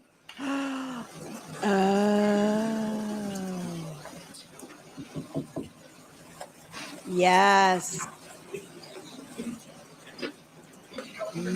Yeah, Wendy Adelson vibes. Yes, Stephanie. Lots of control. I must have control. Probably even more It Donna did flash on my screen Adelson. for a second, and I did confirm it. I didn't even think about. If the witness has already confirmed, then no need for Mr. Keller but to show it to Mr. McDonald. All right. Is it a complete and Yes, accurate ready. representation of the screenshot that you took? Yes. Your Honor, I'd like to offer Exhibit 338 into evidence and request permission to publish. No objection. Exhibit 338 is received, and you may publish. So please orient which color is which and read through the text message. Don't worry about the dates and times. Okay. This was a, Carol Mitchell is in gray and I am in green. And do you want me to read the stuff above that's not part of it? No, just start at the word paper. Paper I have says account ending 6560. And I am heading outside to rake under the long hedge just in case you tried to call. Me. I don't know anything about the account, so maybe that was for someone else, question mark. You can unpublish, Your Honor. Is that the unsolicited text message from Carol Mitchell that you mentioned gave you concern about her other text messages? Yes, because it made me wonder who she would, because it wasn't for me, it made me wonder who she would randomly be texting anything bank related to.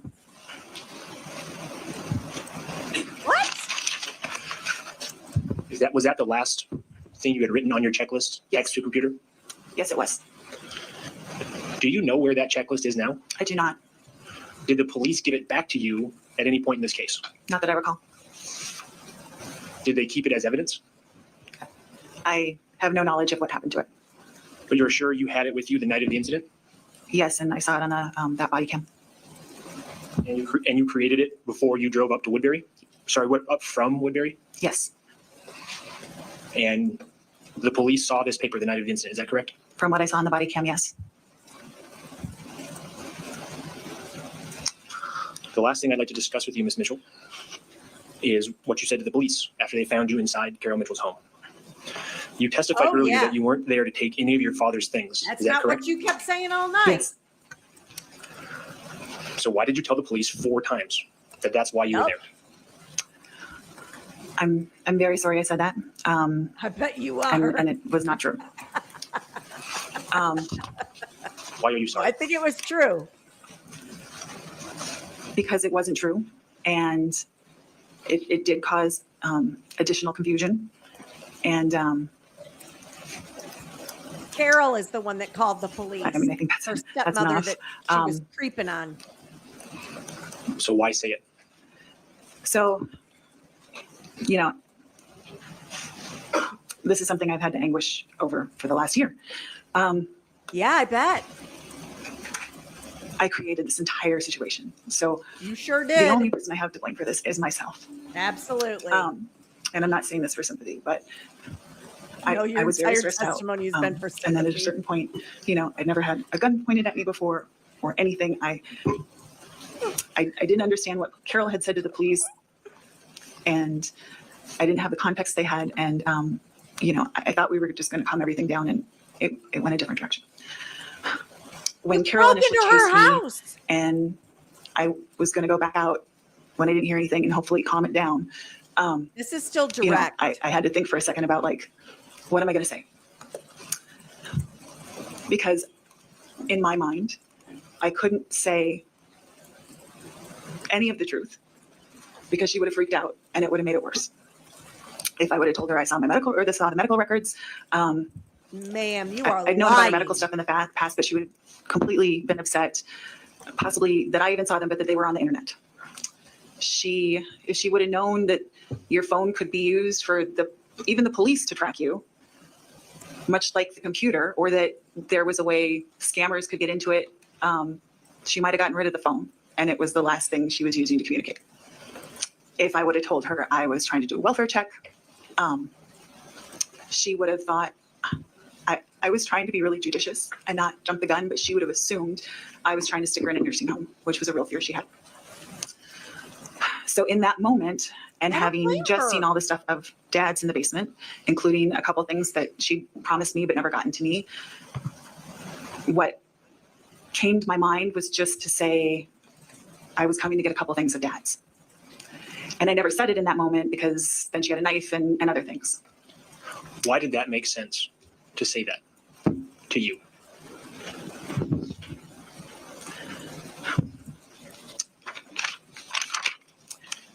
because a lot of my life, I've had to very much kind of manage the emotions of a couple of my parents to make sure, just kind of for my own safety even. And Oh, poor especially Nicole in the again. past year with Carol, it was definitely a balance of trying to be there and supportive of loving and make sure I wasn't doing anything to escalate it or make her more paranoid or just make things worse. Both for my own well-being, so she wouldn't say something potentially cruel, but also because getting her riled up was worse for her. Serenity, you're seeing it probably the better way. That's Watching just this sometimes and, what you do with people in and those seeing conditions. the body cam. And so for me in that moment, whether it was the right decision or wrong, that was the only thing I could think of to say that wasn't one of the actually true things that would completely set her off. So that was already in my head as how I was going to kind of calm things down. I knew she'd be mad, but I'm sorry. So that was already in my head. And so then when the police came and she came, that was still the thought in my head. I didn't want to escalate the situation. I didn't want to embarrass her with the things that I was worried about, even though there were officers in front of police. To me, again, I'm not saying I was pretty stressed, and I don't know if it was rational, but I was trying to keep everything calm. And Like that was breaking into just- someone house in the middle of the night while I was- they're sleeping and I was just creeping almost over them fixated while they're on sleeping. Carol and her emotions and how I could keep her calm and not make the situation worse. Why were you so worried about keeping her calm? I know you've testified it was that you didn't want to embarrass her, but was there another reason why you were so concerned about that? Well, by the time the police had intervened, it also dawned on me at some point that I always thought it was a family situation that we were going to get calmed down. But even for the military, for example, any interaction with police, especially even just an arrest, you have to report, even if it's completely dismissed, an hour later, you have to report it. And so I was thinking of things like, how is that going to look? Is this going to leak to the press? And then it's my Senate thing. And just, so there was a little self-preservation in there too, of wanting to just try and keep it calm. Why would admitting to wanting to be there for a shirt keep Carol Mitchell more calm than just telling the true reason why you were there? So I want to fill in a couple blanks because some of you are coming in late and you don't know. And True Crime Junkie in North Carolina said breaking in is the fastest way to make her paranoid. Yes, that is exactly what we all said. And you can see in the body cam how shook she is and how traumatized she is from this happening because she was sleeping in her bed and crazy lady was in her bedroom laying on the floor next to her bed. So when Carol was, when she was aroused from sleeping, she turned to stand up from her bed and she stood on top of this crazy one. And then crazy one ran, and poor Carol thought it was a guy that had broken into her house. She didn't even have Chicky on her radar. She's so paranoid that the first thought she had was that it was some strange man that was in there and not her stepdaughter. But she's paranoid, she's paranoid from everybody in the family. So that's to just give some perspective. So yes, she grabbed a knife, she grabbed a hammer, and this one here, wrong way. This one here needs to be really thankful that she got away because Carol had a knife and a hammer. She was going to fix things because Carol's a spicy one. We adore Carol here. For the same reason. So again, I realized, especially with not being able to use the key in the door, I'd come in through a window. I had trespassed. And So you broke in. You didn't trespass. I just had it fixated in my head. If it wasn't one of the other reasons, which would have made her really mad, that we would just calm everything down. And in terms of trespassing, I didn't believe she would press charges It's called against breaking her and child entering. if she thought Objection, it. Your Honor, can we approach? You may. It's called breaking and entering. It's not trespassing. Let me see if I can zippity doo dah. She had All right, we'll see. the final say on who pressed charges in the criminal case. The little bit of experience I have in court, and not as a lawyer, just as a person, has been family court, and everything's dealt, and family stuff is always very low. And I don't know anything about criminal. You know, my impression was always family stuff was treated with a delicate touch, and that the victim could say, like, this is crazy, like don't do this.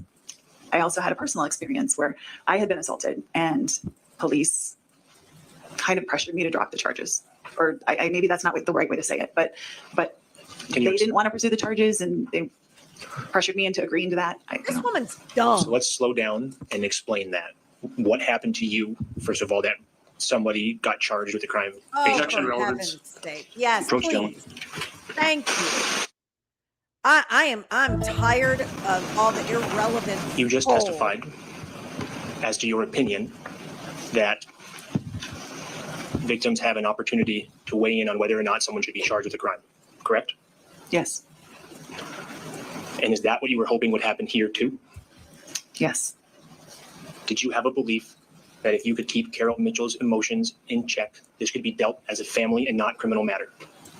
yes, Is that also why at the jail on the video that we saw yesterday, when you're sitting Indian cross-legged, I apologize, you say something to the effect, can Carol just drop the charges? Is that a thing? Crisscross applesauce yes. in the jail. Did you think you had a better chance of that, of your opinion happening if you said what you said versus saying the real reason you were there? Yes. If Carol had known any of the things, she was already very upset. But it just would have made everything blow up even more. And I was just trying to calm it down. And Weren't you also trying to save your own skin? yes. Yes, I, you were lying. as I said, Ow. I entered the house and I thought if she just thought I wanted a dad's shirt, it would be like, hey, you never gave it to me. I finally came to get it. I'm so sorry. Like that I'd call one of my aunts and they'd maybe talk to her, and You broke it into her house while she was. in hindsight, I don't know that I was thinking completely rationally after everything that had happened that morning. So maybe it wasn't the most rational thought, but that was what I had fixated in my head. If I could just not say my plan and get her upset even more, because she was so terrified. She was nowhere around when Like you one of were her biggest fears laying was down someone was this- just going to try and stick her in the nursing home, which we would have never done. information. But it was a fear of hers, and she didn't want to lose her autonomy. And Exactly. if she would have thought I was even considering anything like that, she probably would have said, lock her up and throw away the key. I couldn't see any way it wouldn't have made it horrifically worse. She said it anyway. But why did it matter so much to you about Carol Mitchell's well-being? A lot of this direct testimony are how you say times that she wasn't nice and the internment issue. Why did that continue to matter to you even in this moment? But there were times she was still nice. Oh, stop. And with she the was my mom. fake crying.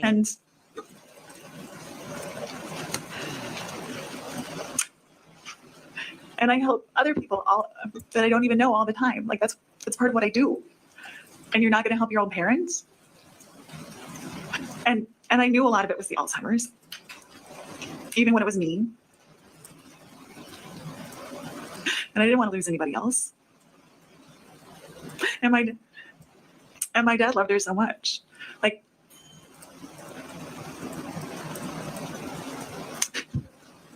how could I not take care of her? That's what we would have wanted.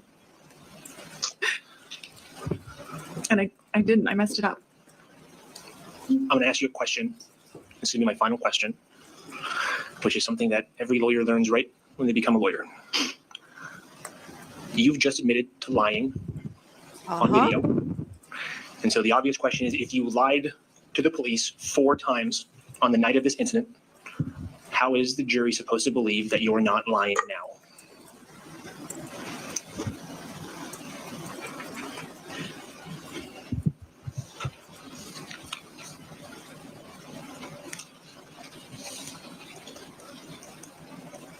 Oh That's my fine, word. because I know what I said. I was struggling that morning. I could see it even in things when they said, ask me my birth date, and I had to think about it for a minute. Sometimes to protect family members, you have to lie. I had to lie to Carol a lot that year about things. What? I had to lie to my kids last month when there was actually something really scary happening at our home and I couldn't tell them what it is.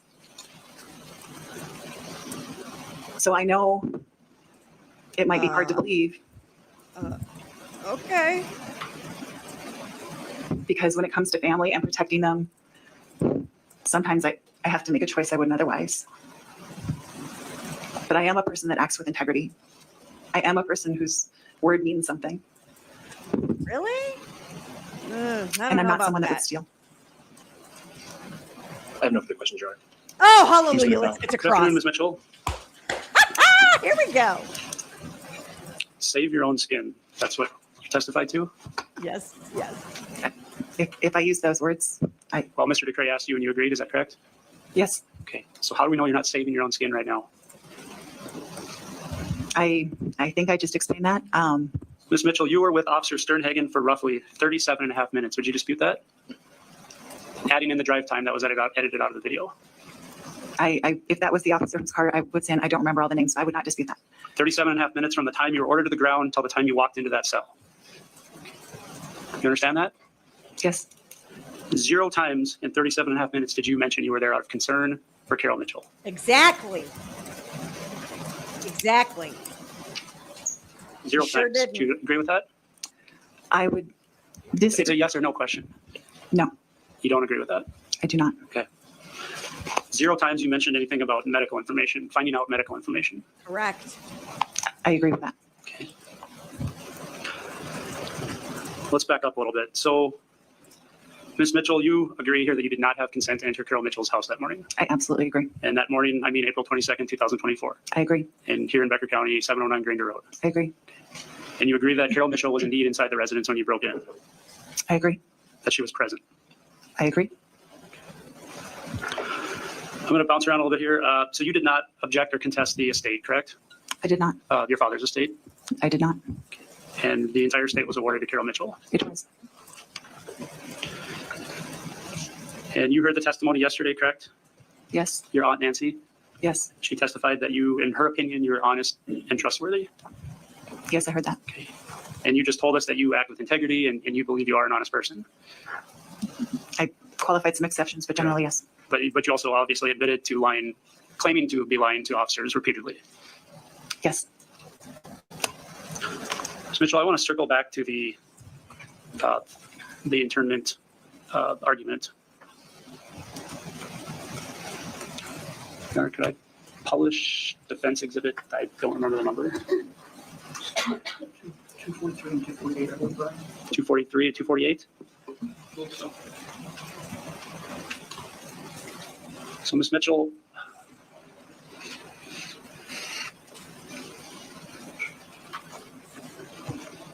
messages?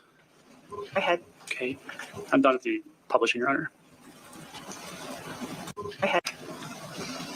All right, I'm just going to ask you, you read those text messages? I had. Okay, I'm done with the publishing, Your Honor. Take down the. You understand that the Carol Mitchell's initial text that started all this said that they are going to call me, and she thought it would be April, but they are going to call me. I can't see it, but that sounds correct. Is it? And then when she informed you later on in the other exhibit, which We're more than happy to help you get the exhibit up, Your Honor. we'll just fast forward, is this 240?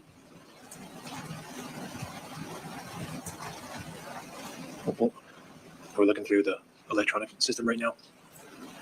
Oh, boy. This poor attorney. 53. 253 of publishing, Ms. Mitchell. Clear catch up here. Quote, David Donnerhauer funeral called me, correct? Yes. And so I guess my question is do you believe with, all the situations you've given us and presented us with the history, do you believe that it's possible that Carol Mitchell thought this had to be the day based on the tenor of the conversations from the funeral home? Yes, that's why I called them to confirm and then told her that it could actually be other days. And I'm not discrediting the pain that you felt, Ms. Mitchell, I assure you. I'm merely asking do you agree this was the disease that caused this miscommunication? Yes. So, Ms. Mitchell, you walked us through somewhere around the nature of 4 years of history and examples and progression of Carol Mitchell's Alzheimer's. Would you agree with that? Yes. Roughly.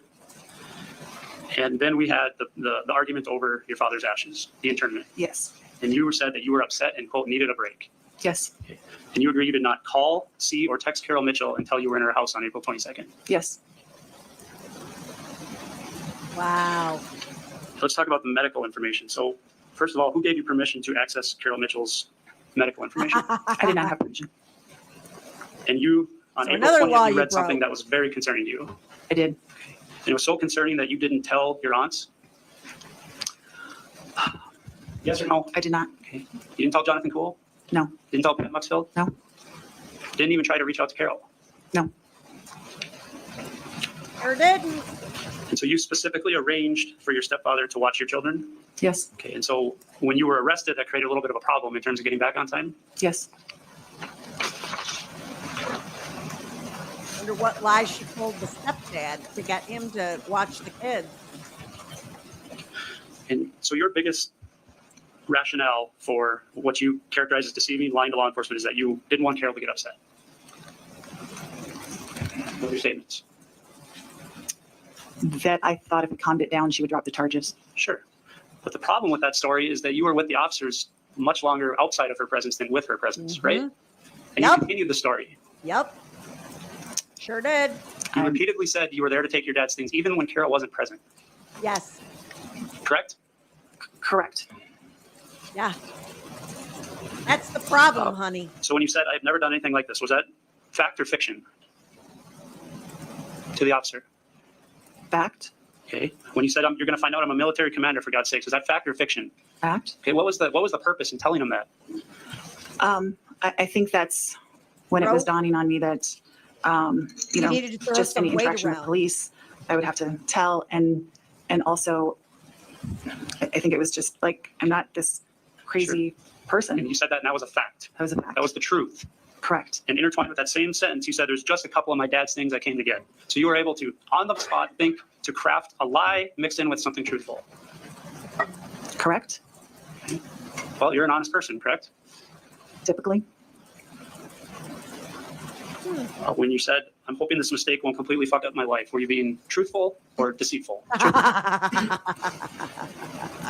about when you said, I know I did something bad? Truthful? Brutally honest? I had scared Carol out of her mind. That was horrible. So checking on a loved one is something bad? The part that was bad was the fact that I was doing everything in my power to not upset her and escalate it, and I ended up doing the exact opposite. And I just wanted to get a couple of my dad's mementos, and that's all, in the back of the squad. And that was a lie. That's what you're telling us here today. Yes. Such a lie that you were able to come up with the next sentence and say a couple pictures and maybe one of his flannel shirts. You were able to spin that on the spot and come up with the items. Those were actual items I had wanted. You did want them. They were items I had wanted at points because I also said the ashes.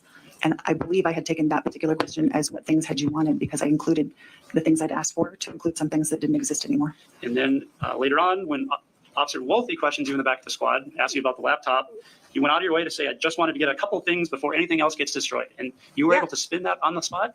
Yep. I don't recall saying that. Well, if it's on the body yes. camera, would you agree you said it? If it was on the body cam, I would agree. She said it. Back up a little bit further away from the mic. Thank you.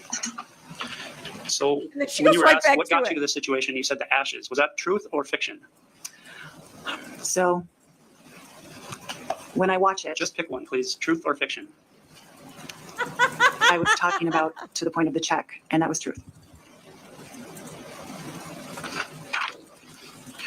Now, you elaborately, eloquently described all the things you did in the house after you broke in with the crowbar. Is that fair to say? Correct? Okay. Yet, when you were questioned in the back of the squad, you said, I had literally just gotten into the house, hadn't had time to do anything. Clearly, I'm not good at this. You said that. You call that? I do recall that. Okay. So, again, it's a brilliant lie you were able to craft under the pressure of being arrested. The other officer had just, I believe, asked me, I had to kind of watch the body cams to figure out why I might have said that, had just asked me, did you drive down? Did you stay at a hotel? And I was very confused. And then the other officer, I believe, then asked something about the timing. And I believed he was still kind of asking, like, if I'd driven or stayed in town. And so I was kind of conflating those two questions. But I had literally just gotten into the house. There's not much room for interpretation there. Wouldn't you agree? Yes. It's very Alan Jackson-like. Finally, before you're put in the holding cell, Officer Sternhagen asks you if there's anything else you want to add. And then he says, what made you so you got to do this or whatever? He said, something that's weighed on me, especially this past month, a lot of sleepless nights, couldn't sleep and thought about it. That's True? what she said. True. There was a lot of thought that went into driving. And it was 3.5 necessary hours to and dress break in there. clad in all black to check on Carol Mitchell. Yep. I was dressed in all black. Were those military issue pants you had on? It was a long underwear set that I bought at Target. And the stocking cap was necessary for a welfare check? I was trying not to be seen, and it was still April and cold outside. If I told you it was 49 degrees that morning, would you disagree with me? At 4 a.m.? That sounds about right. Is that stocking cap weather? For an extended period of time, and I had driven down there, probably keeping the window open to stay awake a little bit. Yes. Well, you're Wow, meteorology, not me. she's stretching. That's stocking cap weather? For me, for an extended period of time, yes. And your concern was You're not the being seen by the neighbors, so you could walk meteorology away. person. Yes. Tell us your stepmother's neighbors' names. I can remember a little bit about them, but not the names. Okay. You don't dispute that you entered through the egress window? I do not. You don't dispute that you used the crowbar to gain entry? Or pry bar, excuse me. Yes. That pry bar right up there, that's yours? Yes. That's the one you packed Yes. before driving 220 miles? Yes. Y'all heard that right. 220 miles, 3.5 hour drive. I want to circle back. So you're very close to your aunts, Cindy and Nancy, is that correct? Yes. You trust their judgment? Typically, yes. Okay. And obviously, all this has been done out of concern for Carol Mitchell. Yes. Okay. And yet yesterday, your aunt Nancy told us, admitted on cross-examination that your relationship with Carol was not stellar. Carol Mitchell. You understand that? I hadn't heard a question. Your aunt Cindy gave a statement to the defense investigator as well. Are you aware of that? Cindy Markey, I believe her name is. That is my aunt, yes. Okay. Would it shock you if she told the defense investigator that your relationship has never been good from day one? Would that shock you? I met her when I was 4. I'm not sure how that would be entirely accurate, but yes, we have had rocky times. I would almost Let's talk about when you were in the house. She wanted to be the center of everything. Your testimony is that Carol Mitchell bumped into you when you were standing? Yes, Okay, so you're denying that you were laying next to her bed? I am. Again, is this truth or fiction? True. And your testimony is that Carol Mitchell followed you downstairs with her knife? No, I heard her when I opened the door. I heard her. Would have been near the bottom of the stairs, and she would have been near the top of the stairs in the kitchen. And I heard her say she had a knife, so she grabbed it at some point in time. You heard the 911 call, correct? I did.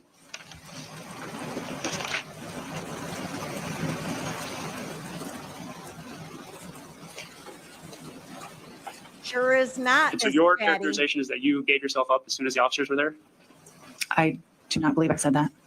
Well, tell us in your mind what happened when the officers arrived. I heard them at some point. Again, At some I point, didn't they were understand hollering. that she didn't understand it was me, or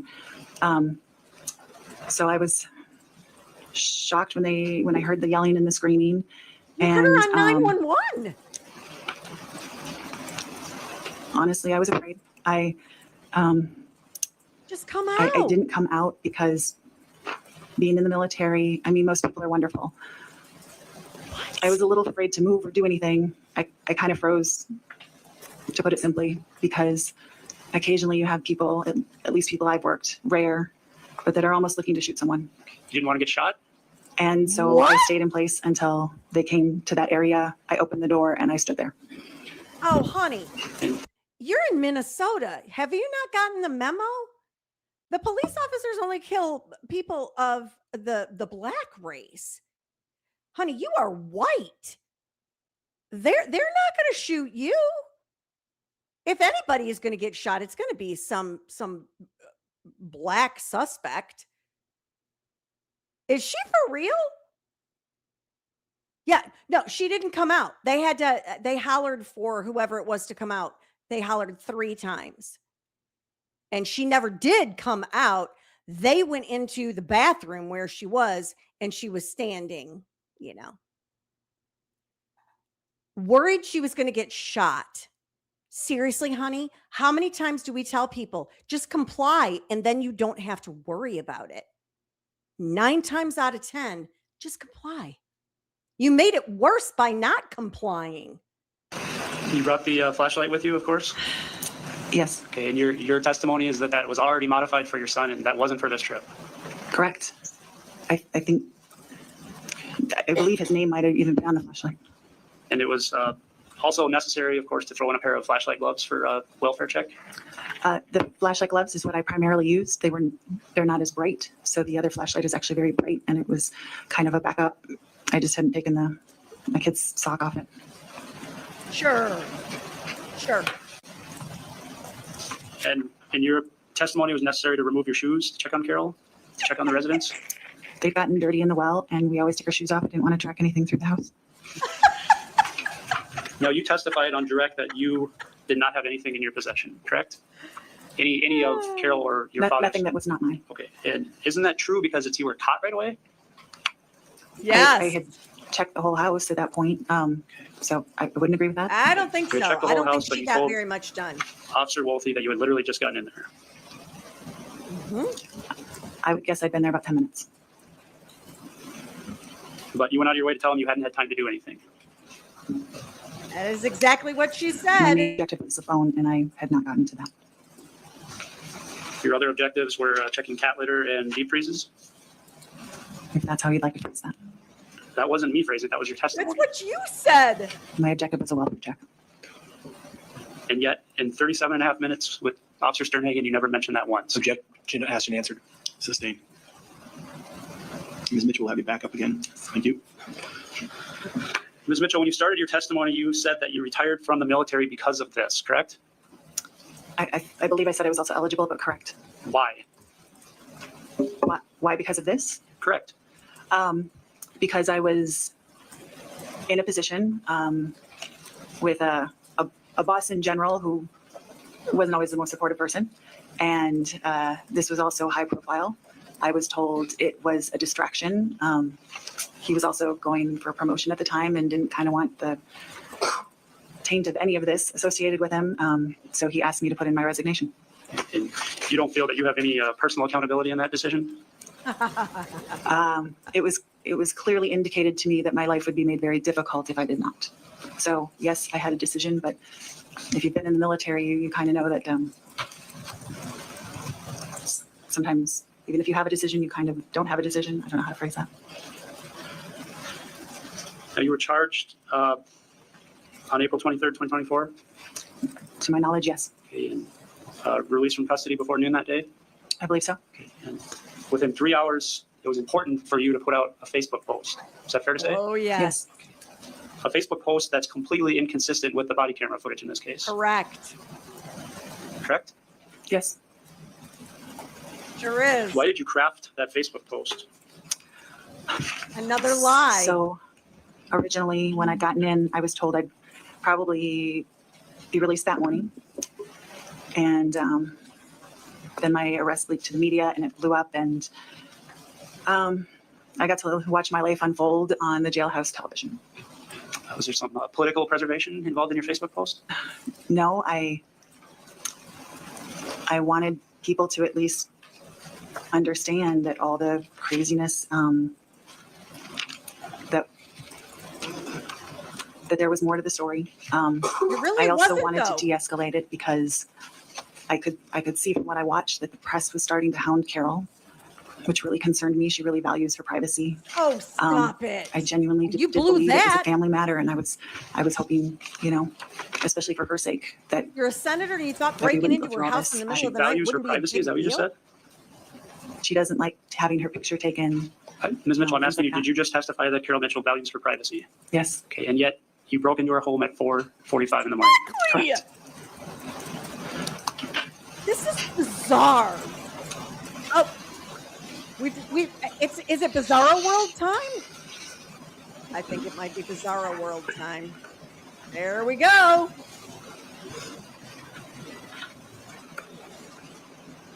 Wow.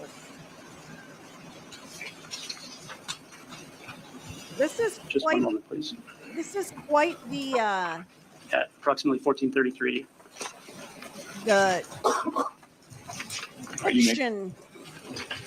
fictional story. Ms. Mitchell, this is the list you testified about? Is that correct? Correct. In your testimony, if I understand it, was you're claiming that the line delete texts and contacts actually means to make sure that Carol Mitchell hadn't deleted contacts? Or please explain it to me. Yes, and I think one of the officers even testified that she had just added my contact back in March, but I mean, my contact had been in there forever, so I think that ended up being a valid concern. In your testimony, explain to me again what the ad tracking means with your direct testimony. Yes, as I said, sometimes she would turn off things on her phone that the phone really actually needed for functionality. I'd helped her with her phone a couple times when she'd had problems with it, and I had a concern, especially with her getting, lost even with mapping programs, that she had maybe turned off the more specific location devices that were needed for her mapping to function, and it would also be what police would use if she actually got lost. Ms. Mitchell, was this a way for you to further control and track Carol Mitchell? There would have been no way for me to do that.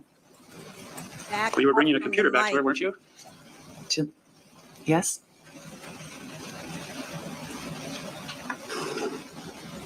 She's trying to eat that mic to convince everybody what she's saying is the truth. Back up. Now, you've testified about watching Carol Mitchell's progression over the years. Is that fair to say? Yes. You've also testified about the loved ones that you've had that you've watched suffer from either Alzheimer's or dementia. Yes. And you've talked about paranoia and triggers and things of those natures. Would you agree with that? Yes. Yet, fully aware of all that, fully aware of Carol Mitchell's Alzheimer's, you still made a decision to break into her house that morning. Exactly. Yes. That was, in your mind, that was the best course of action. Not telling anybody else, driving 220 miles and breaking into her house. Yes, you do. Objection. It's shocking. Sustained. Ms. Mitchell, how many years was your father married to Carol Mitchell?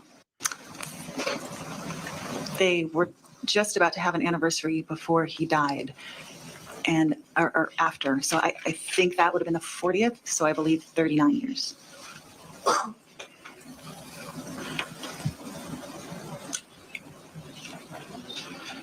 And your father's no doubt proud of your accomplishments, correct? I believe he was. How do you think he would feel about you breaking into his own home?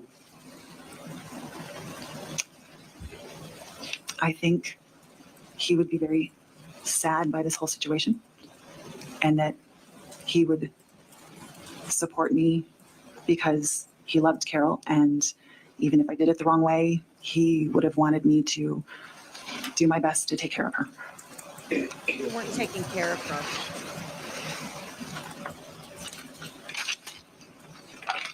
Nope. Why wouldn't she just plea this thing down? I bet they wouldn't take a plea with her. I'll bet you. I don't have any further questions, Your Honor. Mr. DeCray. I love the way he says that. I don't have any further questions. Ms. Mitchell, on cross-examination, Mr. McDonald asked you a number of times before I objected why you didn't explain the real reason why you were there once you were outside of Carol Mitchell's presence. Can you explain why you didn't do that? I'm so sorry. And please try to get back. I know it's difficult, but please try to stay back. So when we were in the house, again, I don't remember everything perfectly, but it really felt like she was almost just being allowed to wander around. And so there were times, even if I was, like when I was trying to get my shoes, I didn't remember saying it there until I saw the video, and I was like, why did you say it? And then I saw her in the different view, like wandering around in the background. And so I think it was because I knew she could hear it. But What about when she's out of presence? Please focus on that. I know why you didn't do it when she was in the basement. When you're apart from her, that's what Mr. McDonald is getting at. What is I wrong apologize. with this So, woman? they were going back and forth and telling her everything. I could tell it, like with the laptop and things, and they just kept talking to her. And again, I was hoping to calm everything down, and I had a belief that she could decide, whether or not That I is would, not true. That's not on I would any be body charged. cam. And I knew that even if I told the police at the station, they would just immediately go back and say, well, she did that. She said this. Can you verify it? Whatever else. That is And absolutely not that true. would spin her up, and it would make it impossible to try and calm it back down. And I'm not saying every thought I was having in that state was rational, but that was what was in my head. So even though she was apart from you, she eventually would find out. I knew that they would tell her. And you thought that would make her more likely to want to press charges. Yes. Okay. She's not in On control of cross-examination, that. Mr. McDonald What asked in a the question world? about how you didn't express concern for Carol after you were arrested, and you said no. And he asked you yes or no, and you said no. So I'm going to read a number of statements you made to Officer Sternhager, and I want you to tell me whether or not this was you expressing concern. You said, my dad died last year. She's paranoid. Now she's really paranoid. Was that expressing concern? Yes. You then said she's got severe Alzheimer's. Was that expressing concern? Yes. Y'all let me know. Do you think that sounds like expressing concern? Because to me, it sounds very accusatory and judgmental. That doesn't sound like concern. And True Crime Junkie, yeah, you're definitely going to want to go back and look at that body cam footage. I am going to make sure before I hit the hay tonight when we're done that I put it in a playlist, in a Senator Nicole Mitchell playlist. Yeah, massive deflecting. You said, after the funeral, my aunts tried to help her. She thinks they stole from her when they were just trying to get her affairs in order. She's progressively cut off the family to include promising us some ashes so we can bury them with the More rest of the family. accusations. Is that expressing concern? No, Yes, those are overall behavior. accusations. You say, she's got Alzheimer's. I know this doesn't help, but it's going to Oh prove my the point. She's gosh. gotten paranoid and thinks we are all out to get her and won't let anyone in the house. Concern? Yes. How is that I used to be here all the concern? time. Last time I was here, October or November, and then she just got progressively more paranoid. Concern? Yes. Wow, I don't We had a fight want over the acid anybody to say situation, stuff and like she, at this. least right now, wouldn't talk to me. It's gotten progressively worse. Concern? Yes. So do you stand by your answer to Mr. McDonald that you did express concern about Carol Mitchell after you were arrested? I wasn't going to say the reason I was there, but all of those things were the real things, and the real things that got me to where we were. Is the reason you told both buying Carol it. Mitchell and the officers that you were there for some certain things Oh with your my father's goodness. because Carol Mitchell had previously promised you that you could have those? Yes. Did you think that would make it more likely that she would believe that and then calm down and possibly, to your knowledge, not ask for you to be charged with a crime? Yes.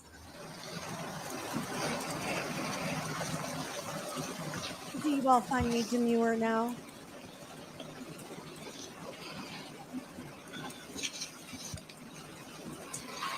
One of the things Mr. McDonald Give me a break. brought into issue was whether or not you were laying down in Carol Mitchell's room or standing up. Do you remember that? Yes.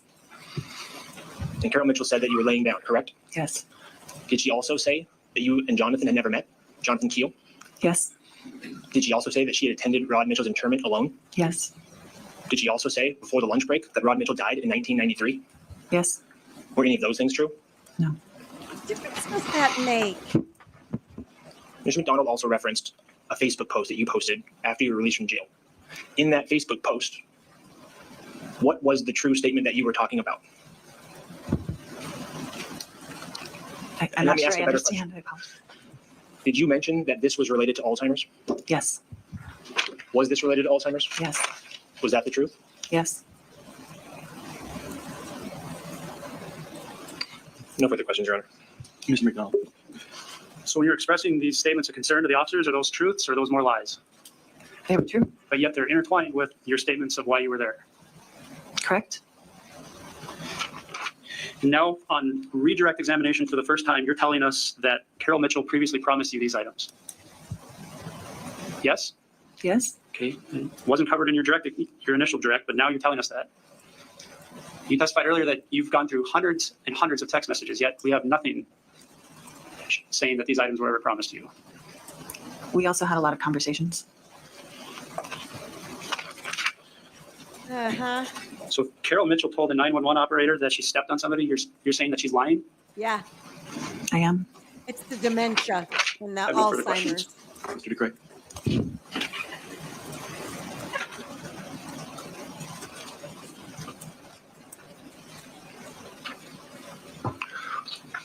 Did you hear the testimony of Nancy Lund, where she testified that Carol Mitchell was going to give some of Rod Mitchell's possessions to her in order to give them to you? Yes. Did that form your belief that those possessions would be yours? There were a number of conversations about different possessions. So I'm not sure. I already knew that we talked about some of the things, and then some of the things she'd said she would say she got confused and gave away. I'm not sure. Maybe I don't understand the question. Do you recall testimony from Jonathan Keel, where he was asked about whether or not Carol Mitchell would have a problem giving you any of those possessions, and he said no? Yes, I remember that. No further questions, Your Honor. Mr. McDonald. Nothing further. All right, Ms. Mitchell, you may step down. Again, watch your step. Thank you. Okay. So let me get us queued up because let me double check in my playlist here, but I'm pretty sure. Yeah, that is the end of testimony. Do y'all want to hear all of the closing arguments? It takes a hot second, and it's already midnight Central Time. Or I can skip to the I don't think I have the verdict here. I don't know that they had the verdict. You all tell me in the chat what you would like to do. I don't know that I can hear as much as it looks like I'm going to need to hear in the closing arguments of the lies from the defense. Do it. Melissa says that because it's only 10 o'clock where Melissa is.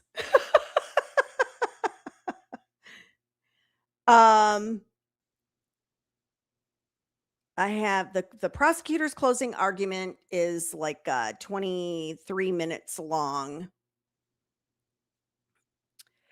I tell you what, we will try to do the full closing arguments, but I mean, if Miles from Murphy Brown, if he starts going off the rails for me, y'all, I'm going to cut it because I don't have a ton of patience for him. So let me get closed caption on here.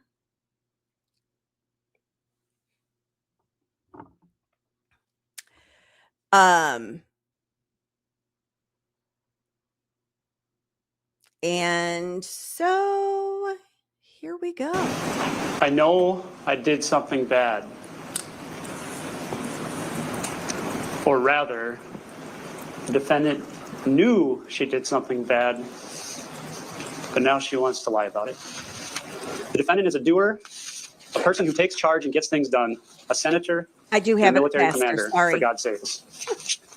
When Carol Mitchell buried the defendant's father's ashes, knowing the defendant couldn't attend, a line was drawn in the sand. The defendant did not communicate with Carol Mitchell from that date forward. On the evening of April 21st, the defendant couldn't sleep, and she was ready to take action. She wanted to take back whatever was left of her father's possessions. Getting these items back became her mission. Sometime around midnight, the defendant planned, packed, and dressed for her mission. She put on her best black ninja suit, threw in her pry bar, her muted flashlight, and even her special pair of flashlight gloves. Sure did. She drove 220 miles to Detroit Lakes, Not even her own moral compass could deter her from her mission. Oh, Mr. Ringstrom summarized the issue for you to start this case. The defendant either entered to steal something, or the defendant entered to check on Carol Mitchell. The three things I asked you at the start of this case will lead you to the truth. Trust your eyes and ears. Do not get distracted. Use your common sense and good judgment. If you do these three things, you can be confident in a decision to convict the defendant. Now, during her testimony, the defendant admitted she said things to, quote, save her own skin. She also testified that sometimes you have to lie to protect people. And yesterday, you saw a fine example of that. Her testimony yesterday was carefully crafted to protect the one person that she cares the most about in this case, herself. Now, there is no doubt this began as a tragic family situation. Rod Mitchell's sudden passing was shocking and an ignition point to an already delicate relationship between the defendant and Carol Mitchell. Sadly, Carol Mitchell's Alzheimer's either slowed or hindered the turning over of Rod Mitchell's priceless mementos that the defendant wanted. However, disputes are settled in court, now with crowbars, ladies and gentlemen. Remember, Carol Mitchell is not on trial here. The defendant and the defendant alone is on trial. And now is the time for you to decide the facts. And as tragic as this family situation has played out and how the defendant has handled it horribly, remember that you are not to be influenced by sympathy for her when you make your decision. I'd like to take a moment and walk through the elements and show you how the state has satisfied its burden to each count. Count 1, burglary, the first element. The defendant entered or remained in a building without consent. The defendant admitted that on the stand. She said, I didn't have consent. You can also consider her mode and manner of entry, the early time of the morning. Second element, the building was a dwelling. It's not in dispute here. It's been proven it was Carol Mitchell's residence, 709 Granger Road. Third, another person, not an accomplice, was present in the dwelling. You've seen a plethora of body cam footage. You know Carol Mitchell was inside the residence that morning. The defendant admitted that element as well. The fourth element, the defendant entered or remained in the building, dwelling with intent to commit the crime of theft. It's the meat and potatoes of the case. Circle back to it. And the last element, that this occurred on April 22nd, 2024. Admitted by the defendant, all sorts of evidence to that effect. Count 2, burglary tools.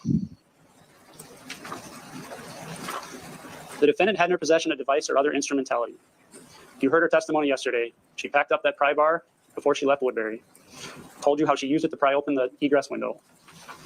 Again, the second element, the defendant had the intent to use the device, the meat and the potatoes of the case. Circle back to it. And again, April 22nd, 2024.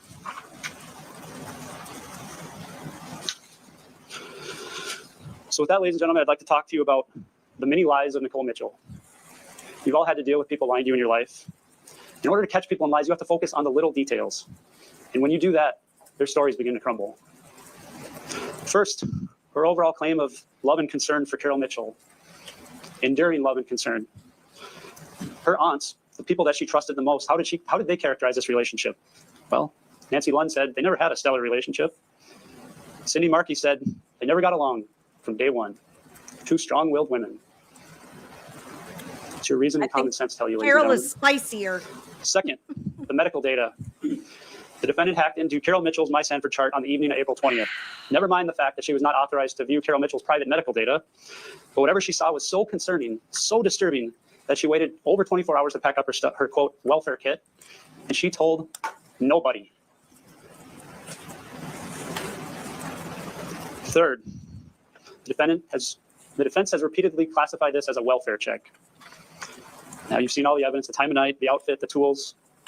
What does your reason and common sense tell you? Again, she was so concerned for Carol Mitchell that early morning, she did not call or inform anybody. Did not call law enforcement, did not ask for a welfare check. And remember, she had not communicated with Carol Mitchell since that fight on or about March 15th. And their last text exchange was a nasty one. Fourth, defendant testified that the neighbors knew her so well, she had to park on that side street. She couldn't risk being spotted. Didn't want them to notice her. Cross-examination, forgot their names, don't know them. Fifth, flashlight gloves, something probably never seen before in your life. Now, the defendant never really offered an explanation why those were in her welfare check toolkit. She just merely said they were bought for camping. Oops, forgot to explain that one. 6, why latex gloves were packed with her. She testified that she wasn't sure what she would find. Implied maybe that she was worried about cleaning up feces. Does that make any sense? Nope. Did she pack any bleach, any paper towels? The defendant over-explaining things is a classic example of her lies. 7, her explanation of why she had to use the basement window. She testified, I had a key. I looked through the window and I saw the door jam device. But yet, she told you she packed that pry bar before she left Woodbury. Who packs a freaking pry bar? Just in case. Reason, common sense. 8, the defendant testified that she, quote, has a key for this house. There's no key that's been offered into evidence. The only proof of the defendant having a key is her testimony. This is convenient testimony by an admitted liar, ladies and gentlemen. Do not buy it. 9, flashlight had a sock on it. It was my child's. Continue to over-explain. You can check. I think his name is on it. Ladies and gentlemen, you can check when you deliberate. You can examine that flashlight. I couldn't find a name, but if you can. 10, defendant claims she was never lying next to Carol Mitchell's bed. Ms. Schotterhoff can have. I'd like to replay the 911 audio for you, ladies and gentlemen.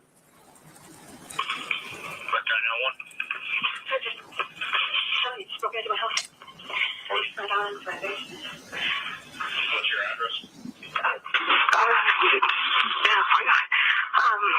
709 Granger Avenue. Granger Road in DL? Granger Road. Becker, 30 car for Activeburg, Granger. 37, party states individual broke into their house and ran down in their basement, 709 Granger Road. I don't know if he's breaking out the back window or what. Did you get a look at him at all? No, it was completely dark. I tripped over him. He was on the floor next to my bed. And he ran downstairs into my basement. Okay. Did you hear him breaking out the window in the basement? I did not hear anything right now. Okay. What, did it sound like he was breaking something? I don't know. Maybe the window's already open down there. There's a basement, a drop window that can crank open. I don't know. Please just get here. All right, I'll stay on the line with you. Don't worry. I have officers en route right now. If you hear anything, just let me know what's going on, okay? Are you armed? I have a little steak knife in my hand right now. Steak knife? Okay. All right. I don't know where they could have. I don't see any, my yard lights haven't come on outside or anything, you know, the motion light in the back or anything. Did you notice any vehicles or anything like that? No, I haven't. So it sounded like this individual broke in. RP got up and almost tripped over whoever's lying down inside the house before they ran into the basement.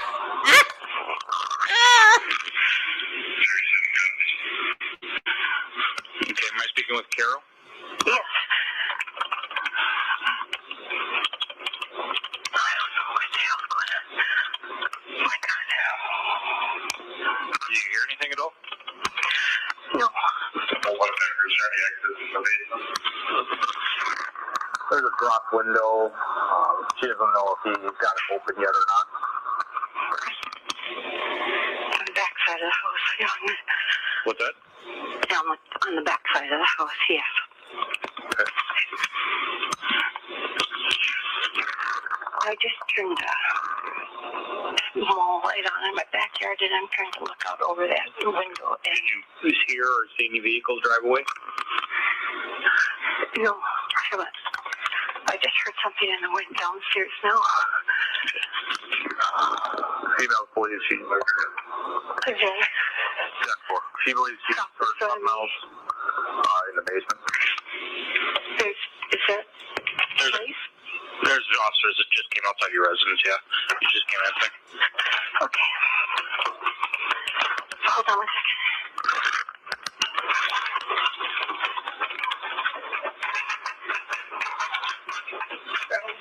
Janet, here. There's a drop window in the back side of the house, and I was so upset. He ran downstairs. All right, Carol, you can Can I hang up? Yep, you can hang up. Okay, thank you.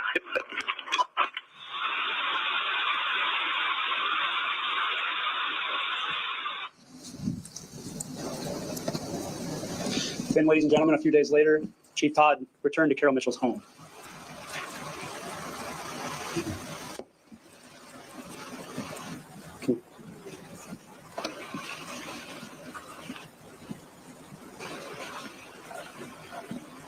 I'm not sure what's happening here, folks. There we go.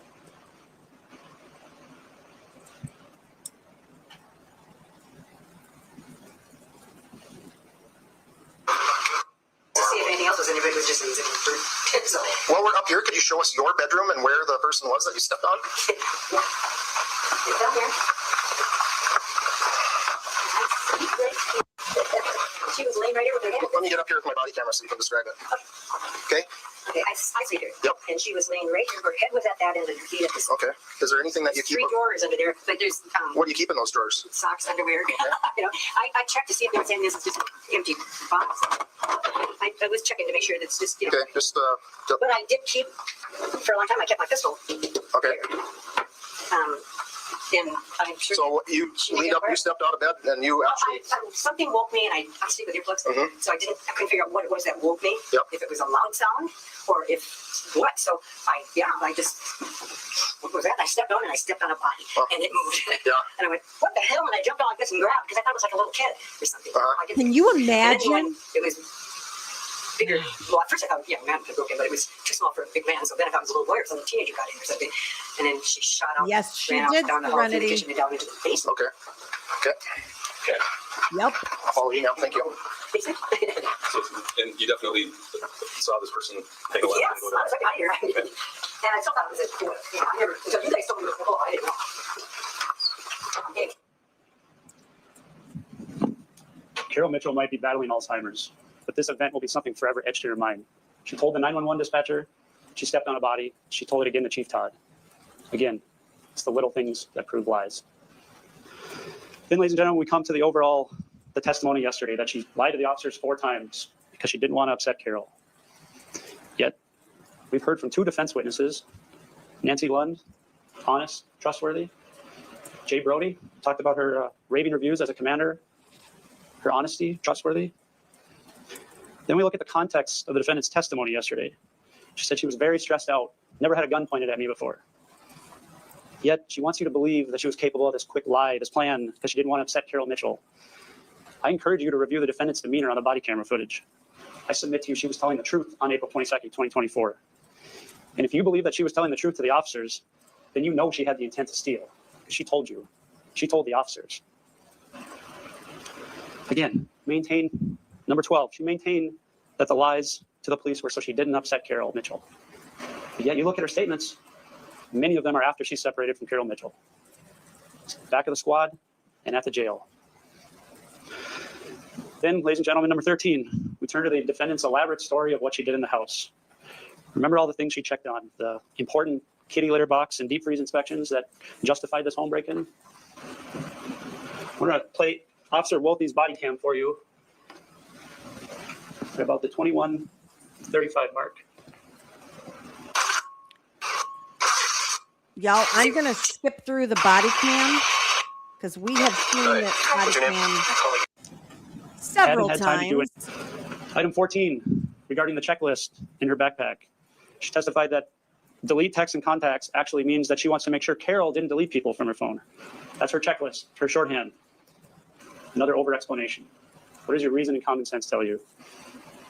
I'd like to circle back to the most important issue here, the defendant's claim that she was lying to the officers on April 22nd. Ladies and gentlemen, don't forget, she's had 15 months to think about this and prepare for her testimony yesterday, to craft her story around the evidence. Officer Sternhagen is a highly trained officer, and I submit to you he would have noted deception by the defendant. Defendant's spontaneous and truthful statements to law enforcement on April 22nd, 2024 are extremely damning to her. So yesterday she had to come up with a story. What the defendant said in those tense moments after being detained by the police is the truth, period. She said she was there to take items, and that readily proves her intent to commit a theft. I ask that you find her guilty. Thank you. Whew. And that's the end of that. All right. Let's get to Miles from Murphy Brown.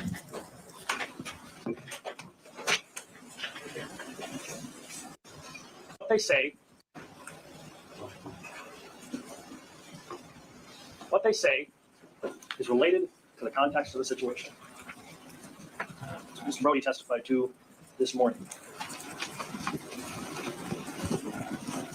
When we search our own consciences, and we know that we are fundamentally honest people, we all know that we have told white lies.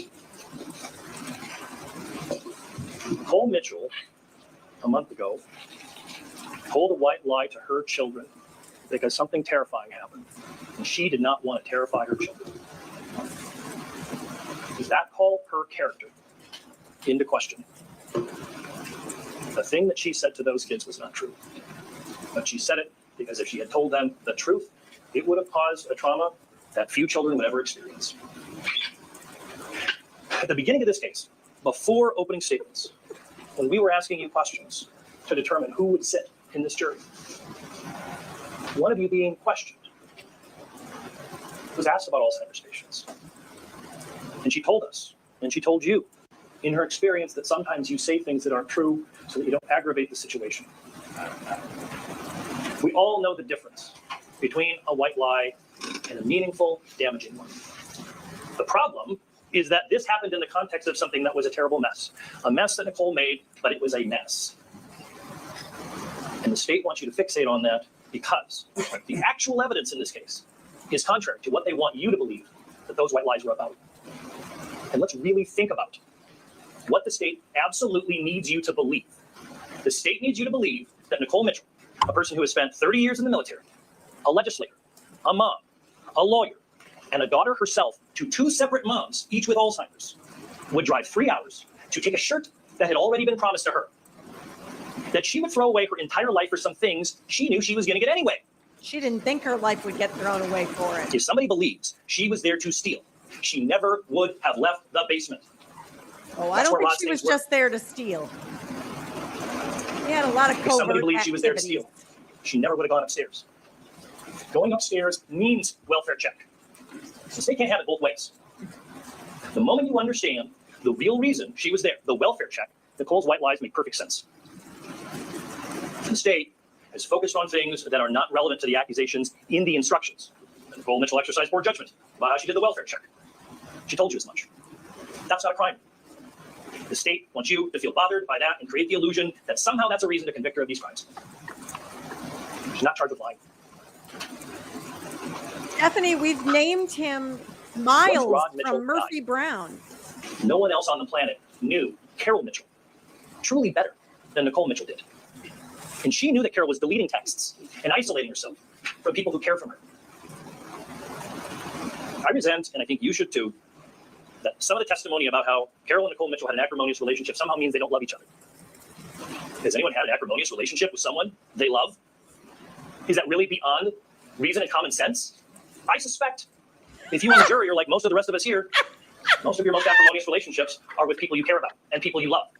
It's because the love binds us, and sometimes we don't get along. So what? One thing that is often true about a prosecutor's case, when they don't have the right facts, they will misstate the law and ignore the facts that create reasonable doubt. The state told you to use your common sense. The expression common sense is in the instructions the court gave you. But the standard is reason and common sense. If we use pure reason, we look like logic robots and we can make silly mistakes. If we use pure common sense, we activate our biases. The other set of instructions that you were told you about. You must use both if you are faithful to the instructions the court gave you. Do not let the state deceive you from that. Sergeant Glander testified that you cannot ascertain a person's intent from damage to the window. He agreed that a point of entry of the window could be consistent with other things, trespassing, or damage to the property. You can't ascertain a person's intent from that.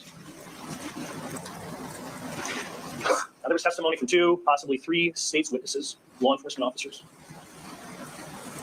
about the mistakes that they made in the investigation. Oh, here we go. The implication was that everybody in this case is to get grace except for Nicole Mitchell. It's okay that law enforcement makes mistakes. We are fallible human beings. It's not okay that those mistakes cut against the citizen accused. Oh, Let's be really, really clear about this. There's only one side being tested here. There is only one case here. It is the state's case. And there is something that criminal defense attorneys who protect people's rights are always afraid of, that when they call witnesses, which we don't always do, that it creates the illusion in the minds of the jury that there's a case here and a case there, and then we have to prove something. We have to prove nothing. Every piece of evidence that we brought up, whether it was through cross-examination, which is evidence, whether it was calling witnesses, whether it was introducing an exhibit, is solely to do one thing, to point out the reasonable doubts in the state's case. There is only one case here. That is what you are here to evaluate. The state decides what charges to bring. They decide what tests they're going to take. It is such an important test that the standard is extremely high. And the way they have to pass the test is by meeting the standards imposed by multiple parties. The court obviously has a special role, and you will get a copy of the instructions. These show the exact standards that the state has to meet to pass this test. The defense is tasked with pointing out every single mistake that the state made. And the jury is tasked with judging every single piece of evidence, deciding what weight to assign to every single piece of that evidence, including no weight at all if the jury decides that. Looking at every single reasonable doubt that the defense points out and finding reasonable doubts on their own. The fact that I may not talk about a reasonable doubt here doesn't mean it doesn't exist. You get to investigate and find your own. And that is part of your professional charge here. That is professional. It's part of your obligation here to find those reasonable doubts. What has the state spent the most time trying to prove? That Nicole Mitchell came up in the middle of the night. That she wore dark clothing and a black cap. That she parked on a side street. And that she came in through a window. That's the how, which we know and basically everybody agrees on. But the state has, in my estimation, pretty shamefully tried to convince you that the why doesn't matter, that the intent can be ignored. But the intent is everything. Now, before I get into an argument, my argument for you, we're going to talk about some of the reasonable doubts that are clear. Carol Mitchell is clearly and obviously struggling with Alzheimer's. It would be an act of unkindness and unhelpful to go through it in any aggressive way. It was clear from the beginning. It was clear based on what Jonathan Keel said, that Rod's death really set off. But I want to talk about a few of them to make sure that we remember that this really is a problem, that this really was something that Carol's struggling with. And some of them are little. Carol says it's a lavender pry bar. It's very big, but of course in reality, it was much smaller and blue. I had never seen that before in a trial in my career. This woman who's doing the best she could literally says that's not the crowbar. Carol testified to you that Rod Mitchell died in 1993. That is the kind of mistake, literally a generation apart in terms of when he passed, that attests to the deterioration. Nicole Mitchell was not added as a contact in Carol Mitchell's phone until March 10th, 2024. This is exactly what Nicole Mitchell feared. That Carol Mitchell deleted texts and deleted contacts on her phone. We know this for a fact. There's text messages introduced that show they had communication. Special Agent Vic Mark testified that when he looked at Carol's phone, there were no text messages between Carol and Nicole. It's just patently mistaken. We know that they were there. And this raises a mistake, a scary mistake, a mistake that endangers Nicole Mitchell's future, that they did not extract that phone.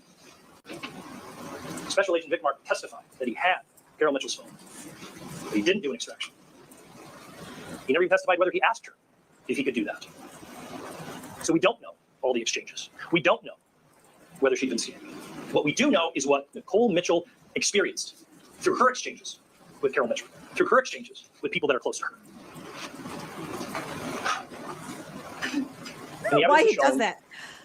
That nobody is actually deeply taking care of Carol Mitchell.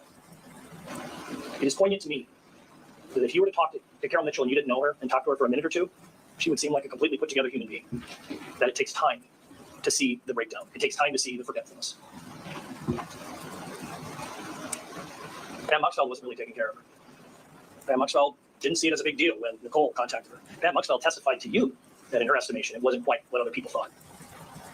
Jonathan Keel hadn't taken her to medical appointments. He lives in the cities. Mr. Jim Hedlund, the friend of the late Rod Mitchell, he made a commitment, a promise to help her, but it was clear from his memory, from his abilities, he wasn't in a position to genuinely help her. Dee Lindholm, Ann Muxfeld testified that her mom, Dee Lindholm, was too old to be power of attorney, much less manage someone else who was struggling with Alzheimer's. And certainly not her neighbors or friends. That's a duty for someone who's a neighbor or a friend to take up for someone. Another reasonable doubt is that Nicole clearly believed in her heart that Carol was struggling. We have seen this evidence. We have seen that no one was stepping up for her. It is a misrepresentation by the state. He misrepresented it in his cross-examination of Ms. Mitchell yesterday. I submit that he misrepresented it in his closing today. That Nicole didn't express concern about Carol Mitchell's paranoia or Alzheimer's when she was in custody for that period of time. Nicole Mitchell does tell Officer Sternhagen about Carol's paranoia. Nicole Mitchell does bring up Alzheimer's repeatedly. It does come up. There it is again. So put off. We expect state witnesses to tell the truth and to tell the whole truth. And it is problematic when every single law enforcement officer who testified on direct did not admit that Nicole Mitchell had none of Rod or Carol's belongings until after I asked them that question. That is a fact that should have been readily presented to you straight away. It should not have been. Sir, they don't get up there and testify in narrative form. This isn't Robert Tellis and we're not in freaking Nevada. No, you have to ask the questions. That's like kind of how a courtroom works. Is he for real? What are we doing? Nicole Mitchell didn't have any of these possessions. And I ask you, when you go back and you're deliberating and talking, these other things about a laptop, which we know had nothing to do with this, the bobber, which wasn't there, had already been sent to Nicole. These other things, they're not part of it. But Nicole Mitchell didn't have any of these things.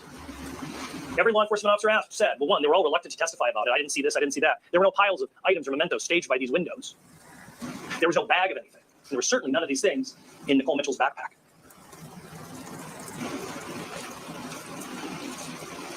You just keep coming back to the basement. That's where Rod's stuff is. Why on earth, if somebody intends to steal something, would they not just do it and leave? The state needs you to ignore that. Nicole Mitchell says, I'm clearly not very good at this. Clearly, she's not. She failed to get Carol the help that she needs. If Nicole Mitchell had been good at this, she would have been able to take pictures. She would have been able to document things, make good notes. She would be able to make sure that Carol Mitchell's location was known to the other people who actually lived in the area. So at least that they would have been on notice. We know Nicole Mitchell wasn't good at this because Carol doesn't understand what's going on, and no one is fully helping her to this day. When Carol Mitchell testified, she was being asked very simple questions, very easy questions. You may recall she was searching through the courtroom for answers, and the judge did have to remind her she wasn't able to do that. She's not getting the help she needs. Hold it. Did he just say what I think he said? Did y'all hear that? I gotta back that up. Tell me what you think you heard. We're gonna try that again. Who actually lived in the area. So at least that they would have been on notice. We know Nicole Mitchell wasn't good at this because Carol doesn't understand what's going on, and no one is fully helping her to this day. When Carol Mitchell testified, she was being asked very simple questions, very easy questions. You may recall she was searching through the courtroom for answers, and the judge did have to remind her she wasn't able to do that. Okay. Did you get that? I was unable to locate it anywhere. So you sleuths out there, if you can ever come across it, her actual testimony, I would love to see that because it's been 2 years. I will guarantee you that her condition, she has declined significantly. Wow. I wondered if she testified. Sure did.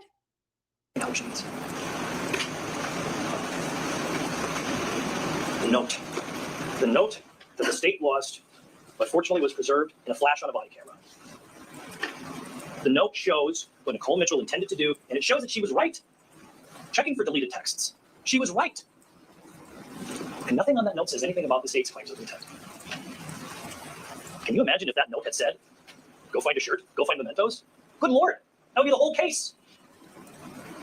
The note shows Nicole Mitchell's intent to go check on Carol Mitchell. And in the context of all this relationship, this strained relationship, her love for her stepmom, a love for her stepmom that was different than a love for her own biological mom. She was also loyal to Carol Mitchell because Carol loved Rod, Rod loved Nicole, Nicole loved Rod. It was entangled. She was loyal to her dad and by extension loyal to Carol, above and beyond her loyalty to Carol Mitchell. Jonathan Keel really seemed to struggle to testify about a lot of things. He actually didn't remember a conversation he had had just a few weeks before with an investigator. I mean, a few weeks before this trial. But he did tell Sergeant Glander, and Sergeant Glander put in his report, there was never a disagreement, and that Carol had been holding items of Rod's for Nicole and her boys, knowing that they would want those items. So let's think about the only item that really seems to be an issue here. The flannel shirt. The flannel shirt was hanging all by itself. The flannel shirt was hanging by itself with a bunch of other clothes. The flannel shirt had not been taken off. It hadn't been crumpled up. It hadn't been put in a bag. It hadn't been put by a window. It was hanging there. If Nicole Mitchell had wanted that shirt, that would have been a pretty easy thing. She turned the lights on. She went into the house, used the bathroom, and turned the lights on. It would have been so easy to take this shirt, and it wasn't touched. When we think about intent, let's think about the facts. There's an expression in the military that we don't rise to the circumstances. We fall to the level of our training. That's why the more specialized someone in the military is, the more training they need, because when things get crazy, you've got to be able to think clearly.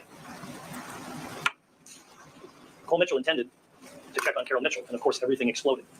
And it was her fault that it exploded, but it exploded. And law enforcement was right to deploy their firearms. But that doesn't change the fact that that's a traumatic experience. When correction officer Eric Scott testified, he said that Nicole Mitchell at the jail, so this is like 40 minutes later, did not seem to be intentionally uncooperative, but more seemed to be able to not be able to focus on the directives given her. This is a surreal experience for Nicole Mitchell. You can blame her for causing the circumstances. It is surreal. The state's really fixated on this finger flashlight. I'd always thought it was a silly thing. It's not a flashlight I would want to buy when I talk to people and they think it's a perfectly good idea. She said she had it for camping, and importantly, it is absolutely in evidence it was purchased before Rod Mitchell died, like February of 2023. So we're literally talking about a year and 2 months. I'm trying before to this find incident. it. So it looks I fancy, it didn't looks see weird, it any looks of it. specialized. It's just a thing she had. She brought 2 flashlights. She brought this flashlight. She brought this flashlight that has a sock on it that's held there by a rubber band. This is not my exhibit. I've never been able to touch this flashlight. When Mr. McDonald invited you to look for her son's name under the sock. It's his exhibit. Do it. Do it. Is that like a little Alan Jackson moment? Do it. As we talked about, it is okay. It didn't play that right. law enforcement make mistakes sometimes. But it's not okay to hold those mistakes against the citizen accused, against Nicole Mitchell. The state didn't secure the backpack. They didn't secure the keys. They didn't secure the note. The state wants to hold it against the citizen accused, who can't execute search warrants, who can't seize things, who can't find records using government power, that she doesn't have these things. It is the state's responsibility to preserve evidence. We talked about this a little bit, but let's really go through it. In the 37 minutes between when Nicole Mitchell has law enforcement contact and when she gets placed in her cell, she knows that law enforcement is going to keep talking to Carol and telling Carol Mitchell what Nicole Mitchell says. Why did she know that? For the same reason you know that. Because we have body camera videos where Carol Mitchell is literally milling around this situation. Carol Mitchell and Nicole Mitchell are having a dialogue. It's going back and forth. It's her Nicole Mitchell knows very house. well that whatever she says to law enforcement is going to get back to Carol Mitchell. You can see the officers going back and forth inside and outside the house. If Nicole Mitchell tells them the truth in that moment, then Carol Mitchell will find out. She has to maintain that white lie to protect Carol Mitchell. As somebody who is a criminal law practitioner, I know very well that alleged victims don't drop charges. It doesn't work that way. It does not work that way. Oh. That is a sentiment, a feeling that a lot of people have. Maybe it's from TV. Maybe it's because it used to be more common in years past. Not an attorney. Nicole Mitchell believes that Carol Mitchell can drop the charges. Oh, she still believes stop it. that telling this white lie about these things is the right thing to do until she is in the jail. And the officer, when she asks, can she drop charges? The officer says, that's not a thing. If you watch that video again, that is the moment, that is the instant Nicole Mitchell stops talking about it. That's the instant she realizes that this family spat, that this confused mess that she created is not going to go away when Carol Mitchell realizes what's going on. When she realizes that this white lie is not going to do what needed to be done. It's not going to protect Carol Mitchell. It's not going to protect her. It's not going to serve the interests of anyone. She's done talking. And she had a personal experience about it. She knew from personal experience that people can drop charges.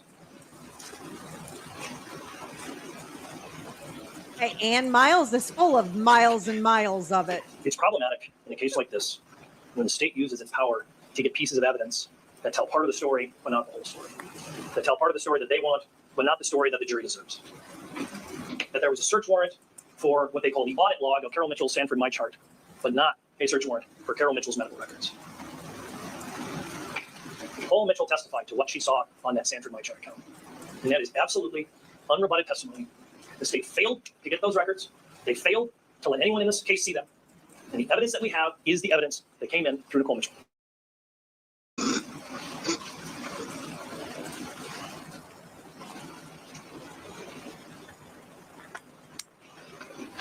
I'm embarrassed to admit this, but someone pointed out a reasonable doubt to me that I hadn't thought of, which is that Nicole Mitchell had been to this residence like at least 5 times following the death of Rod Mitchell and before the incident. 5 times. She was down in the basement to reprogram the television, first to set up the Roku and then to reset it and put the DVD player, install the DVD player with the television. 5 times where opportunities to retrieve these things would have been so easy. Carol's not remembering much. The state wants to impute this bad intention, but also impute this sophistication. If that was a person's intention, why on earth wouldn't we just do it when you had permission to be there in the middle of the day when Carol Mitchell wouldn't have noticed? You're downstairs. This is evidence against this intent claim. This is a doubt based on reason. We will talk about what a real reasonable doubt is, but any one reasonable doubt as to the element of intent is enough. We need to keep exploring for each and every one. As I said, you are entitled to assign any weight to the state's evidence, including no weight at all. You can evaluate it within its context. The reason we have reasonable doubt is actually not what most people think. Reasonable doubt exists to protect a jury. You are here to evaluate whether the state has met this extremely high burden. And by being subject to this extremely high burden, they have to prove to you that every single doubt based upon reason is ruled out, that there can be no doubts based on reason. And why? Because a jury who is sworn to sit in judgment of another human being has to live with their verdict for the rest of their lives. That is the main reason for proof beyond a reasonable doubt. We are glad, we as a society are glad that proof beyond a reasonable doubt protects citizens accused, that only those where the burden has been met can be marked with that guilty conviction. But its core purpose is to protect the jury, because the weight on a jury of a wrongful conviction lasts forever. But 18 years ago, the 35W bridge collapsed down in Minneapolis. It was a pretty new bridge. It was designed with modern techniques and modern materials, but it had a structural weakness. It was a structural weakness that would have been easily noticed if the right people had thought about it. All of a sudden, we have closed caption. But no one fully noticed it until it was too late. And 13 people died. A prosecutor's case is like a bridge. If there is any reasonable chance that the structure could fail, then it has to be scrapped.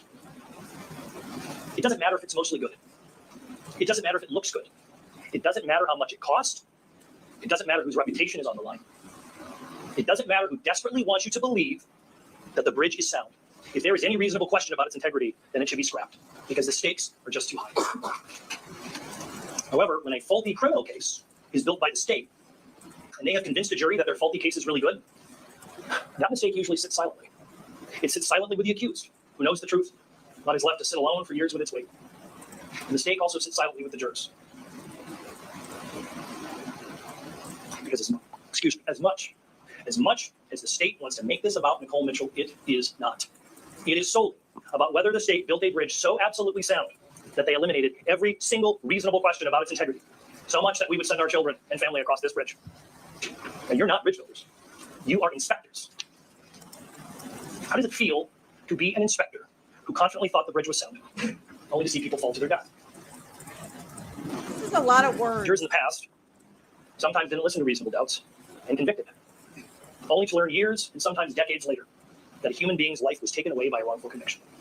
How do we know this? We know it for a fact because of what are called DNA exonerations. Those defendants looked guilty. They looked guilty to juries just like you. Some of those defendants testified and were made to look inconsistent by prosecutors. Some of them even falsely confessed or had the meanings of their words twisted by the state to look like a confession. But the jury used their common sense instead of the reasonable doubt standard, and they convicted. You see, that's why it doesn't matter how much evidence the state piles up. A doubt based on reason and common sense is the way to avoid this. And that's why the reasonable doubt standard is so crucial. Those defendants who were exonerated looked guilty to those juries. Because those juries sat in the courtroom where endless state witnesses piled things on and made the accused look as bad as possible.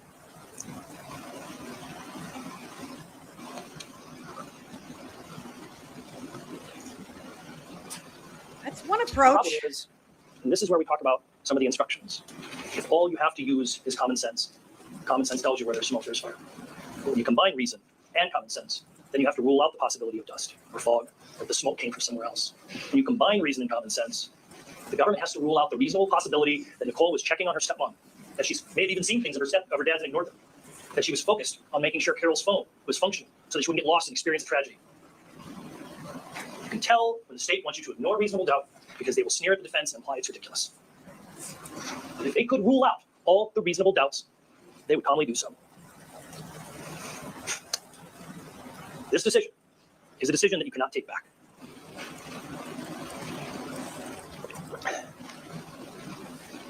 There are two ways for a state to prove a case such that a jury is to find them guilty. They can prove beyond all possibility of doubt, and that is instructed to be guilty. Or they can prove beyond a reasonable doubt. And court also instructs a jury to find them guilty if it is beyond all reasonable doubts. But anything less than that is not guilty. This is a This is not like horrible college. graphic. This is the toughest awful. test in the legal system. Look at how pitiful Yes, it that is hard to prove this. Why? Because of the effect on the jury and effect on the citizen. We do it this way because this is how we put a check on the state, a check on the government. Whether any of you think this is unfair, this is the way it has been for a very long time. And the danger comes when people don't take it seriously. Because as we talked about before, when there are reasonable doubts, there can be wrongful convictions. This is what it looks like. The state should always want to take up that burden. Let's talk a little bit about burglary and burglary tools. The state asked you to consider why Nicole Mitchell had the pry bar, and she told you because the screen door was sticky. She already admitted she was going to go in without permission, and she said that it actually bent when she kind of had to pivot and do this other thing in the basement window. That's an unusual take on the testimony. When there are two charges like this, because a jury might want to split the difference and give something to the state, something to the defense. But as the burglary accusation goes, so goes the burglary tools accusation. Where there's no intent to steal, where there's reasonable doubt as intent to steal, there's no burglary. And where there's no burglary tools. As you look at this case and realize that there is reasonable doubt as to intent as to burglary, this pry bar is just a pry bar. Again, they could have charged Ms. Mitchell with anything that they wanted, with anything else related to this crime. But when she is not guilty of burglary, she is not guilty of burglary tools. Okay, sure. As a wrap up, I am reminded of something that Nicole said yesterday about an exchange that she had with her family, and I think it was in December of 2022. I didn't remember this. Some of you may have. And an elderly woman with some dementia got lost here in Detroit Lakes, and a state trooper figured out. He heard it on dispatch, and he immediately came back. He wasn't detailed to it. He just decided to check, and he kind of used his investigatory ability, and he found this lady in like November or December sitting on the riprap on the side of the lake, getting close to freezing to death. Oh, Lord. When we hear these stories, person was sitting on the riprap. They resonate with us. They stick inside us. They shape. Y'all followed me with Zach Adams. You know what the riprap is. As a peacetime veteran, I can't help but having reverence for combat veterans like Officer Surname. It's just wired into me. Nicole Mitchell feared the loss of people in her life. Those stories stuck with her. They shape us. The good things shape us, the bad things shape us. And with that cascade of tragedy, not the riprap. There were stories about near misses here in our community. It makes sense that she was so activated by all this. One of the hardest things for some juries to accept is that the questions the judge needs them to answer aren't really the questions they want to answer. You want to answer questions that aren't in front of you. Sometimes juries kind of wish they were more like a TV judge, like Judge Judy. You hear everything, you look at all the evidence, and you decide you did this right and you did this wrong, you did that right and you did that wrong, and I'm going to give you this and give you that, and this is what I'm going to order. To kind of put it all in a ball and fix it. You haven't been given that choice. You haven't been given that choice. You haven't been given the opportunity to decide what should happen because Carol Mitchell was justifiably terrified. You haven't been given an opportunity to decide how much Nicole Mitchell should pay for that window. You haven't been given an opportunity to decide what should happen to Rod Mitchell's shirt. You haven't been given an opportunity to decide how Carol Mitchell should be cared for. But you should feel comfortable knowing that your job in evaluating the state's work here, it still allows other disputes, other courtrooms, and other places. This job, the job that you have been given, is beyond important. A criminal jury is one of the only political bodies, and that's what you are. You are an assembled political body here to evaluate the state's work and decide whether it met the very high standard that we've had for hundreds of years. And once you are done, you as a political body will dissolve, and you will have executed your duty. Yes, it is a heavyweight. It is extremely important. And you are deliberating. If one of your fellow jurors says, well, she said she was there for some of her dad's things, so she must be guilty, remind them that the state is required to rule out any other possible purposes of those statements. It is not our job to prove the opposite. This is the state's case. It is our job to show you the doubts, and it's your job to apply them to the state's case. The state doesn't want you to look at their bad facts. That's why none of the state's witnesses admitted on direct that none of Carol or Nicole Mitchell's stuff was found. Carol or Rod Mitchell, their stuff was found with Nicole. You know, not guilty verdicts actually serve the state very well too. It is a crucial reminder to the state to do better, to choose carefully what criminal accusations to make, to think clearly about what justice is and how it is rendered. Ladies and gentlemen, there will be more cases. We, as citizens, want the right cases brought. We want them to be prosecuted in the right way. Not guilty verdicts tell the state to try again and do better, and that is important. This is my last opportunity to speak with you. In a minute, What case does I'm going to hand he Nicole Mitchell over to you, present? and I won't be able to do anything else. The state gets an opportunity to come up here and tell you a completely different story.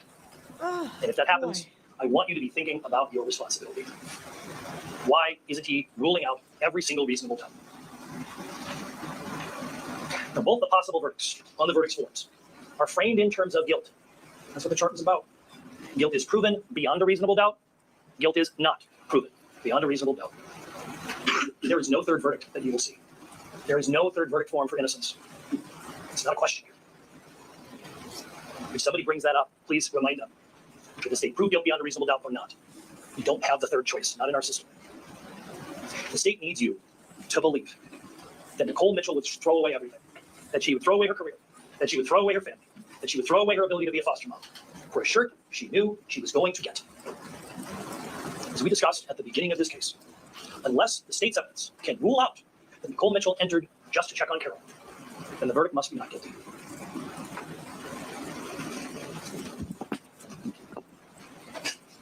I don't know where he's been for this whole thing. But the fact of the matter is, it's the same burden no matter how many times Mr. Ringstrom repeats it to you or how many scary stories he tells you. It's not a magical formula. It's not an insurmountable burden or one unique to Ms. Mitchell. It's the same burden used in all criminal matters. Each and every working day across America, people are convicted of applying this standard. That's why there will be unanswered questions in every trial. It doesn't mean a failed burden of proof. The burden of proof is simply what it says it is. Yeah. If you have a doubt, Death penalty the case. judge instructed you that it must be based, that it cannot be fanciful or capricious, can't be far-fetched. Ladies and gentlemen, watch the body cameras. We are confident in the bridge that we have built. Drive the biggest semi you want across it. Carol Mitchell was not on trial here. Her testimony was a painful reminder that cruel diseases like Alzheimer's they move a lot faster than our justice system.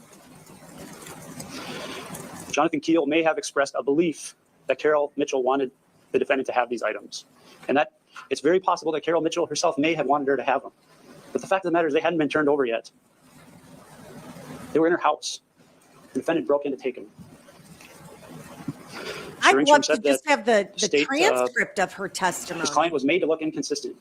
We didn't do that, ladies and gentlemen. She did that herself. She did that in her direct testimony. Told you she's a liar. Repeatedly, you've heard about this. The defendant didn't have any belongings on her person. She got caught right away. Of course she didn't have anything on her. She got interrupted.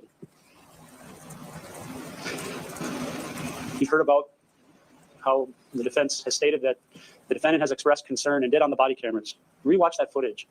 The context of her statements about Carol's disease are not in the manner of concern. They're used as a matter of excuse or resentment. Yep, an accusation, judgment. And, Handcuffed yeah. and facing the reality of her actions, ladies and gentlemen, the defendant makes the following statements. I'm just hoping this mistake won't completely fuck up my life. My God, my military retirement. Shoot. Knowing that her career and liberty are on the line, the defendant again manages to show concern for the one person that she cares the most about, herself. The defendant told you yesterday that she will lie to protect people. This includes lying to escape responsibility. Remember this as you deliberate. Ladies and gentlemen, please take all the time you need, review any exhibits you wish. However, I want to leave you with one final thought. If you are all in agreement that the defendant was being truthful on April 22nd, 2024, when she spoke to law enforcement, then your verdict can be swift. I ask for justice for Carol Mitchell. Find her guilty.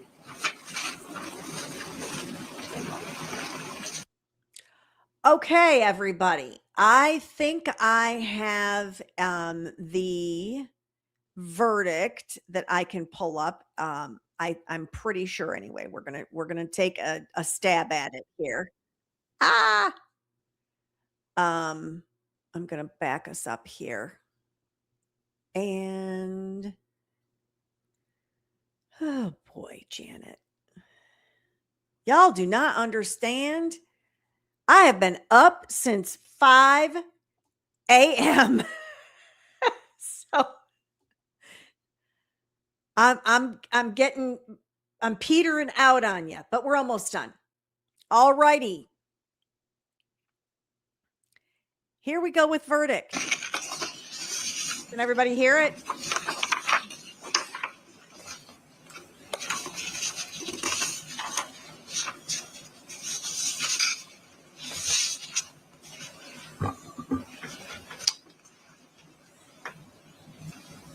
All right, as to count one, we, the jury, find the defendant, Nicole Lynn Mitchell, guilty of the charge of burglary in the first degree. Look at this. Signed by the foreperson and dated on today's date.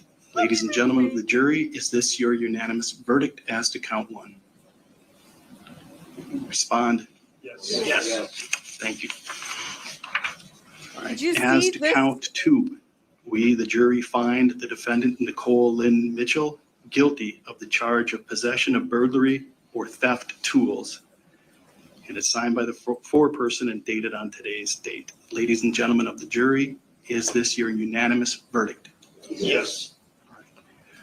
Would either counsel like the jury poll? No, Your Honor. No, Your Honor. Wow. All right. Then, ladies and gentlemen, That's you may be surprising. excused at this time. Thank you for your time, dedication, and commitment to this trial. Okay, let me get this off of here because I have the Wikipedia pulled up here. Let me share this instead and we can read it together, maybe. And then we can call it a night. And I need to get myself some beauty sleep. Okay, it states on September 23rd, 2025, Becker County Judge Michael Fritz sentenced Mitchell to 180 days in county jail. Mitchell's defense team requested that the judge stay the sentence until they could appeal it. Fritz declined, saying there is no reason to believe the sentence would be overturned and that it remains good law. The defense further requested that the court reduce Mitchell's 2 felony convictions to misdemeanors. Fritz declined, saying there's no legal authority that allows or instructs this court to weigh those consequences and reduce the criminal sentence mandated by statute. Fritz did authorize Mitchell for a work release program, which would permit her to leave the jail during the day to work and return in the evening. He also permitted Mitchell to serve her time in Ramsey County rather than Becker County, where the crime occurred and where she was convicted. Mitchell's attorney reported that Mitchell has struggled to find work, but did recently landed job in fast food. Mitchell began her sentence in October 2025. She was released early from her 180-day sentence on January 25th, 2026. She appealed both her criminal convictions and the $26,318.03 restitution she was ordered to pay the victim. And there you have it. How about that, everybody? Okay. If you are replay crew, God bless you. I will, before I hit the hay tonight, make sure that I put all of these live streams in a playlist under Senator Nicole Mitchell, so everyone can watch that and just go right through it easily. I need the next case that y'all want me that we need to cover. What are we going to do? Y'all need to give me some suggestions. Shoot me some messages. Send me something on the Twix. Something. Let's see what we need to do, because this one was very entertaining. I have no idea what is going to happen next week.